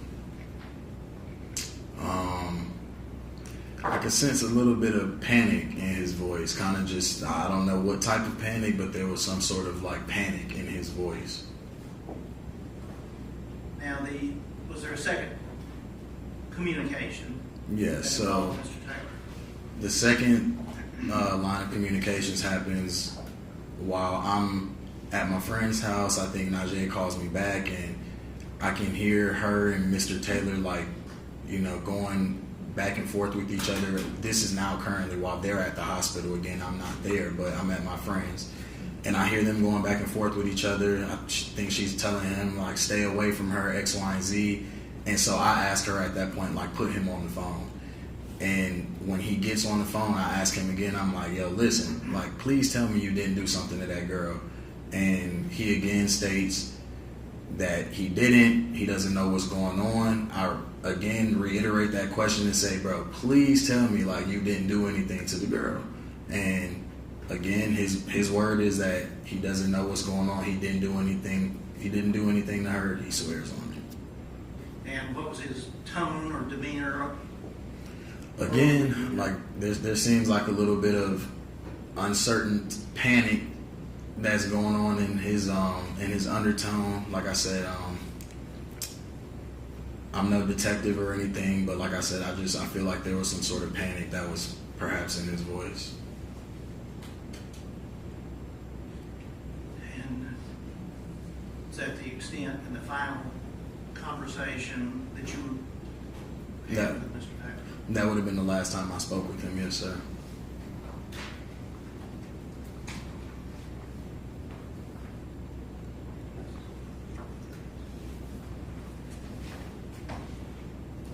Playbook is you and Ms. Jackson are still in school together, correct? Yes, sir. Okay. And did you know any of Ms. Benning's family or relatives prior to seeing them there in the hospital? No, just heard of them, you know, word of mouth, but I never met them or anything like that.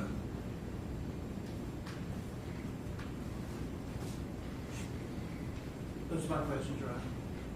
All right, questions on behalf of Mr. Taylor.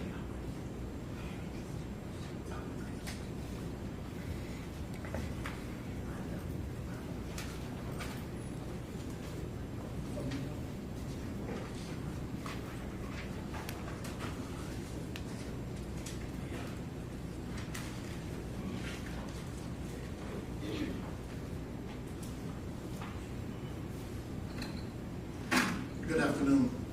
Good afternoon. My name is Ed Jointer. People just call me Ed. I'm going to be asking you a few questions. If at any time you don't understand, please let me know and I'll try to rephrase. Gotcha. Mr. Jones, when you were talking to the state, you said you came to the Nashville area for school, correct? Yes, sir. Where did you come from? What state? Came here from Ohio. That's where you were born and raised at? Yes, sir.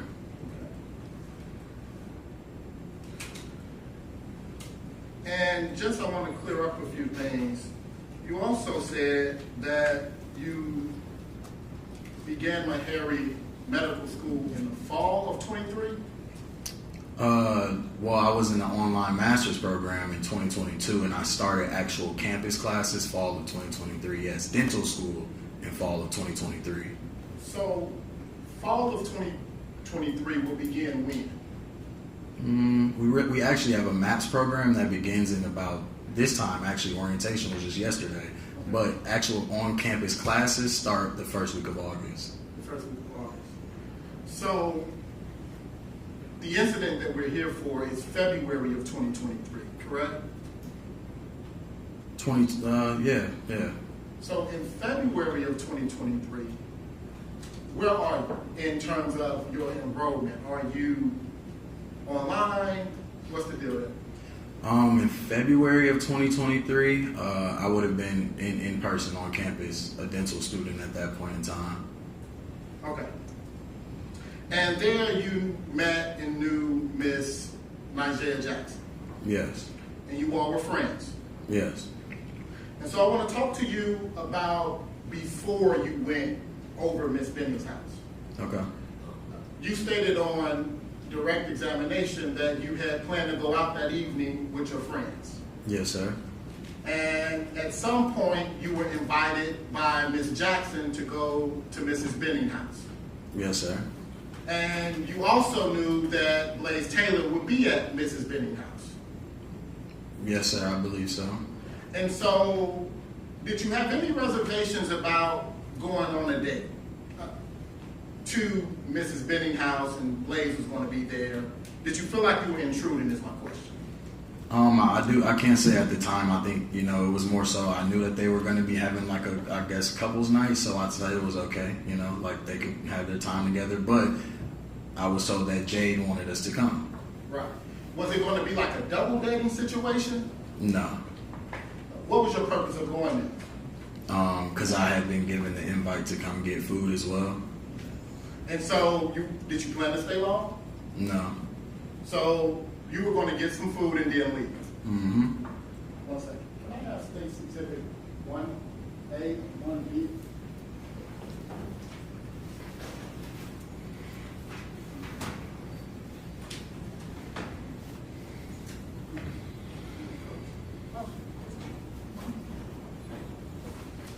Commissioner Publishon?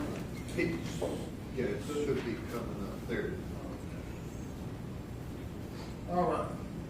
So you talked about going over Miss Benning's house.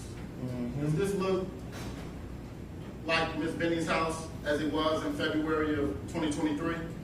No, not as it was as February 2023, no, sir. This is not her apartment? No, this is her apartment. Okay. And that's what I'm asking you. I'm asking you, is this the apartment that you were at? Yes, sir. Okay, cool. And so you all go over there, and there was some talks about Blaise's demeanor. Mm-hmm. And by all accounts, you described him as normal.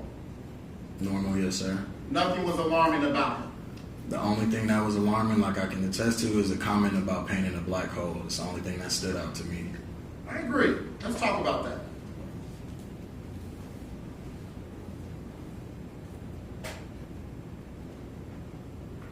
You see this? Can you draw a circle around that image right there for me? If you touch your screen, it'll put a circle around it. Do you know what that is? I can't tell you what it is, no. That's a painting. Is it not? I can tell you it's a painting, yes, sir. Does it look like an ominous black hole? I don't know what it looks like. Do you know what a black hole looks like? Dark, kind of how this looks, a little dark as well. I want to point you, can you draw a smaller hole within inside of that hole? Mr. Jones, is that a dark hole? It's a white circle. My question is that a dark hole? No, sir.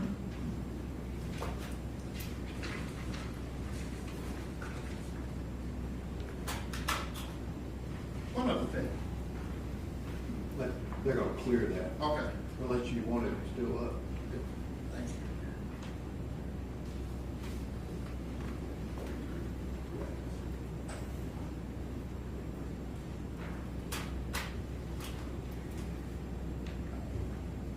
Thank you.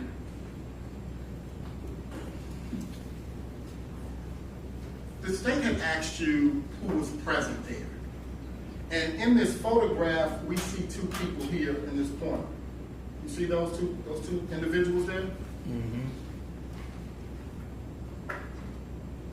Do you see those two individuals there? Yep. Yes, sir. Were they present when you came? No, sir.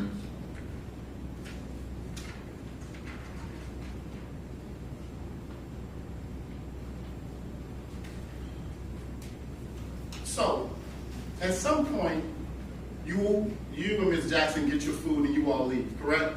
Yes, sir. And where do you go again? To my house? And does Ms. Jackson accompany you there? Yes, sir. And about how long does she stay there? As I've stated already, probably about an hour max. I think 40 minutes to an hour. And how do you, if you remember, how far do you live away from Mrs. Benning? At most 12 minutes, if you put it in maps. Okay. So, from Ms. Benning's house, you go back to your house, correct? Yes. You stay there about an hour. Yes, sir. You eat the food. Eat the food. It's delicious. Yes. And then at some point, Ms. Jackson leaves. Yes, sir. Can you tell us how long was she gone before you received a call from her? I can't really recall. Do you remember feeling like it was quick? Damn, she just left.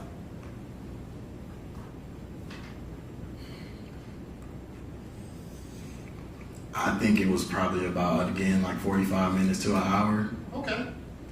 So, she calls you. And when she calls you, you describe her as being in a panic. Yes, sir. And as a result of her calling you, you get on a three-way call with Miss Benning. Yes, sir. And so now it's you, Jade, and Najee on a three-way call. Yes, sir. And you're not able to make out anything that Jade is saying. Like I said, it just sounded distressed. I believe she might have like maybe said my name or like that she needed help or something of that nature. Oh. So you heard that when you were on the call? I need you to reiterate that. I'll rephrase it, no problem. Yes, sir. When you were on direct examination with the state, you talked about when you were on a three-way call, it was you, Najee, and Miss Benning. Yes, correct? sir. Yes, sir. And when you were on direct examination with the state, you said how you could not ascertain what Miss Benning was saying, correct? It was very slurred. And now on direct examination, you're saying she was saying your name, Keith? I can't tell you what she was saying. So, which one is correct? Did she say something audible that you could understand, or did she? It was very muffled. It was very muffled. So no, it wasn't too clear of what she was saying. Okay. But just to be clear, the original call from Najee, you felt that she was in distress and a panic. Najee, correct? When she first called you. You're asking me, was Najee in a panic? Yes, that's how you described it, correct? Yes. Okay. And so, as a result of you experiencing that distress phone call from Najee, correct? Yes, sir.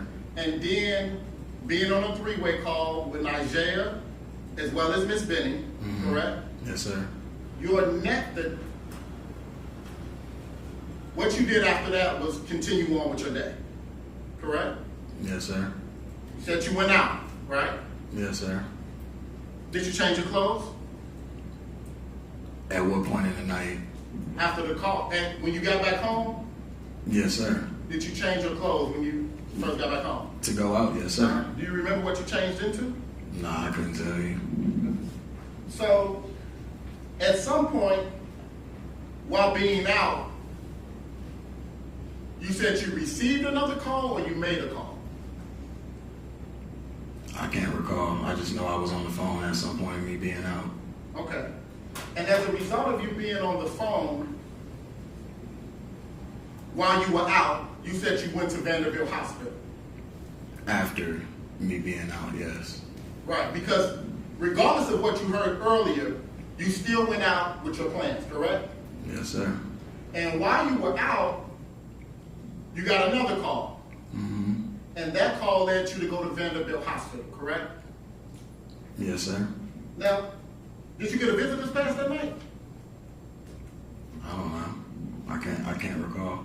Well, tell the jury, what did you do after you got at Vanderbilt? When I get to Vanderbilt, obviously I think I check on the person that I'm most connected to in the situation, and at that point, I check on Najee and Miss Jackson. How do you check on them? We meet in the emergency room lobby. Are you able to do that without getting a visitor's pass? I wouldn't know Vanderbilt's criteria as far as how they go about seeing visitors. Did you go through a metal detector that night? I don't think they have metal detectors at the door. Okay. So if Miss Jackson had a visitor's pass and went through a metal detector to get into Vanderbilt, certainly you would have too, correct? I would assume so, but like I said, maybe their staff wasn't doing their job that night. Maybe so. Let's talk about who you encountered once you arrived at Vanderbilt. Did you encounter an officer named Fitz? I don't believe so. Did you encounter a Detective Smith? I don't believe so. Did you encounter a Officer Kalinsky? Don't believe so. Did you talk to law enforcement at all that night? I don't think so.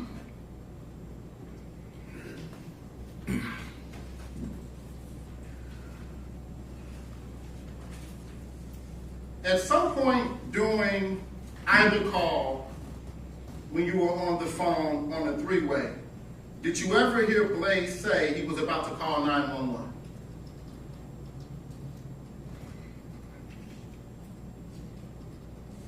I think I do recall him maybe saying something of that nature.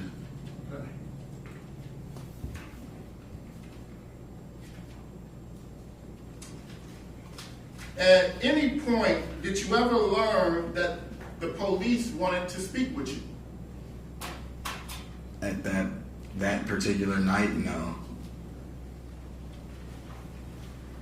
And if the law enforcement wanted to speak to you, would you have been a willing participant? Yes. Do you recall an interview with an investigator around April 30th of 2023? The one that showed up to my house? Yes. Yeah, I do. Okay. And do you recall speaking with that investigator? I do. And do you recall telling that investigator that no one from law enforcement ever contacted you? I guess so. I can't recall.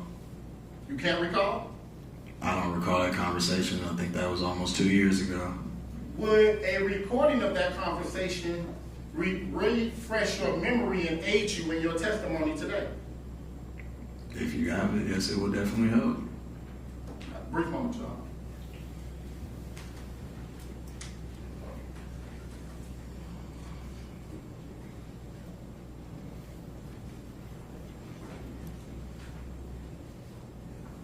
I have a moment to just get the audio recording together. Just have audio or also have a transcript? I have an audio. I only have one transcription, Your Honor, but I have an audio that way I can provide it also to the state and let them hear. Or we may need to approach. Okay, pull out the transcript and see if we can show it to the witness and see if that refreshes his memory.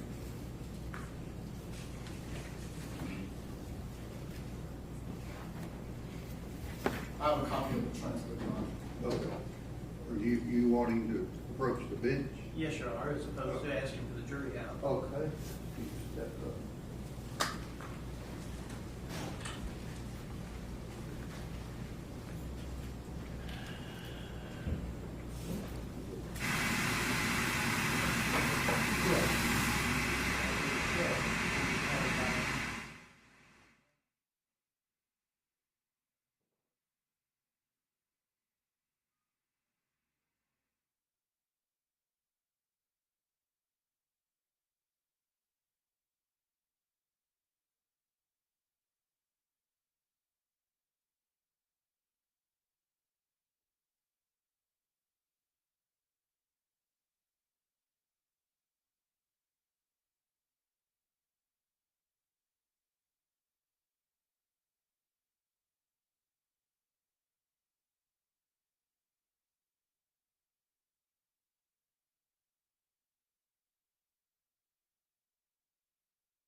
get that, Eric. They're wanting to show you just this transcript or this paper and see if you can just look at the bracketed information at the bottom. Is the question he's wanting to ask you about whether you ever talked to the police.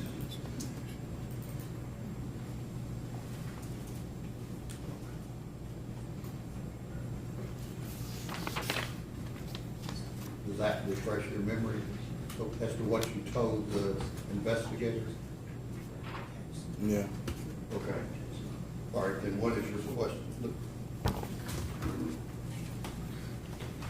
You need it back? Yes, sir. Okay.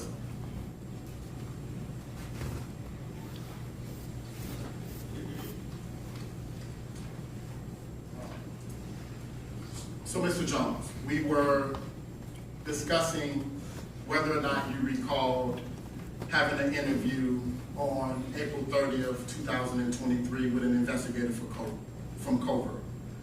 Do you recall that? Yes, sir. And do you recall stating that at that time the police did not interview you? Yes, sir. And do you also recall stating that, honestly, I was trying to kind of be as far away from the case as possible? Yes, sir. And Mr. Jones, have you ever been convicted of a misdemeanor theft? Never been convicted, not to my knowledge, no. One second, Your Honor.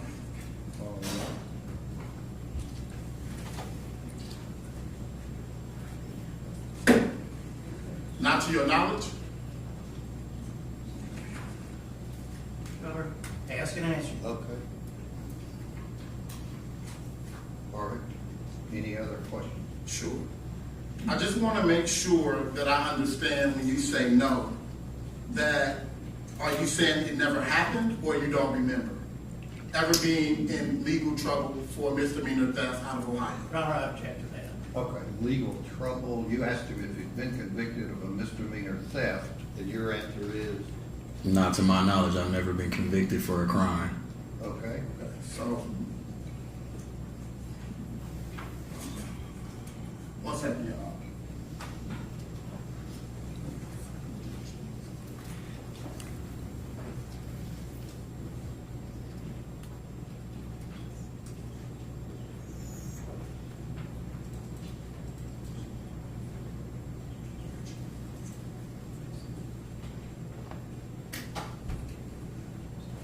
Mr. Jones, you are from Ohio, correct? I stated earlier, yes, sir. Thank you. No further questions. All right, let the lawyer step up just a moment.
Or any other questions from the state?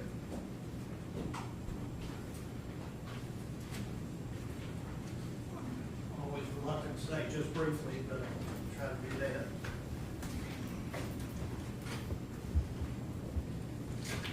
Sir, April 2023, was that when the defendants investigator came to your residence? Yes, sir. Did you have any advance notice that someone was coming to interview you? Not at all. I was woken up out of my sleep.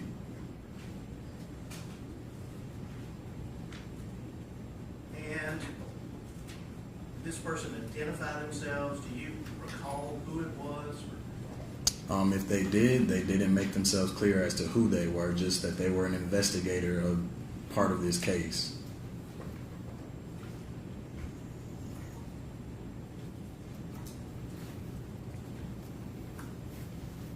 Now, as the police investigation moved along, have you not only been interviewed, but spoken with the prosecutors on several occasions?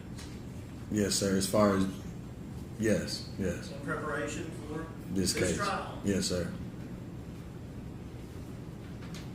And this being very shortly after Ms. Benning passed, was that something you were focusing on? At the time, no. I was probably more so focused on school and, things of that nature.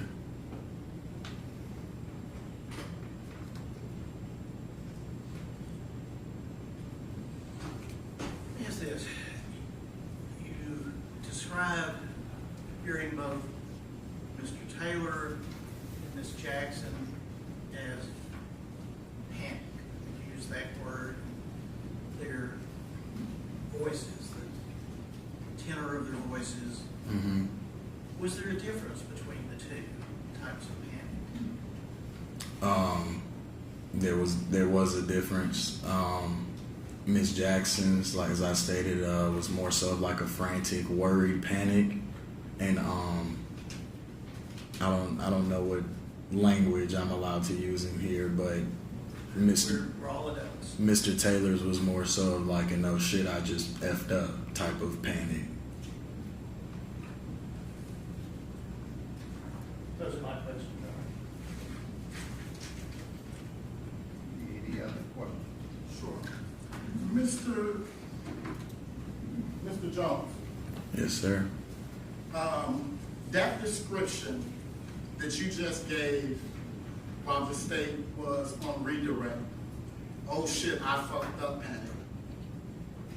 Have you ever stated that before at any time to anyone? Yes. Did you state that to the investigator when he spoke to you on April 30th? I don't know if that question was even asked in that investigative conversation. Do you not remember? As I already stated, that was about 2.5 years ago, so no, I don't recall. And would, if given the opportunity to review a transcript of that conversation, would that refresh your memory and aid your testimony here today? I think it would.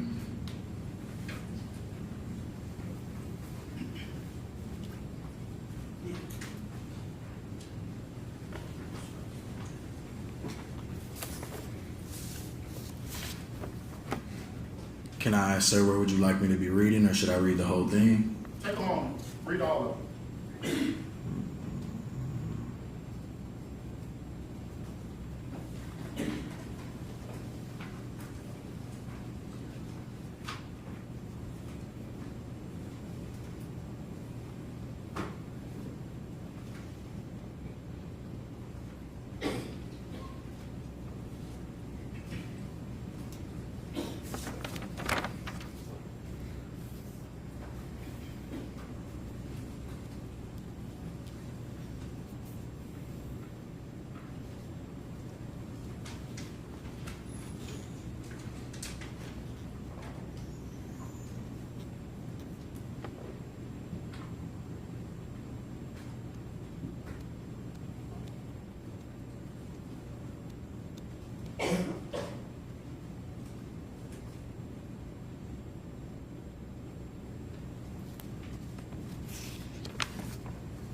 Can I ask, is there a specific place that you want me to read? I've read over it, but nothing, I'm not getting where this is leading. get where it's leading, sir. Did you read all of it? I mean, we would be here a while if I read all of it. It's worth it. Please take the time to familiarize yourself with it. Okay.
Okay, I think I've seen enough. Did you read all of it, sir? I didn't. Did you read all of it, please? Okay, just read whatever page, last page you didn't read.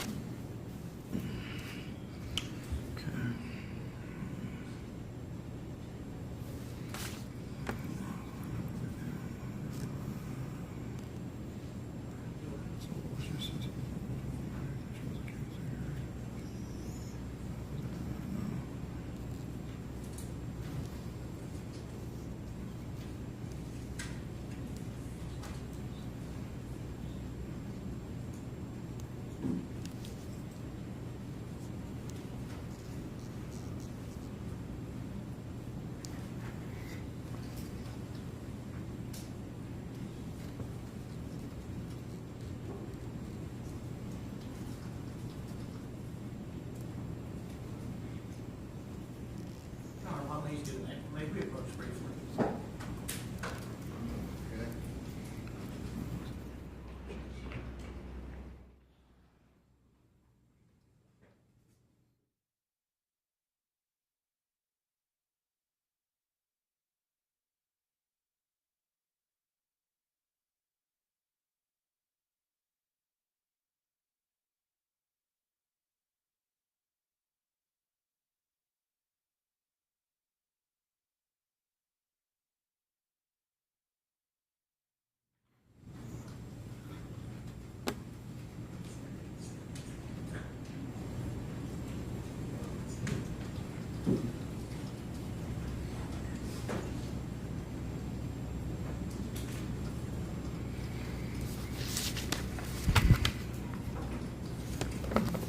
What's your question? So, Mr. Jones, the description you gave that Mr. Taylor was, oh, I fucked up, panic. Have you ever given that statement to anyone at any time? Yes. When? When I met with the DA. When was that? First time I probably gave that testimony was back in February. Of this year? Yes. Okay. And did you talk to Detective Reese on February 28th of 2023 by phone? I don't know who Detective Reese is. So if he said he spoke to you, you don't recall that? Is that who this person is? No, sir. I don't know who Detective Reese is. Thank you. No further questions. Any other questions? Just you, Mr. Jones, having read this transcript, did you see anywhere in there where you were asked the question to describe or asked to describe the panic that you testified here today? Were you ever asked that? I don't see that question presented in this document. All right. But we asked you, didn't we? Yes, sir. That's all. Any other questions? Mr. Jones, you understood that the purpose of that visit was to get information about what happened and what information you may have had as it related to Jade Benning, correct? Sure. Yeah, I guess. Yeah. No further questions, John. Mr. Jones, when did you realize that that person who came and tried and got this information from you was working for Mr. Taylor? After I had already had this conversation and given them the information they requested. That's all. Any other questions? No questions from Ms. Windenshaw. Thank you. Who's the next? Andrea Rose.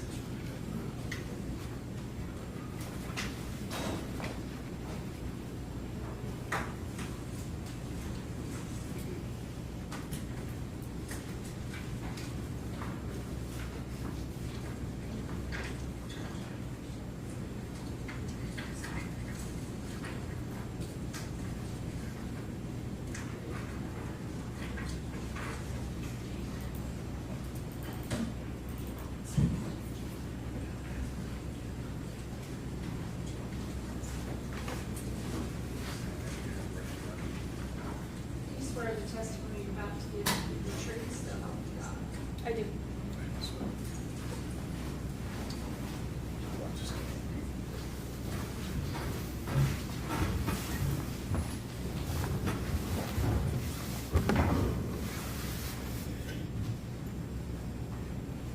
Okay. Your Honor, if I could I have State's Exhibit 1A and 1B, please?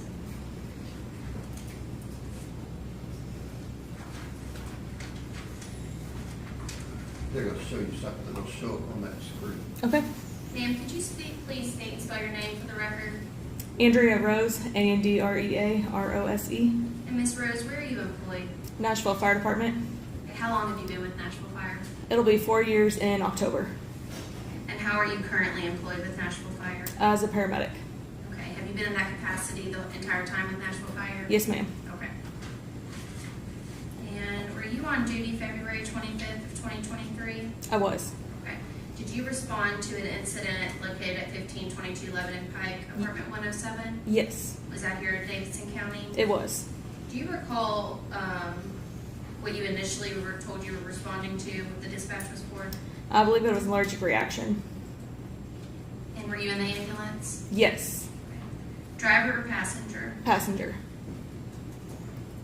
Were you the first medic on the scene? I was.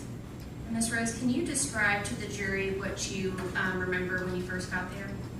I don't recall who took us. I don't know if he took us to the patient or if he met us at the door. I don't remember any of that.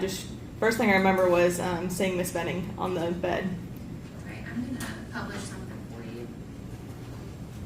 Do you recognize this? I do. Okay. Can you tell the jury what this is? This is the apartment right when you walk in. Okay. And these two females right here, they were not present. Is that correct? That's correct. And you mentioned a male. Do you see that male in the courtroom today? I do. Okay. Could you point him out and describe something he's wearing for the court, please? Yep, he's right over there wearing a blue suit and a white shirt. Your Honor, if the record can reflect our identification of Mr. Taylor. Okay. And Ms. Rose, do you recall what Mr. Taylor's demeanor was like on that 25th? Yes, he was very frantic. Okay, what do you mean by Who's very anxious.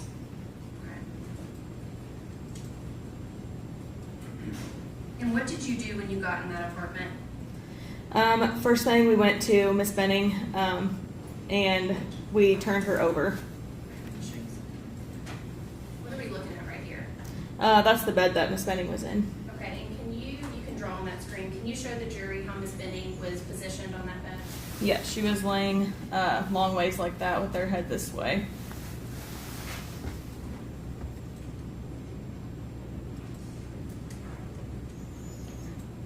And right here, what am I circling? That's where she had vomited. Okay. And what did that look like? It was like a pink frothy sputum. Okay. And were you trying to get any medical information from Mr. Taylor? Yes. Did he give you anything? He just told us that she was pregnant, and he couldn't tell me how far along she was, nothing. No medical history and anything like that. Okay. Was he saying anything while you were in the apartment? Yes, he did say that she ate bad food. That's what he kept telling us.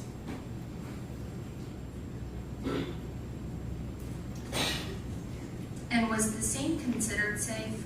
Initially, yes, but by the time we tried doing patient care, no. Okay, and what do you mean by try to do patient care? We tried to assess the patient. Like I said, we tried rolling her over, and he would not allow us to. He just kept being very handsy with the patient and not allowing us to properly take care of the patient. Did you perform CPR on Miss Benning inside the apartment? I did not. Why? Because the scene was not safe.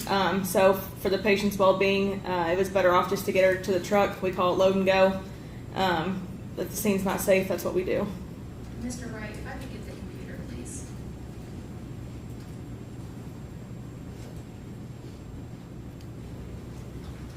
And Miss Rose, when you rolled Miss Benning over, can you describe to the jury what her condition was like? She was unresponsive, no pulse, was limp. I'm gonna hand something up.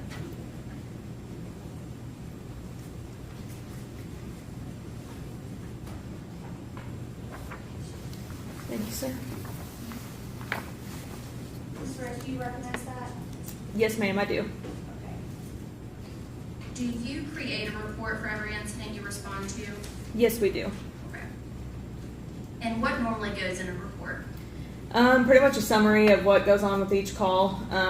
Basically, we just put what medic unit we were in, saying that we were dispatched to what address, what type of call it was, and then what kind of interventions we do while we're there. And then we just put that we took the patient to the hospital, and then we put that we got a signature, or that we gave a report to the oncoming crew at the hospital. And basically just get signatures from them, and we make sure we put that in here just so it's clear. And then once we get the signatures, that patient care is transferred over. Okay, and did it appear to you that Miss Benning was suffering from an allergic reaction? No, it did not. Okay, can you tell the jury why not? Allergic reaction usually is they have symptoms such as like a swelling tongue, like a closed airway, hives, itching, and Miss Benning did not have any of that. What are we looking at on this first page of the EMT report? So the top part, I guess the very top part is the patient's name, the address, age, birthday, and then the big paragraph is a summary of the call. And then after that, any medications, allergies, food allergies, anything like that, which I was unable to get. And then after that, the top part of this one is what heart rhythm that the patient was in. Again, she was in cardiac arrest. So once we got her on the monitor, it showed PEA. That's what I have there. What is PEA? Pulseless electrical activity. Did you ever try to use the paddles on Miss Benning? They were placed, but we never got to use them. Okay, why not? Because we do not shock PEA. And why is that? It just doesn't do anything for the heart. The best thing to do would be epi, which we did. Okay. I'm going to jump out to this. What are we looking at right now? All the 0 over 0 is the blood pressure, so she never had a blood pressure, and all the zeros to the right is her pulse. She never had a pulse at all. And can you walk the jury through what the procedures were you did once you got to Miss Benning to try to save her life? Yes, so like I said, when we got to her, we realized that she didn't have a pulse, she wasn't breathing, so we got her loaded to the truck, which is where we actually started the CPR, and then we did the IV, so we could give her drugs through the IV, such as Epi and Narcan, and then we gave her oxygen, put her on the cardiac monitor, and we intubated her with an eye gel, so that way we can breathe for her since she wasn't breathing for herself. Okay, and what would Epi do for Miss Benning? It tries to excite the heart and get the heart pumping again. And what about Narcan? Narcan is for to see if we can reverse any side effects of opioids. Did Miss Benning respond to the Epi or the Narcan? No, she did not. Not for us anyway. And once you got Miss Benning in the truck, do you recall seeing anyone else? On scene, yes. Once we got her in the truck, we saw a female. Okay. Can you describe to the jury what that female demeanor was like? Yeah, she was very upset, very scared, was very concerned about Miss Benning, asking if she was going to be okay, asking what was wrong with her. She eventually tried getting in the truck too, but we told her we can't have her in there. And so yeah, she was very, very concerned. Okay. And the female that showed up and Mr. Taylor's demeanor, can you describe to the jury if they were similar or if they were different in also?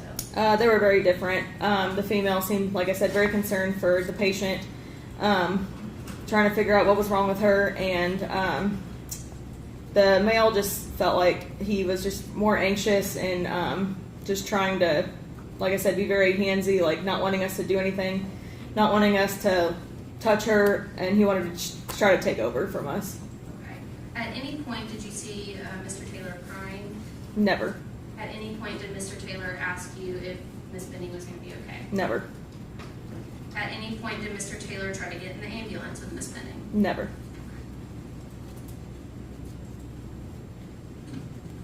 What are we looking at here? So this is the GCS. So she had a GCS of 3, which means she was never verbal, never alert, just had no reaction to anything from us.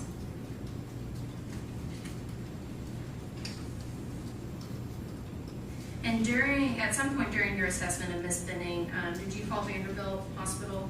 I did. And why is that? We like to call them ahead of time, let them know what we've got coming in. I let them know that we're coming in emergency traffic with this patient, cardiac arrest, CPR in progress, and that she was pregnant as well. That way they can get more staff readily available before we get there. Right. Did you transport, did the ambulance go with lights and sirens? Yes. Okay, and why is that? Because the patient was critical. She was in cardiac arrest, so we would go lights and sirens with that to get to the hospital faster. I want to talk a little bit about the time. It looks like you arrived at Miss Benning around 9:50 p.m. Is that fair to say? Yes. Okay. And you departed only 10 minutes later? Correct. Is it typical to be moving that fast with a patient like Miss Benning? Yes. And why is that?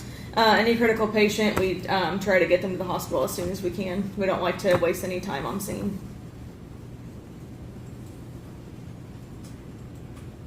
And you got Miss Benning to Vanderbilt 12 minutes later to Vanderbilt? Is that Correct. Yes, ma'am.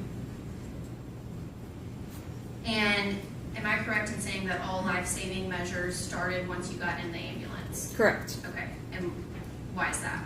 Because the scene was not safe, so we could not perform CPR immediately like we would like to have done. And at any point in your care of Miss Benning, was she ever responsive? Never. Did she ever have a pulse? Never. Okay. And once you released care to Vanderbilt, is that when your involvement with this case stopped? Yes, that's correct. I wonder if you'll give me 1 minute.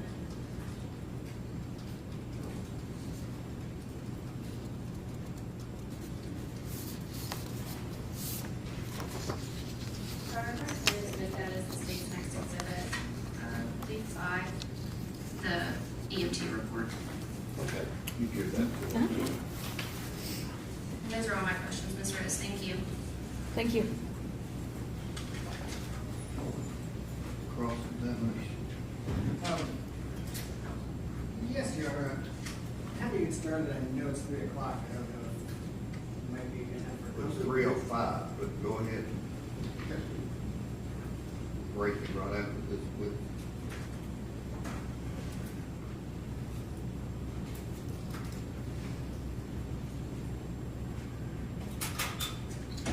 Good afternoon, Miss Rose, right? Yes, sir. I'm going to do my best to remember that because I know your report says Miss Agrawal. Yes, sir.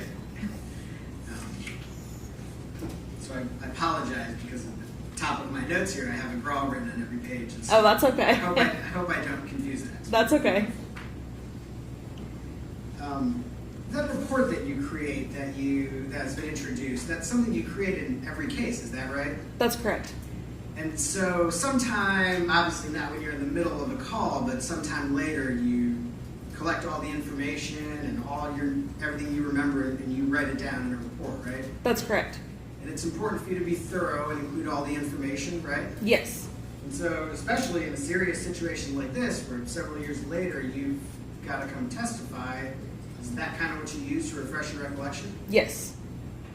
So, it's not a super long report. It's about maybe five pages or so. Does that seem about right? Mm-hmm.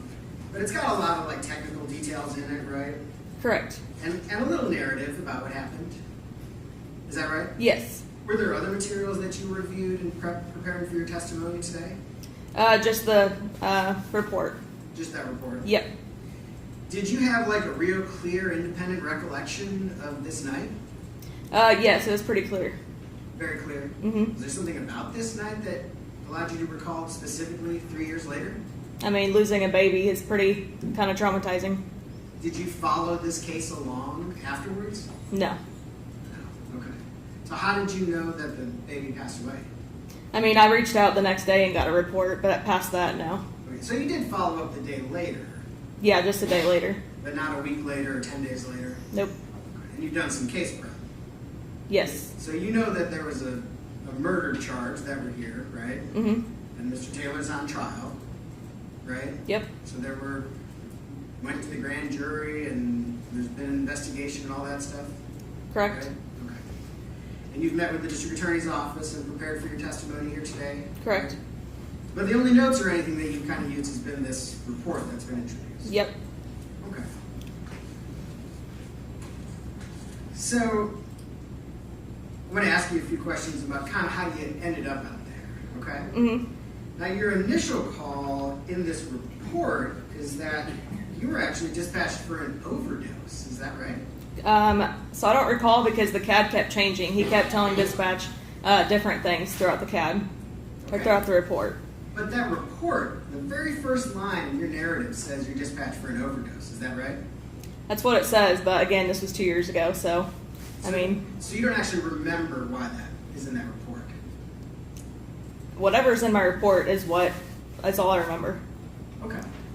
Well, I guess I'm asking, the report says you were dispatched for an overdose. Is that right? Again, I don't recall. I remember the allergic reaction part. He kept telling dispatch different things. That's all I remember. Well, hang on a second. Let me back up a second. You're not on the call with dispatch, right? We get updates through dispatch on our CAD. Okay, so you can see like a CAD scrolling along in the Yes. vehicle? And so you're seeing, we got new information, it's an allergic reaction. We got new information, it's an overdose. We got new information, it's something else. Correct. Okay. So you specifically remember seeing that on this call? Correct. Okay, what time was it changed from an overdose to an allergic reaction? I don't have the exact times. How many times was it changed between an overdose and an allergic reaction? I don't recall. If I passed you a copy of the CAD report, I'll pull it. If I passed you a copy of the CAD report, How could you show me where in there it shows that it was listed as an overdose? Possibly. Right?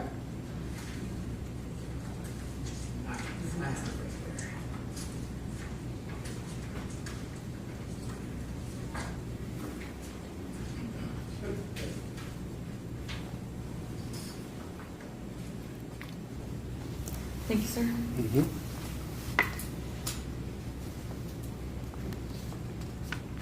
So the question is, I know that was a little bit of conversation, but at what point during that, in that CAD report, does it list this call as an overdose?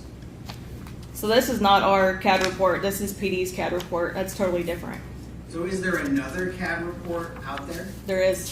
From the fire department? Yes. that is a different, or from EMS, Correct. that is a different report. That's what I said. Yes, sir. And that's generated by, not by 911 emergency communications? It should be, but this is not the same report. That's not the same report. Mm-mm. There is an actual 911 CAD report. That's correct. It has additional information. Yes, that's correct. Okay? Now, clear that I have that report. Do you know where those reports are generated? I do not. Do you know who maintains those reports? I do not. Do you know who inputs information into those reports? I do not. But you get information from those reports when you come out to a call. Mm-hmm. Okay?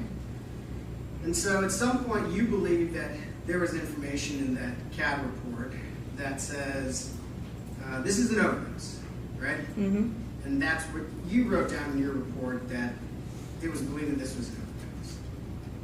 Yes? Yeah, whatever I saw in that CAD report is what I put in my report. Do you have any idea where the information came from that this might be an overdose? Probably, I don't know how 911 dispatch does their stuff. 911 dispatch gives us what they hear, and that's what we go off of. So it's possible that it was like a description of symptoms that could have caused them to classify it as an overdose? I guess you could say that. I mean, like I said, they tell us what it is, and then they can change throughout before we even get there. It can change from an overdose, it can change to an allergic reaction, it changes throughout the whole time. So sometimes clearly someone calls and says, hey, we were taking drugs, we were shooting up, and they passed out. And that's an easy, like, we know it's an overdose, right? Can you repeat that? Sometimes there's an emergency call where someone is doing drugs and they pass out, right? Like they're shooting up and they just fall out, right? Yes. There are calls like that. Yes. And 911 knows that that's a clear overdose. Not always. Not always? People don't always tell the truth to dispatch. Sure. You're absolutely right. And I apologize. I'm being a little bit presumptive here. But occasionally, maybe 911 has a little bit clearer idea that there are drugs involved in this situation. They have been told that there are drugs involved in this situation. And they know that's an overdose. Put that way over on this end of the spectrum. Right? Sure. Sometimes maybe is it fair to say there's situations where they just get like a description of symptoms?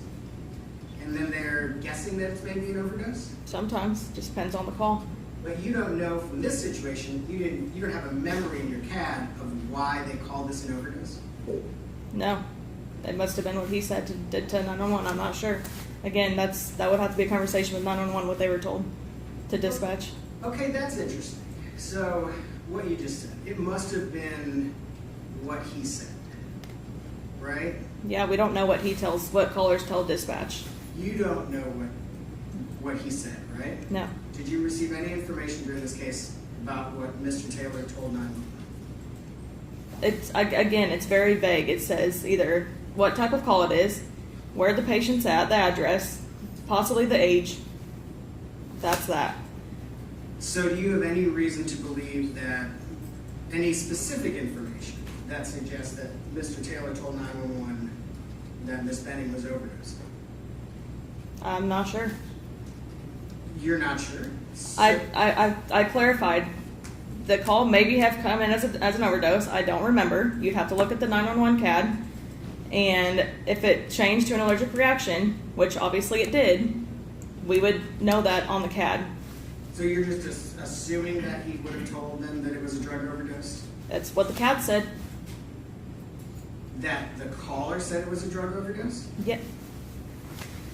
The CAD comes in and says either overdose, allergic reaction. That's what we go off of, and we don't know anything until we get to the scene. Okay. So we somehow changed, and you don't know how many times it changed, right? No, not off the top of my head. Okay. And I apologize. I know I'm kind of beating a dead horse here, but I'm trying to understand because I don't think I have that CAD report. So I'm trying to understand how this works. Okay? So, and the information you had was that at the time of the call, the patient was breathing normally, right? Yep. And that was the information, that's what's in your report. Before we got there, yes. Is that what you're saying? Yes. Yes. Before you arrived. Now you noted, and I'm going to take a quick sidestep here. You've been with the Nashville Fire Department for 4 years, right? Correct. And you are an actual paramedic? Correct. Did you work somewhere else before Nashville Fire Department? Not as a paramedic. Were you an advanced EMT somewhere else? No. Do you have other medical training or background? Yes, I've been an EMTB in a hospital since 2012, different hospitals. So you have a pretty good amount of experience in the medical profession. Yes. Do you have a significant amount of experience responding to emergency calls then? Yes. In your significant experience then, can medical crises happen quickly? Yes.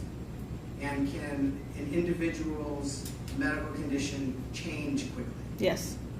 Is it always easy or always possible to predict how quickly someone's medical condition can change? No. So is it possible that Ms. Benning was in fact breathing during a call, and that within the 10 minutes it took for EMS, the fire department, to respond, that she stopped breathing? It's possible, but we don't know for sure. Sure, we don't know, but it's possible. Mm-hmm.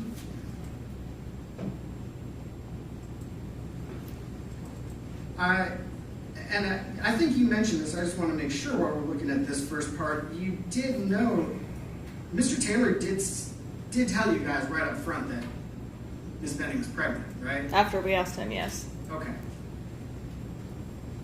So you were asking him questions, right? Mm-hmm. Trying to get some basic information. Correct. Is that correct? And he was answering your questions?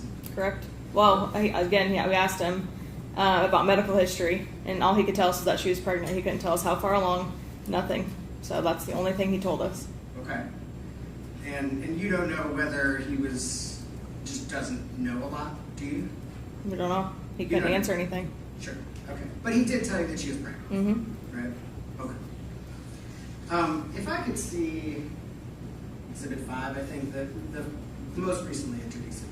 A report? The report, yes. You want her to see it? No, I'd like to see it. I think we could do some things. John? I'm Unfortunately, I apologize. I don't have a very fancy presentation with little things snipped out, so we'll kind of have to do this the old-fashioned way. Got to hit a button here. Yeah.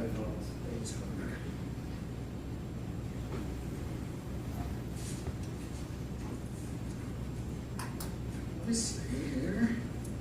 I want to talk for a second about the timeline of this call.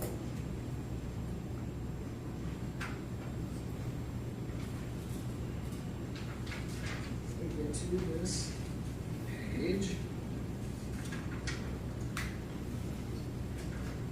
Okay.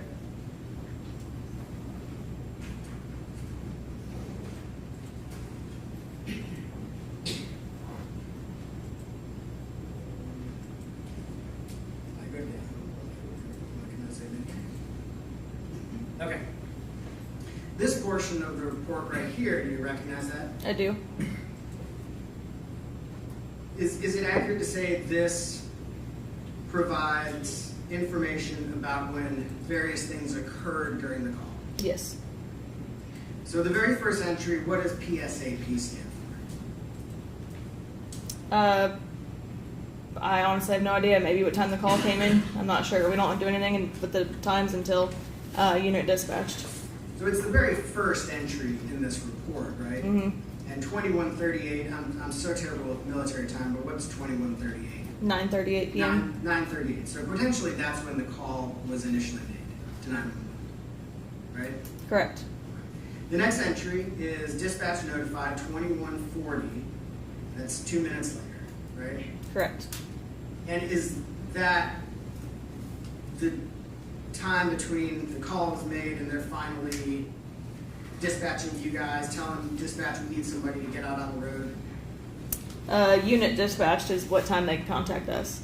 Okay, it's the same time between dispatch notified and unit dispatch, 2140 and 57 seconds. Correct. So almost identical. That's you guys getting up, being told you need to get out on the road. Correct. And we don't know why there's a 2-minute delay up at the very top there. No. You are en route 941. Correct. You are at the scene 7 minutes later at 9:48. Correct. You are at the patient 2 minutes after that, 9:50. Correct.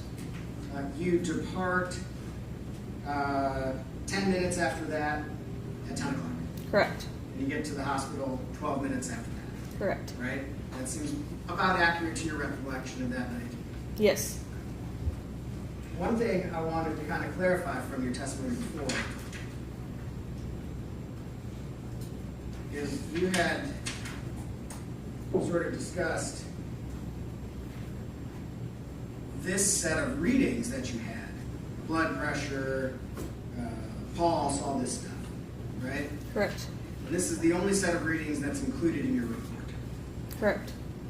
So the time on those readings begin at 21:57 and 30 seconds. Correct. Right? But we had just seen that you had actually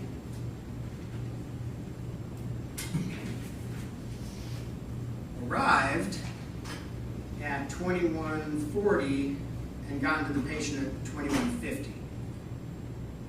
I mean, it's very easy for times to get mixed up in an emergency. Okay. It's an estimate, pretty much. Is it possible that this set of readings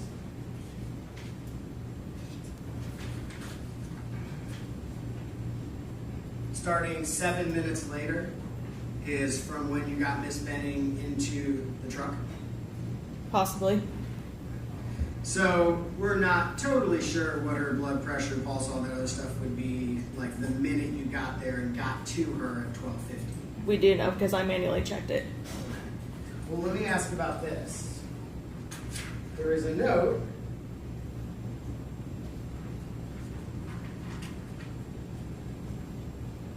that her cardiac rhythm on arrival is sinus tachycardia. Correct. What is sinus tachycardia? A fast heart rate. Fast heart rate. So when you arrived, she had a fast heart rate. In the ER, that's where it says ROSC in the ER and the ED. They got ROSC back when we got there. Okay, in the emergency department. Correct. Right. But at arrival, she had a fast heart rate. No, that's not correct. Well, it says cardiac rhythm on arrival at destination. Correct. When we got her to the ER and got her over, that's when she had the sinus tach. At the emergency department. Correct. So where is it that is the arrival on this? Can you say that again? Arrival Is where? it PEA the arrival event? PEA is what she was in the whole time that we were with her. And that's like no heart rate? Correct. So sinus tachycardia is when they got to the emergency department? Yes, after our care was transferred over already. And that's after she's being administered Epi and Narcan and whatever else. Correct. None of that worked. So let me ask, is it possible that her heart rate, like we sort of mentioned, her heart rate breathing condition could have changed in a minute? It's hard telling. It's possible. It's possible. Don't know for sure. So she could have been breathing, could have had a heart rate at 9:45? Yeah, I can't tell you what it was before we got there. But it is possible. It's possible. Especially, well, we haven't really talked about any of this toxicology stuff yet, but in your experience with a drug overdose, can drug overdoses happen quickly? Yep. I noticed you gave her Narcan. Mm-hmm. Why did you give her Narcan? In case it was an overdose. Were there signs and symptoms that made you believe it might be a drug overdose? I mean, any overdose could possibly cause cardiac arrest, but it's just protocol. Any cardiac arrest, we give Narcan regardless. Is that just protocol nowadays? Mm-hmm. Yep.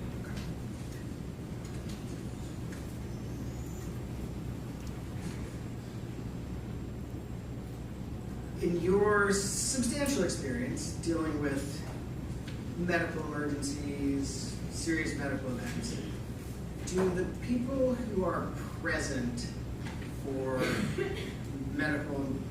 serious medical emergencies, serious medical events, always react the same No. to those events? No. Can you explain that a little bit? I mean, it is what it is. Everybody acts differently. Okay. Is it fair to say that being present for a really serious medical emergency is a traumatic event? Yes. So is it fair to say that sometimes people react differently to traumatic events? Yes. Sometimes people are calm, cool, and collected. They're always right on doing exactly what they're supposed to be doing. Is that sometimes you see that? I've never seen that. Sometimes people are screaming and crying and shouting. Mm-hmm. Sometimes people are, I don't even know what other options there are, but there's lots of ways that people react. Is that right? Correct. Can you always predict how someone's going to react? No.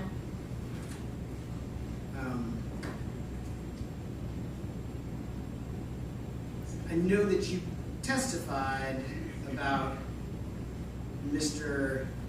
Taylor being anxious, panicky, and there were some questions about contrasting his reaction to the woman's reaction you showed him. Correct. Are you able to say, well, I know why that they reacted differently? No. Because you've been around a lot of different medical events, right? Correct. And in your experience, sometimes people react differently? Correct. Now, I know there's some discussion about, use the words it wasn't a safe environment. That's like a technical term, right? Correct. And I don't know if you have codes or whatever the thing is, but you probably have a procedure. If you can't do your work in a space, you have to remove them. Is that Correct. right? And that's what happened here. Correct. And you said Mr. Taylor was sort of getting in your way a little bit. Yes. That's kind of my lay term way of describing it. If I was understanding what you were describing, was he trying to like lift her off the bed? Is that what was going on? Yes. And that wasn't what he was supposed to be doing. No. Right? Were you asking him not to do that? Yes. And he was, is it fair to say he was upset? He seemed anxious. Anxious. Okay. He was having a reaction to the situation. Is that a fair way of putting it? Yes. Putting exact words to describe it may be tough because we're all going to have different ways of wanting to frame that, right? Right. He was having a reaction to it. Right. Right. And so, was it your impression? Please tell me if this is not a great question to ask, but was it your impression that his sort of getting in the middle of you guys trying to work was somehow related to his reaction to the situation? Can you repeat that again? Right. Not a tricky question. Okay, I'm going to do my best.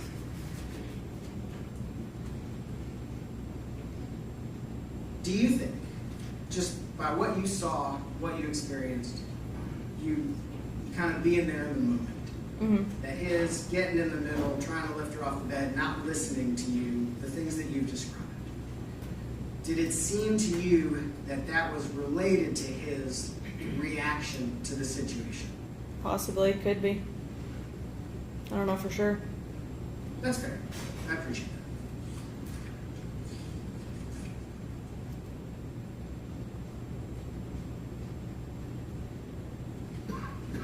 And similarly, you kind of noted this other woman showed up a little bit later, and she had her own kind of reaction to the situation. Right? Correct. And it was different. Correct. And we've been trying to put some kind of words to it, but there were different reactions. Yes. Right? If I can just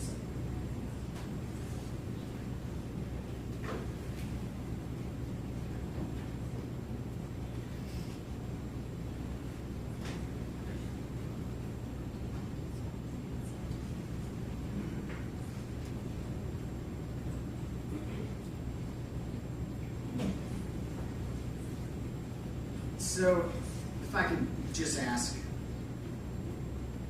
if Mr. Taylor was getting so far in your way that you couldn't do your job, couldn't do what you needed to do inside the apartment, that wasn't in your report, was it?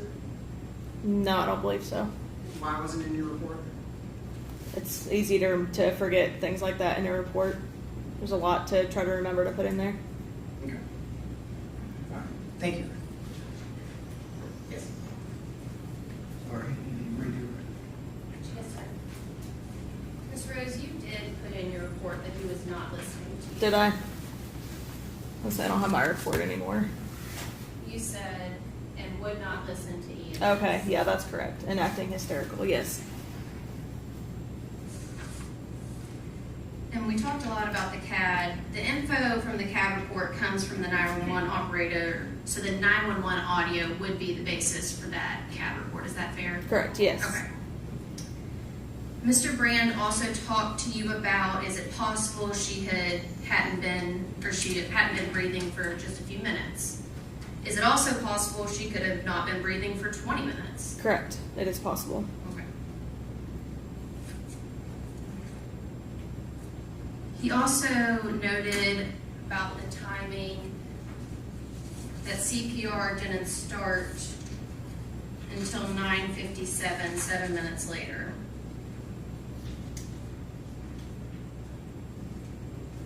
And that's because Mr. Taylor was not listening to you and you could not try to save her life in the apartment. Is that correct? Correct. And you know the allegations in this case that he is alleged to have poisoned Miss Benning and her unborn baby. Correct. Did he act like he was concerned for the health of Miss Benning and her baby, or did he act like he was in trouble? More like he was in trouble. Okay, could you describe that for the jury? Yes, he was just very anxious. Again, he was not listening to any direction that we were trying to give him. He just acted very frantic, just constantly just having his hands like this and just pacing and trying to get in our way, and just, like I said, just very anxious. Okay, could you demonstrate that one more time? I'm not sure the entire jury saw what you were... Yeah, he just had his hands like this and like pacing and just like freaking out. Okay.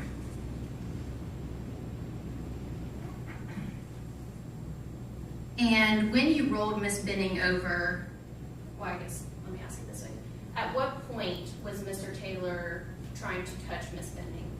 It was immediately. The second we rolled her over, he tried to get his hands on her and try to control what we were doing.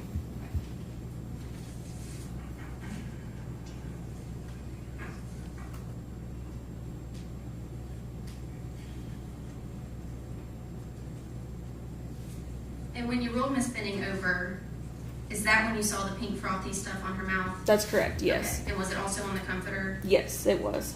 Okay. And Miss Benning was limp? Yes, correct.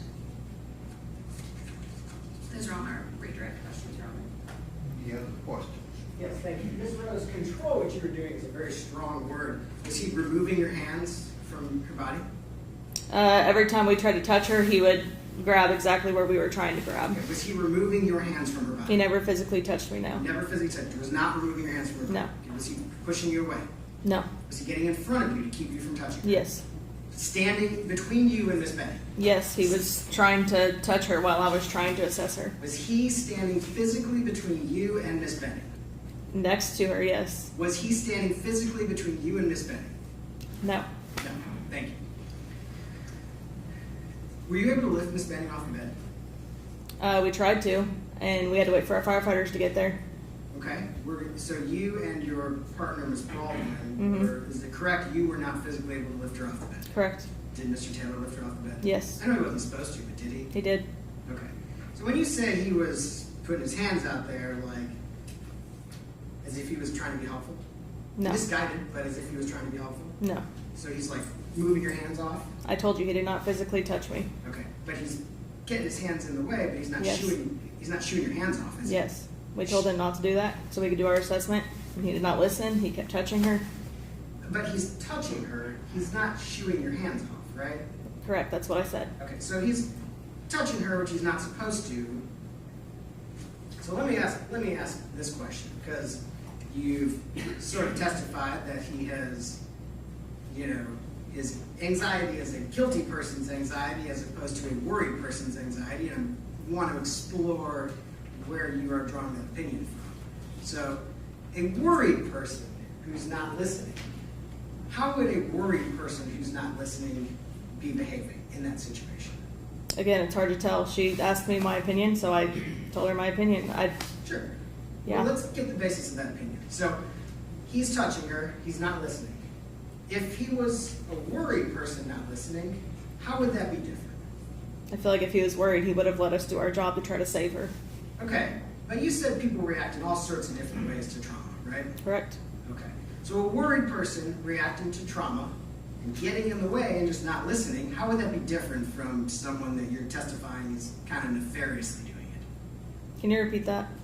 Okay. If he was worried and not listening to you, how would that be different? I just feel like if anybody was trying to be wanted the best for the patient, they would let medical professionals do what they need to do. That is ideal. I do understand that that would be the ideal situation. But, and you and I discussed this a little bit earlier, not everybody reacts to trauma in the same way, isn't that correct? Correct. Okay.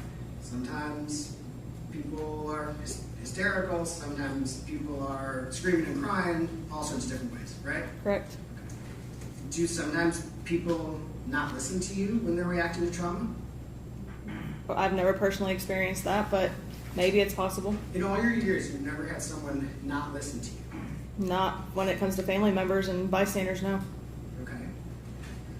So, I guess tell me, he didn't stop you from doing your work, did he? In the house, yes, that's why we had to take her out. Well, hang on a second. He didn't tell you, no, you can't do your work here, right? Correct. Do you have any reason to believe that Mr. Taylor has medical training? I have no idea.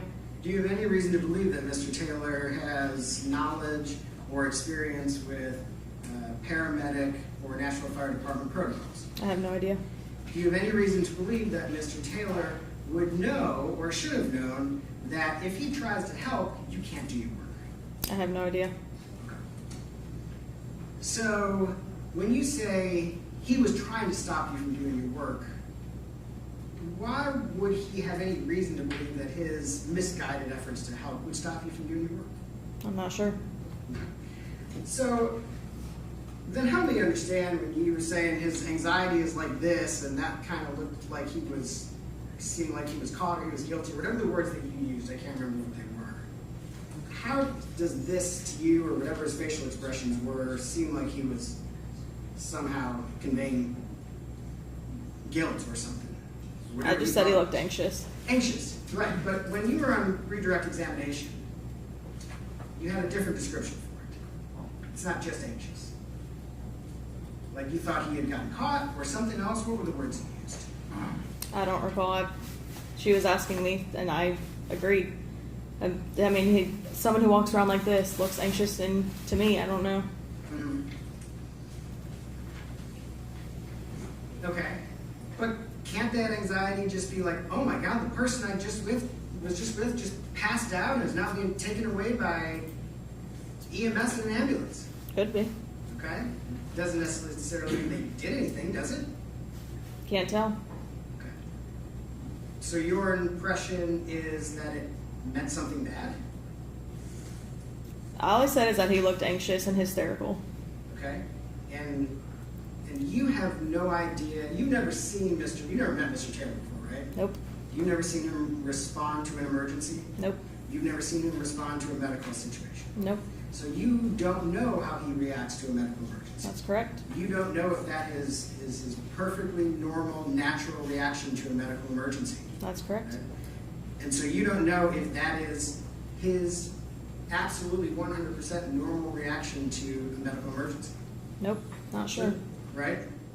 So the suggestion a minute ago that there was somehow something unnatural about that reaction, you don't have a basis for that. I said he looks like it. Doesn't mean that's true. That's just a description of what he looked like. Okay. But you don't really have a basis for that, do you? No. Thank you. Any other questions? No, sir. Thank you, ma'am. Thank you.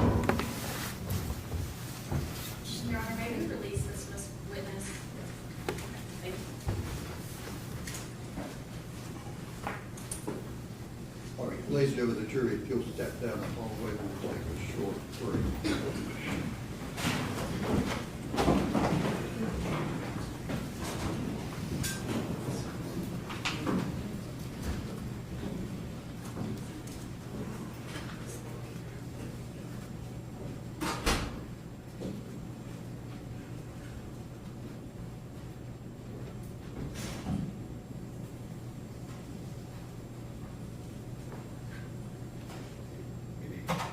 And who will the next witness be?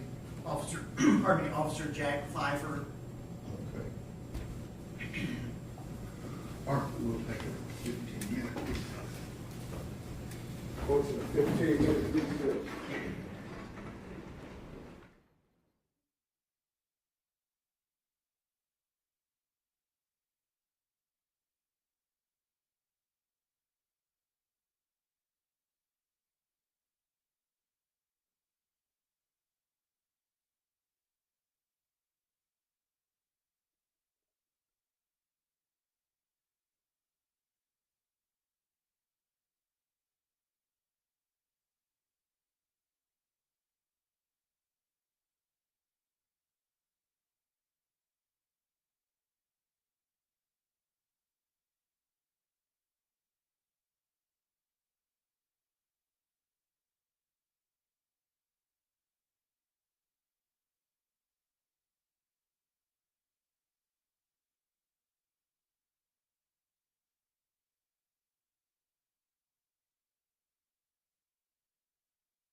please tell us your name and spell your first and last name for us? My name is Jack Pfeiffer. First name is Jack. Last name is Pfeiffer. And although it may be fairly obvious to us, could you tell us by whom are you employed? I work for the Metro Nashville Police Department. How long have you been with the Metro Nashville Police Department? A little over 4 years. And what are your current duties and assignments with the police department? So I work on patrol in Midtown sector precinct. I am a field training officer and also a maritime officer as well. And what is a field training officer in the FTO? So a field training officer deals with training anybody new that's going from the academy and kind of bringing them through training in the actual field environment outside of the academy. My duties as a maritime officer is boat enforcement. So if you see us on the rivers and on the lakes inside Davidson County, we would be the people that are dealing with that issues of, putting on the influence, other stuffs of like disorderly issues on the lake. And do you hold currently any particular rank with the police department? No. Okay. But as an FTO in maritime, do you train other officers now? Correct. Okay. Directing your attention to February of 2023, particularly the evening of the 25th into the early morning hours of February 26th, were you working for the police department? Yes. And what were your duties at that time? I was a patrol officer at the time in the Midtown area that I can currently still work. Okay. And just generally, what is the Midtown area? So we have 9 precincts that divide Davidson County, and I work in Midtown, which is that precinct. It goes from essentially 40 to parts of 440 all the way down to the county line off of 65 and Knowlesville area. We cover probably over 200 to 300,000 people. Does it include the Vanderbilt University Medical Center? Correct, it does. Okay. And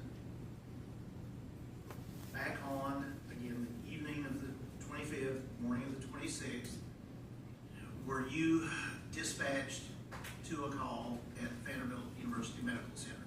I was. Do you remember approximately what time it was, the day or night? It was, I think, closer to like 11 o'clock at night. And when you were dispatched there, did you have any real specifics about what you were going for? The only specifics we were given is the call for service that we are given, which is, somebody calls us and gives us their description of what they want us to come out and deal with. We had gotten a call from Vandy about some poisoning that had occurred, a belief of poisoning at least. When you say we, the police department, received that, and that information was sent to you? Correct. Okay. And did you go to the Vanderbilt campus? I did. I went to the Vanderbilt ER. And were you familiar with that location? Yes. Were you given, before you arrived there, the names or descriptions of any individuals to look for? Not, from my recollection, I don't remember exactly who, but the Vanderbilt Police Department had advised us of names of people to look for, and we had, and who to talk to. So, fair to say, Vanderbilt was assisting, or at least helping to some extent, with names and other information. Correct. Did you ever talk to a doctor? No. Or a nurse? No. Now, when you arrived, were you in uniform? Yes. And as part of that uniform, did it back in February 2023 include a body-worn camera? It did. Have that on today? I do. It's a different model, but same concept. And just briefly, tell us about that concept. How does that work? So our body-worn cameras take video 60 seconds prior to their activation, and then upon activation, they also record audio. And they're meant to stay on for the duration of the call or to get the completion of the call. And pardon me, can you manually operate it to turn it on and off? Yes. And are there places where you would turn it off? Very, very specific instances, but very rarely do we ever turn them off. Okay. And was the area at Vanderbilt Hospital where the ER, was that a place where you turned it off at any time? No, we do not turn off our body-worn camera unless during my recording, of course, I went to the restroom. I turned it off when I went to the restroom. Now, when you arrived there and were given some names, was one of the names that you were given Blaise Taylor? Yes. And did you come to see that individual in the area of the Vanderbilt emergency room? Yes, I was directed by Vanderbilt PD towards the individual, Blaise Taylor. To your knowledge, had you ever seen that person before, had any interaction with him? No. Was your interaction with the person you came to be directed to, Blaise Taylor, recorded on your body-worn camera? He was. And you see that person here in the courtroom today? I do. Did you describe where he's sitting and perhaps an article or two of clothing? He's wearing a blue suit over here to my right. He has a goatee. As the record reflects, he has identified Mr. Taylor. Okay. Now,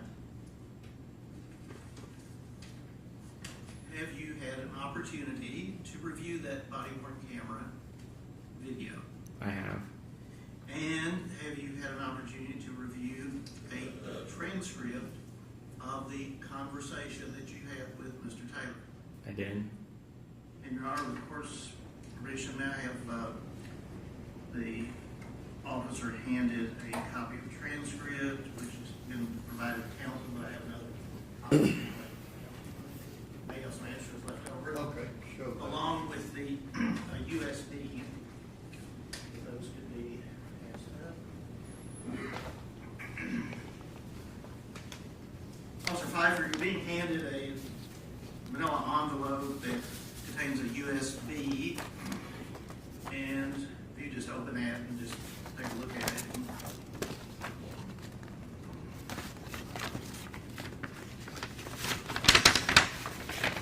I believe it has an identifying tag on it, your name on it. It does. Or it should. Right. Now, the transcript that you've been handed, have you had an opportunity to review that in comparison with what is on the USB? I have. And is the transcript a fair and accurate transcription of the conversation that is on the body-worn camera? Yes. All right, this time I would move to introduce the USB as an exhibit, and with a copy of the transcript as an exhibit for identification. I have made several copies. Not wanting the transcript made an exhibit. Well, at this point, after the jury hears it, it's just going to, but now it's fine. Exhibit 1 and, well, Right. 6 and 6A. and B. Are you wanting to play that? Yes, Your Honor, after another question or two, but I said, if I Okay, can you pass get out. those copies. This photo. Yeah. Just get my hand. There should be enough for the jury and court reporter, court, and an extra one for the thing. Now, what I'm going to ask, Officer Pfeiffer identified Mr. Taylor, saw him there, and was your body-worn camera running the entire time as you walked up? Yes. I know you will show the interaction, but what was your initial observation when you saw Mr. Taylor of what was he doing? What was his appearance and demeanor? This is during COVID, so everyone's going to have masks, or it's kind of the end of COVID, right? So he's on his phone, and I'm being directed by Vanderbilt police about where he kind of direction he went. And so I just see him on his phone kind of talking into the distance on the outside of the ER. Was he the first individual you talked with when you arrived at Vanderbilt, other than the Vanderbilt police? Yes. I'm not involved in the incident that you were there for. Did you later speak with an individual you learned to be Nigeria Jackson? Yes. Had you received any information whatsoever from her before you talked to Mr. Taylor? No. I would ask to publish the video and have the jury. Okay, you can pass those copies out. Hold on, just hold up. And while it's frozen there for a moment, Officer Five, can you tell us what is the area? Where are we looking at? What are we looking at here? So this is I'm walking out of the entrance to the emergency room to like the lobby area. So this would have been like, there's a valet area in the front of Vanderbilt ER. He's standing right next to that valet area. And just for the sake of asking, the person in the yellow top, have any involvement with this? No. Somebody walking by? Yeah, it's just, there's a lot of foot traffic around Vanderbilt ER as you'd expect from a big hospital. Understand this does have audio, so not ask anything while it's playing. All right, let me tell you, ladies and gentlemen of the jury, you've been given a transcript that the officer says is fair and accurate. But if you find, from your listening to the audio, seeing on the visual, that there's something different between what you hear and what's related in the transcript, you have to rely on what you think was said. Okay?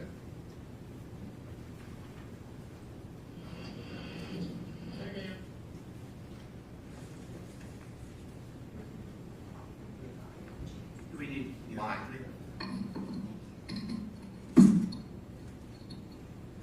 Okay. Hey, ma'am.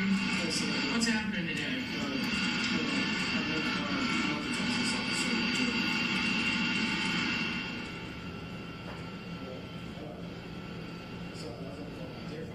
What's happening today? So, my girlfriend, she's obviously in work, so whatever. Yeah, I got that. Yeah, I was the last one. We were together on a date night. Where were you? Where? At her place. At her place, okay. Where's that at? That's off Lebanon Pike. It's a new bill. She just moved there. Do you know the address? No, I don't know the exact address. I just know, I know how to get there, because it's real easy to get there. And I know it's right behind the Burger King, so when I get to the Burger King, I know it's right there. I just turn left. Okay. But it's a new bill. They're still not even finished with all the buildings there. But her buildings. I got you. But yeah, she's a fucking one of her condo, so what happened today? So went over there. She's like, hey, got this thing planned for us. Date night, 7 o'clock. So at 7 o'clock, and she cooked dinner. She had these canvases for us to paint, and all that stuff. And then there, do all that. She made a lot of food, so one of her friends came by with her, I think boyfriend or friend or whatever. They picked up some food, stuck around for maybe about 5 minutes out, and then just us hanging out, and all that. She started not to feel well. It's kind of all the blur. She wasn't feeling very good.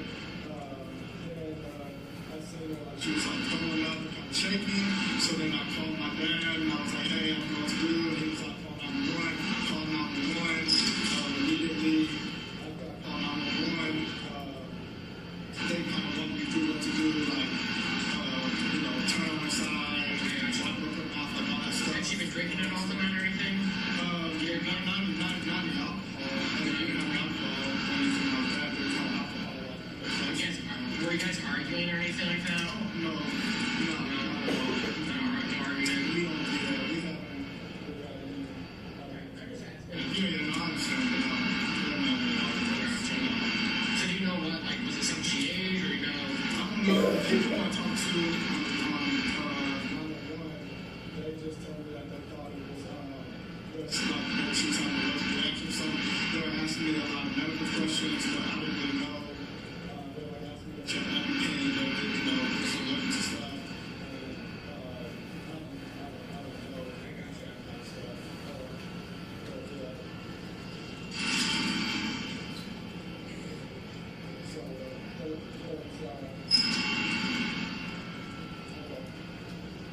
Anything else that you can remember? Besides that, just spell, career, whatever. I try to follow it. You still live at 1903 Ashton Ave? Yes, sir.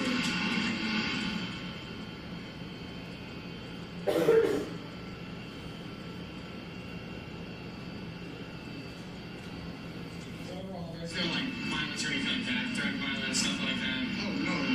It's just all medical kind of thing. Yeah. She just had some type of, yeah, absolutely.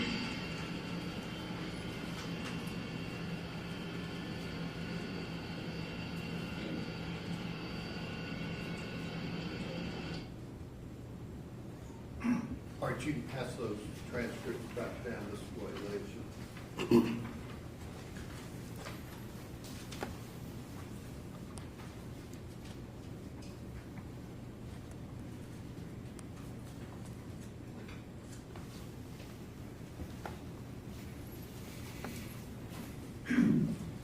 Officer Pfeiffer, when we saw the time at the top, was that coming from the body worn camera? Correct. Military time? Correct. So 23, it was 43 around that time, so it'll be 11 p.m. Now, did you ask or ever find out who Mr. Taylor was talking to on the cell phone? No. When you were interviewing him or trying to interview him? I never asked. Now, after you spoke with Mr. Taylor, did you provide the substance of that to any other officer there? The substance of what he had said? Yes, later I advised other officers about what he had told me, but I advised Officer Fish, and but I don't know at which point who I talked to exactly. Now, with respect to, did you see the individual that was identified to you as being Chad Jackson? Yes, I was told of another individual who had wanted to talk to us about this incident. All right. Now, I'm not going to get into what she may have told you, but where was she when you first saw her?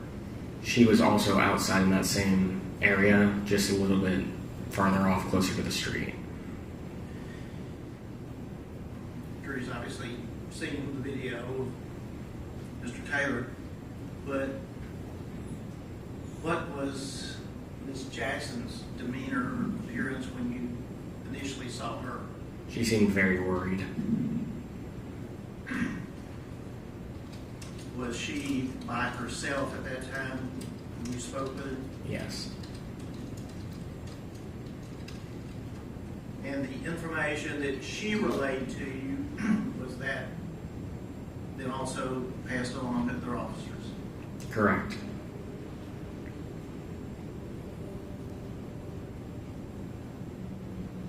Do you recall there being Officer Kalinsky? Was he there? Yes, he was. And Sergeant Smith? Yes. Did you ever communicate with Sergeant Smith that night about anything that you had observed or had recorded? No.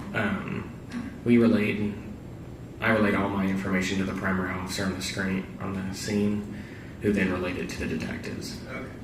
And is that how procedurally things are supposed to work? Yes. There's always someone who's in charge of the scene, and everything gets funneled up to them so that there's no misunderstanding about what's happening. How long were you there that night, morning?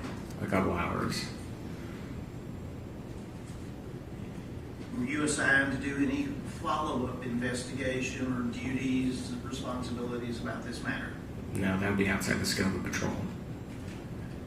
So to be fair fair to say this is the extent of your dealings with Mr. Taylor? Correct. Did you see him any more at the hospital after your interview with him? Yes, he was sitting in the waiting room. And what, if anything, was he doing at that time? He was on his phone. Was there anyone with him in that particular area of the waiting room? I don't recall exactly if there was anybody sitting that would have been associated with him.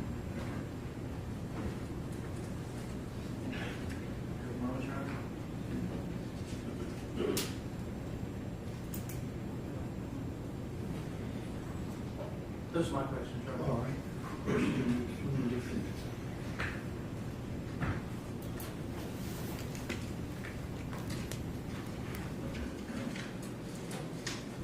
Good afternoon, officer. So you were not the primary investigating officer, right? That is correct. Is that basically assigned based on kind of who gets there first? No. Normally the primary investigating officer will be the individual that we, like I said, we have precincts, but we divide precincts up into different areas. So there's a zone officer, and that zone officer normally, if they respond to that scene, are going to be the primary officer for the investigation. So was that Officer Fish on this one? Correct. Was she at the scene before you? We responded, and I think we arrived pretty close in time. But just based on sort of internal police structures that maybe are above my knowledge level, she was assigned as the primary investigating officer at night. Correct. So then does your role kind of become assist where needed, kind of take stock of everything that's going on and interview people and collect information? Correct. And that's generally what you did in this case, right? What I did, sir? Yes. Do you know about how long you were there that night? However long my body and work camera is, I think it's a couple hours. Okay. Do you know about how long you had been there when you interviewed Mr. Taylor at 11:43 p.m.? I know it had been shortly after I responded because we kind of started doing our job right away. Okay. So that's one of the first conversations you have when you got to the scene. Is that fair? Correct. Did you and Officer Fish kind of divide conversations, or was it just whoever you guys run into is who you talk to? I think it's more on the aspect of she went to go talk to medical staff because this is a big hospital, and we didn't really have any information about the victim, so I was going to collect information from anybody that had been around the area. So the fact that you guys were called to the scene, there was some concern whether it was from Vanderbilt or any of that. This was something that needed to be investigated. Is that fair? The call, yeah, someone was worried that something was wrong, yes. Okay. But at this point, there's no homicide detectives involved. Is that correct? Correct. And you haven't talked to Jade Jackson yet, correct? Correct. When you talked to Mr. Taylor, do you know how long he had been at the hospital? I did not know at the time, no. When you indicated that sometime later you still saw him sitting in a chair on the phone, do you know how much later that was after this body cam conversation with him? Of him sitting in the waiting room? Yes. He'd been kind of in and out of the waiting room the entire time, so, I mean. So let's try, I'm trying to kind of get maybe some rough timeline here. So you get there, let's say 11:30 or so, does that seem fair? Yeah, around there maybe. Okay. You interview him about 11:43, right? Correct. Your body cam is at least 2 hours, maybe between 2 and 3 hours. Does that seem fair? Correct. Do you think that you saw Mr. Taylor still sitting in the waiting room at least 2 or 3 hours later? Correct. He was there, I think, from my knowledge, I recall him still being there like an hour plus after we had talked to him. To your knowledge and your recollection, was he there the entire time that you were at the hospital? From my recollection, he was there at least the majority of the time at the hospital. I don't know if he ever left in between. So you don't have any specific recollection of him leaving during the time that you're at the hospital? Correct.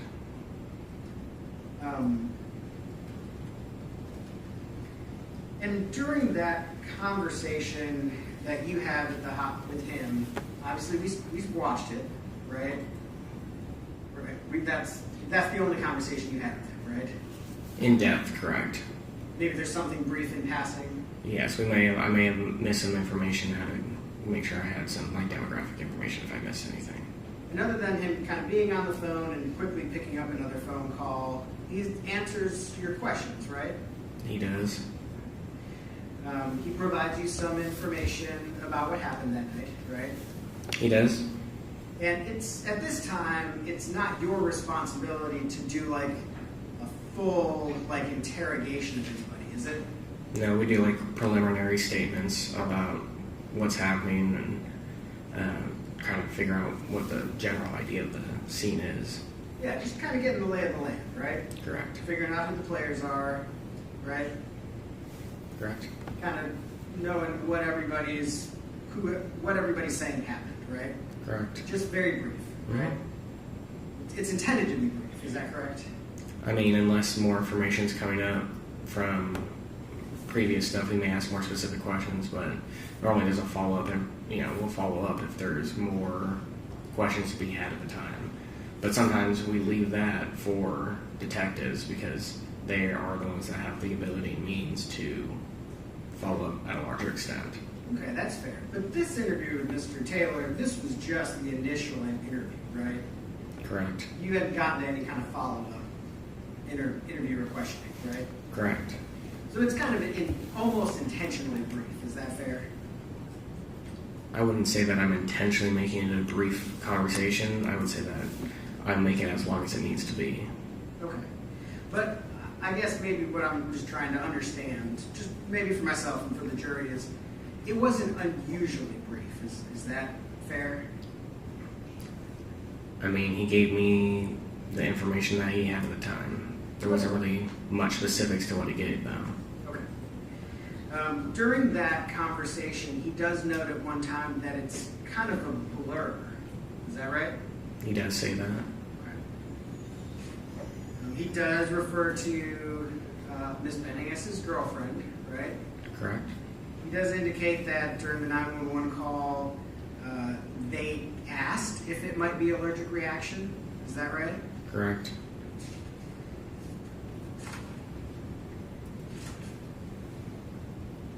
There wasn't any point in that time questioning that he refused to answer any of your questions. Is that right? No.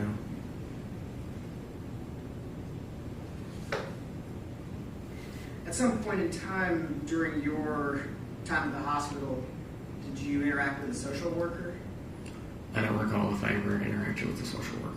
You don't remember a social worker being involved in the hospital situation? I remember there being a social worker involved. I don't recall if I had interaction with them. Well, you do remember that this was a situation where whether the hospital asked or on their own accord, there was a social worker involved. Correct. Are you familiar with other situations where social workers are involved? Correct, yes. At the hospital? Mm-hmm.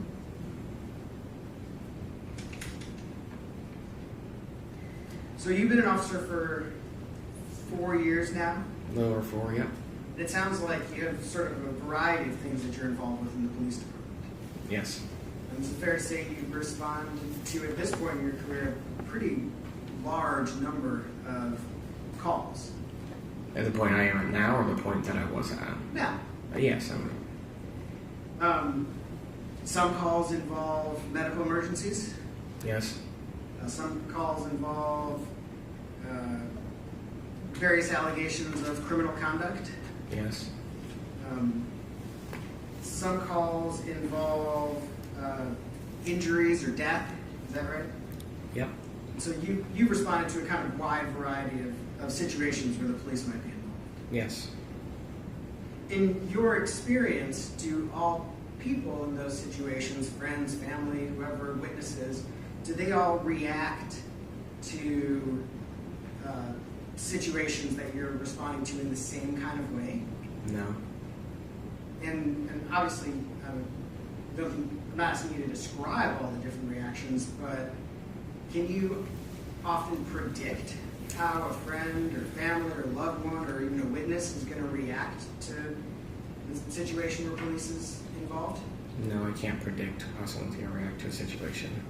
Is that particularly true where there's someone is critically injured or even killed?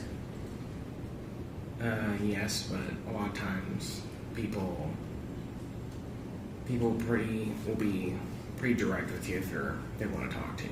Okay. But I guess what I'm sort of asking is, when someone's injured or killed, is it fair to describe that as traumatic? Yes. And in your experience, do people respond to that or react to that trauma in different ways? Yes. And you've had an opportunity to sort of observe like a wide variety of those reactions, right? I have.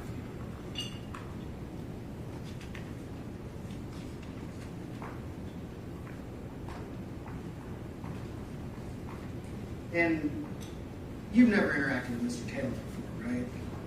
Correct. You don't know, especially at that time, you didn't know anything about his background, right? No, I did not. You didn't know anything about what experience he has with trauma or traumatic situations? I do not.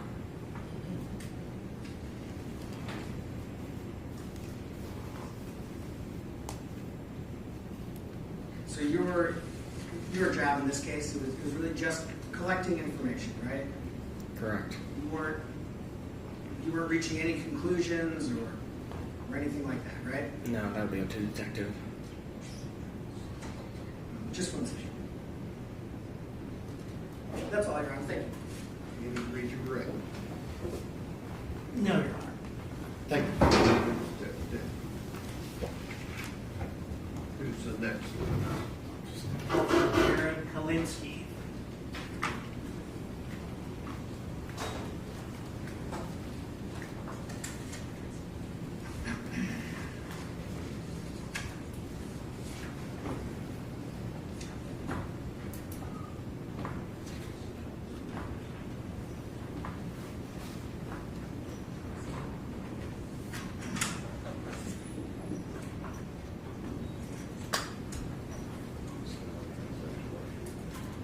Do you swear the testimony you're about to give to be the truth, so help you God? I do.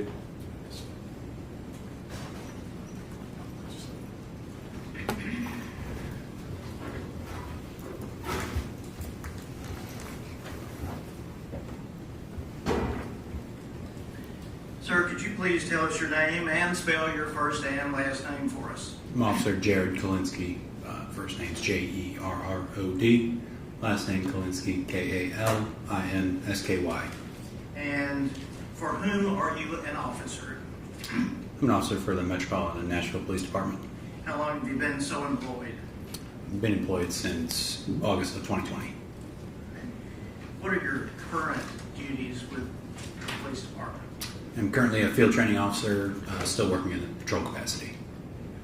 And of the 9 or so precincts, are you assigned to any particular one? Yes, I work at the Midtown Hills Police Precinct. And where is that area just generally? I'd say it goes from about the Edgehill area all the way down to the county line with Williamson County.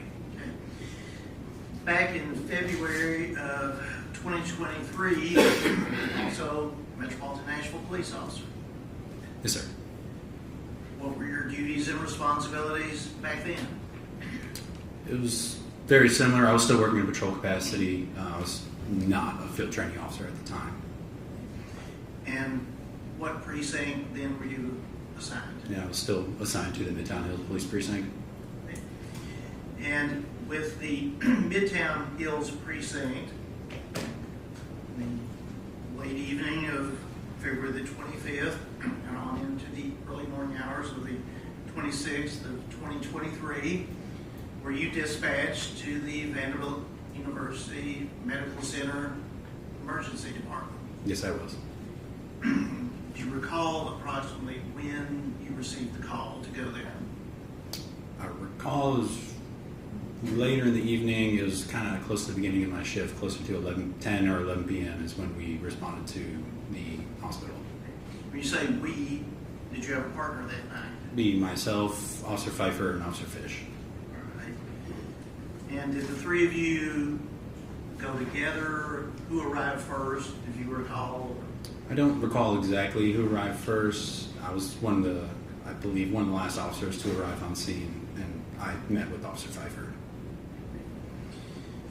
Now, without going into detail, what was the nature of the call? All I remember from the nature of the call was we were responding to a possible drugging that was being reported at the hospital. When you arrived at the hospital, were you given additional information with respect to people to speak with? I spoke first with a representative of the Vanderbilt Police Department who was asking what I was responding to, and then I spoke with a friend of Ms. Benning.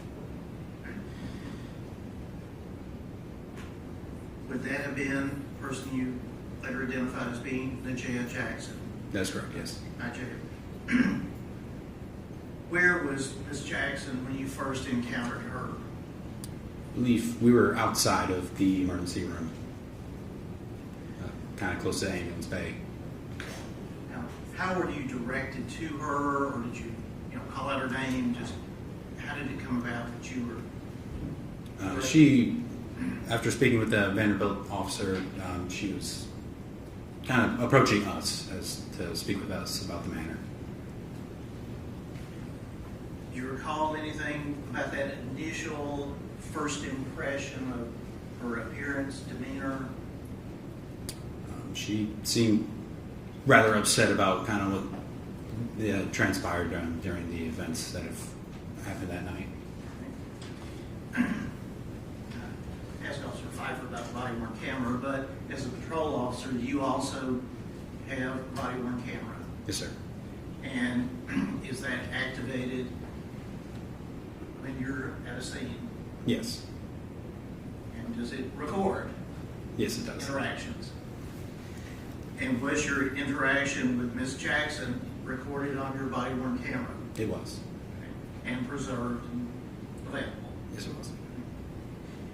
Now, after speaking with Ms. Jackson, did you relay the information you received from her to any one of the other officers? I don't recall if I did. If I did, I would have related to Officer Fish. Okay. And was Officer Fish essentially the... Yes, she was the primary officer compiling the report for us. Okay. At that initial time that the three of you arrived, were there any Metropolitan Nashville Police Department detectives at the hospital, to your knowledge? At the time of our response, I don't recall one being there. All right. Did one or more later arrive while you were still at the hospital?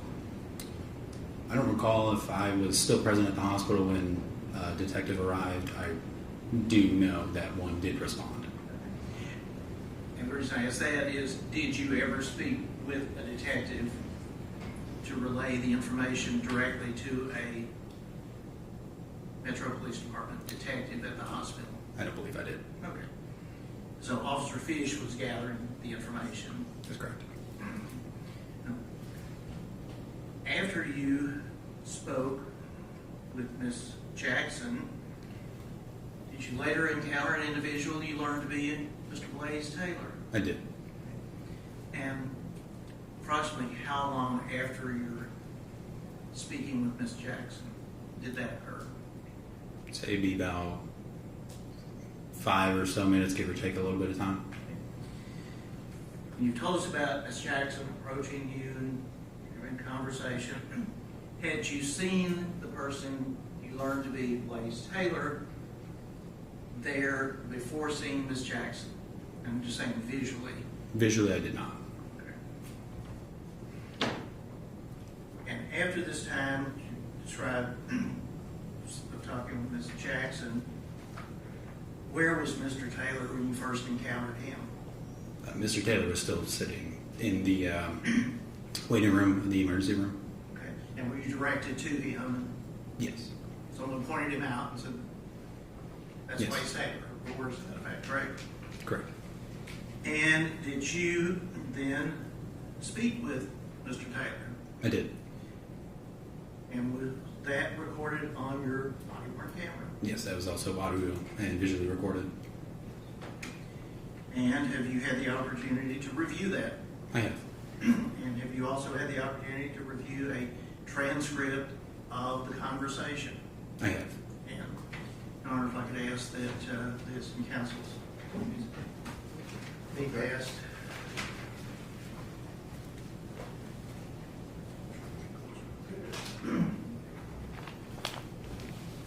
Officer Kalinsky, you're being handed 2 items, one of which is a manila envelope. If you would open that, see if that contains a USB.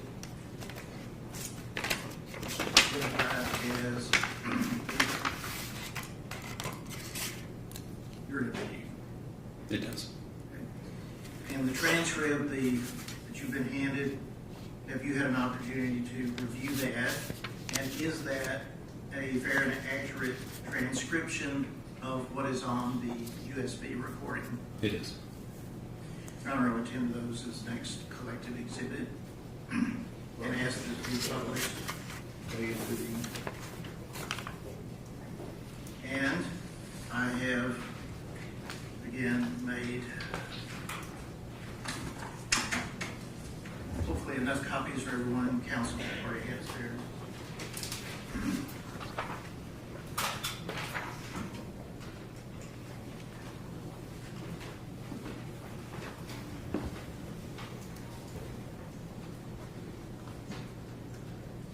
Now, may the transcripts be passed to the jury? Sure, yeah, pass it.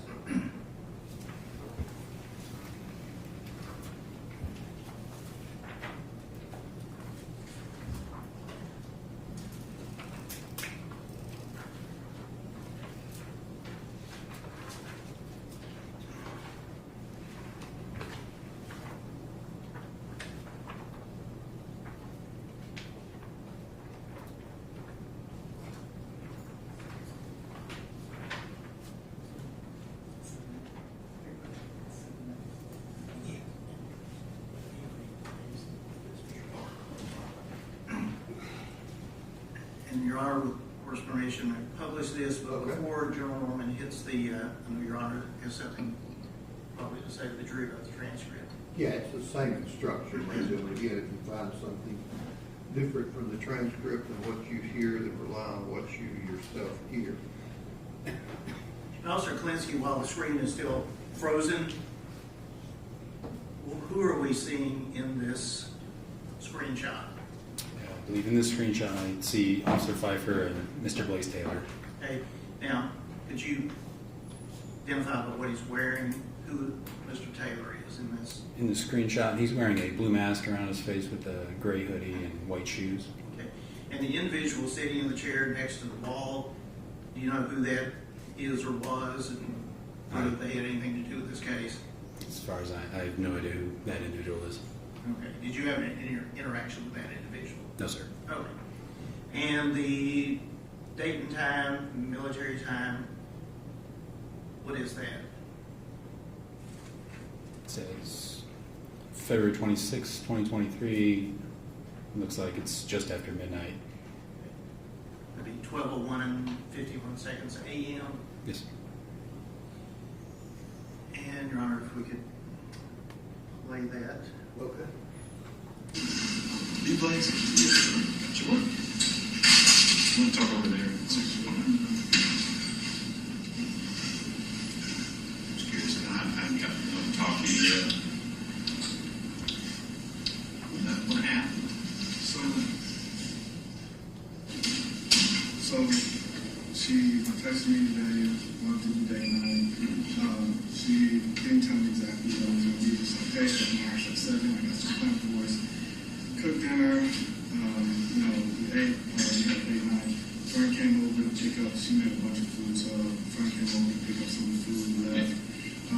Anyway, so we had date night. Started feeling sick, and then... Just after y'all ate? Yeah, so this was probably a little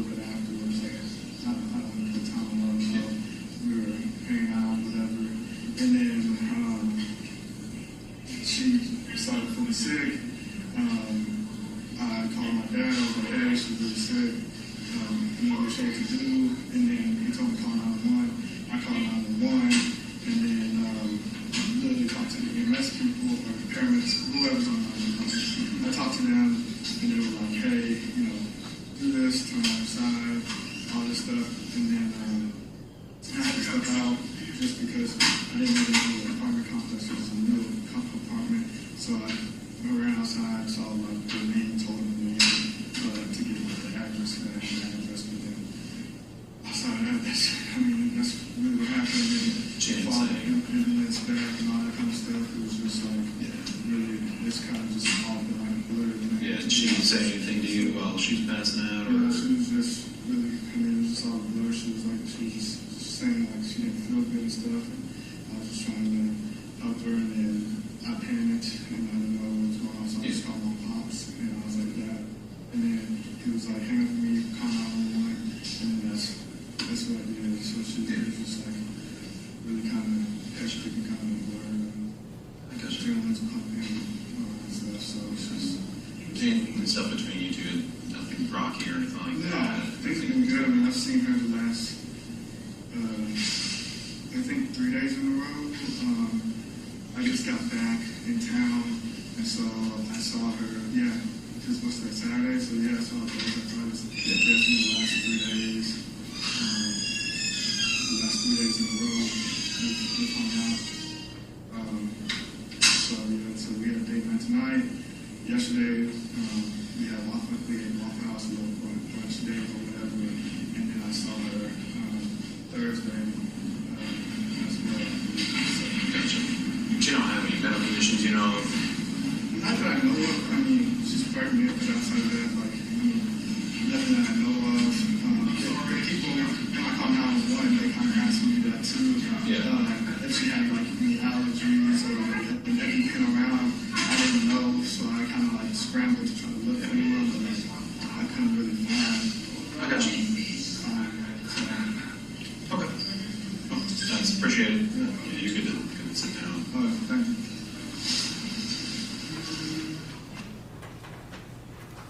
All right, you can pass those documents back this way.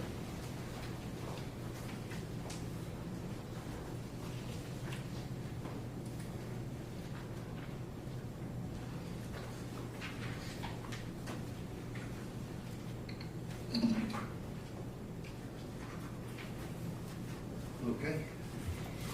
Mr. Kalinsky, when you spoke with Mr. Taylor, you had already received information from Ms. Jackson, correct? Correct. And we know from what we just watched, you did not relay any of her information to Mr. Taylor, did you? I did not. But did you have that in mind when you were listening to what he was telling you? I did. And based upon that, did you relate that information to Officer Fish? I don't recall. Then on up the chain. I don't recall exactly what I told her, but in the moment I probably would have. Yes. For it to be, again, relayed on up to further investigation. Yes. With respect to Mr. Taylor, whose appearance and demeanor the jury has seen with your interaction, how would that compare with Ms. Jackson and her interaction with you?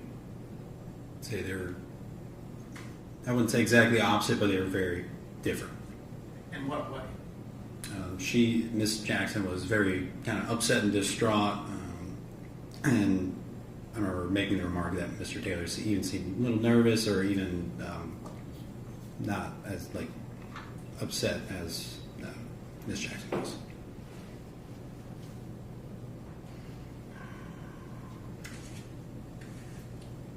Did you see Mr. Taylor any more now it's morning, but that morning at the hospital? I don't believe I did. Have any other interaction with him then? I believe that was my only interaction with him. I have a moment, John. Okay. Those are my questions, Your Honor. Questions?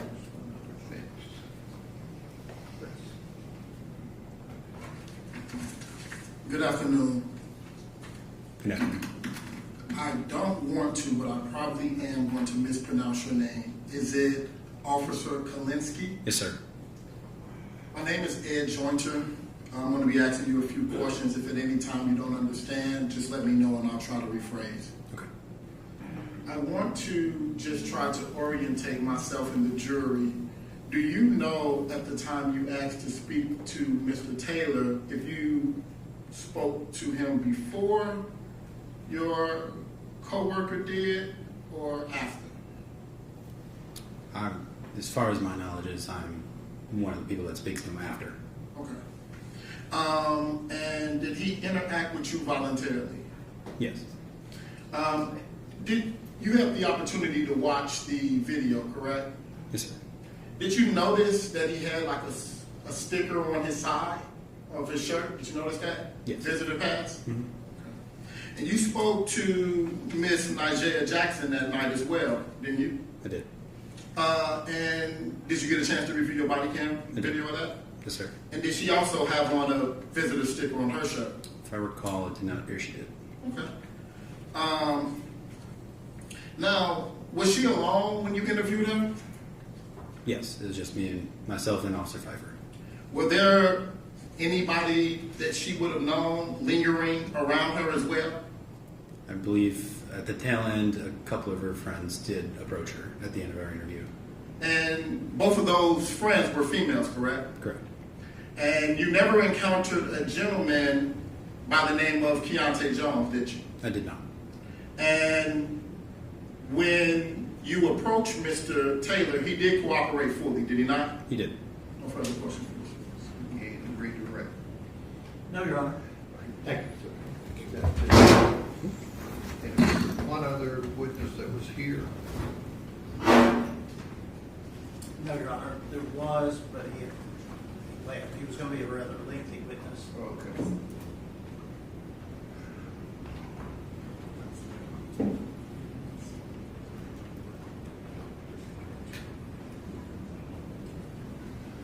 All right, ladies and gentlemen, the jury will go to recess for the day. Just remember about not discussing the case, forming any opinion, looking things up, going by any locations, all those admonitions that I gave you, looking at TV, reading anything.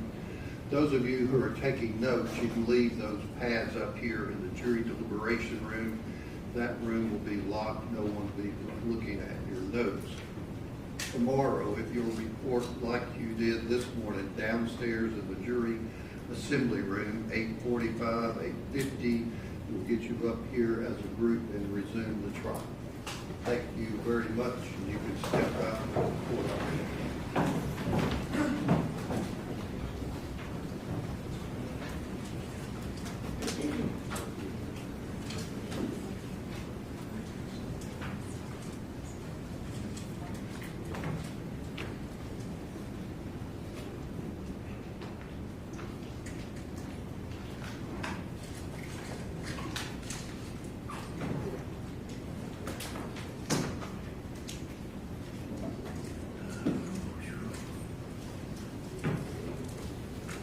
All right, give the jury a few minutes to get on the floor and we'll be in a recess.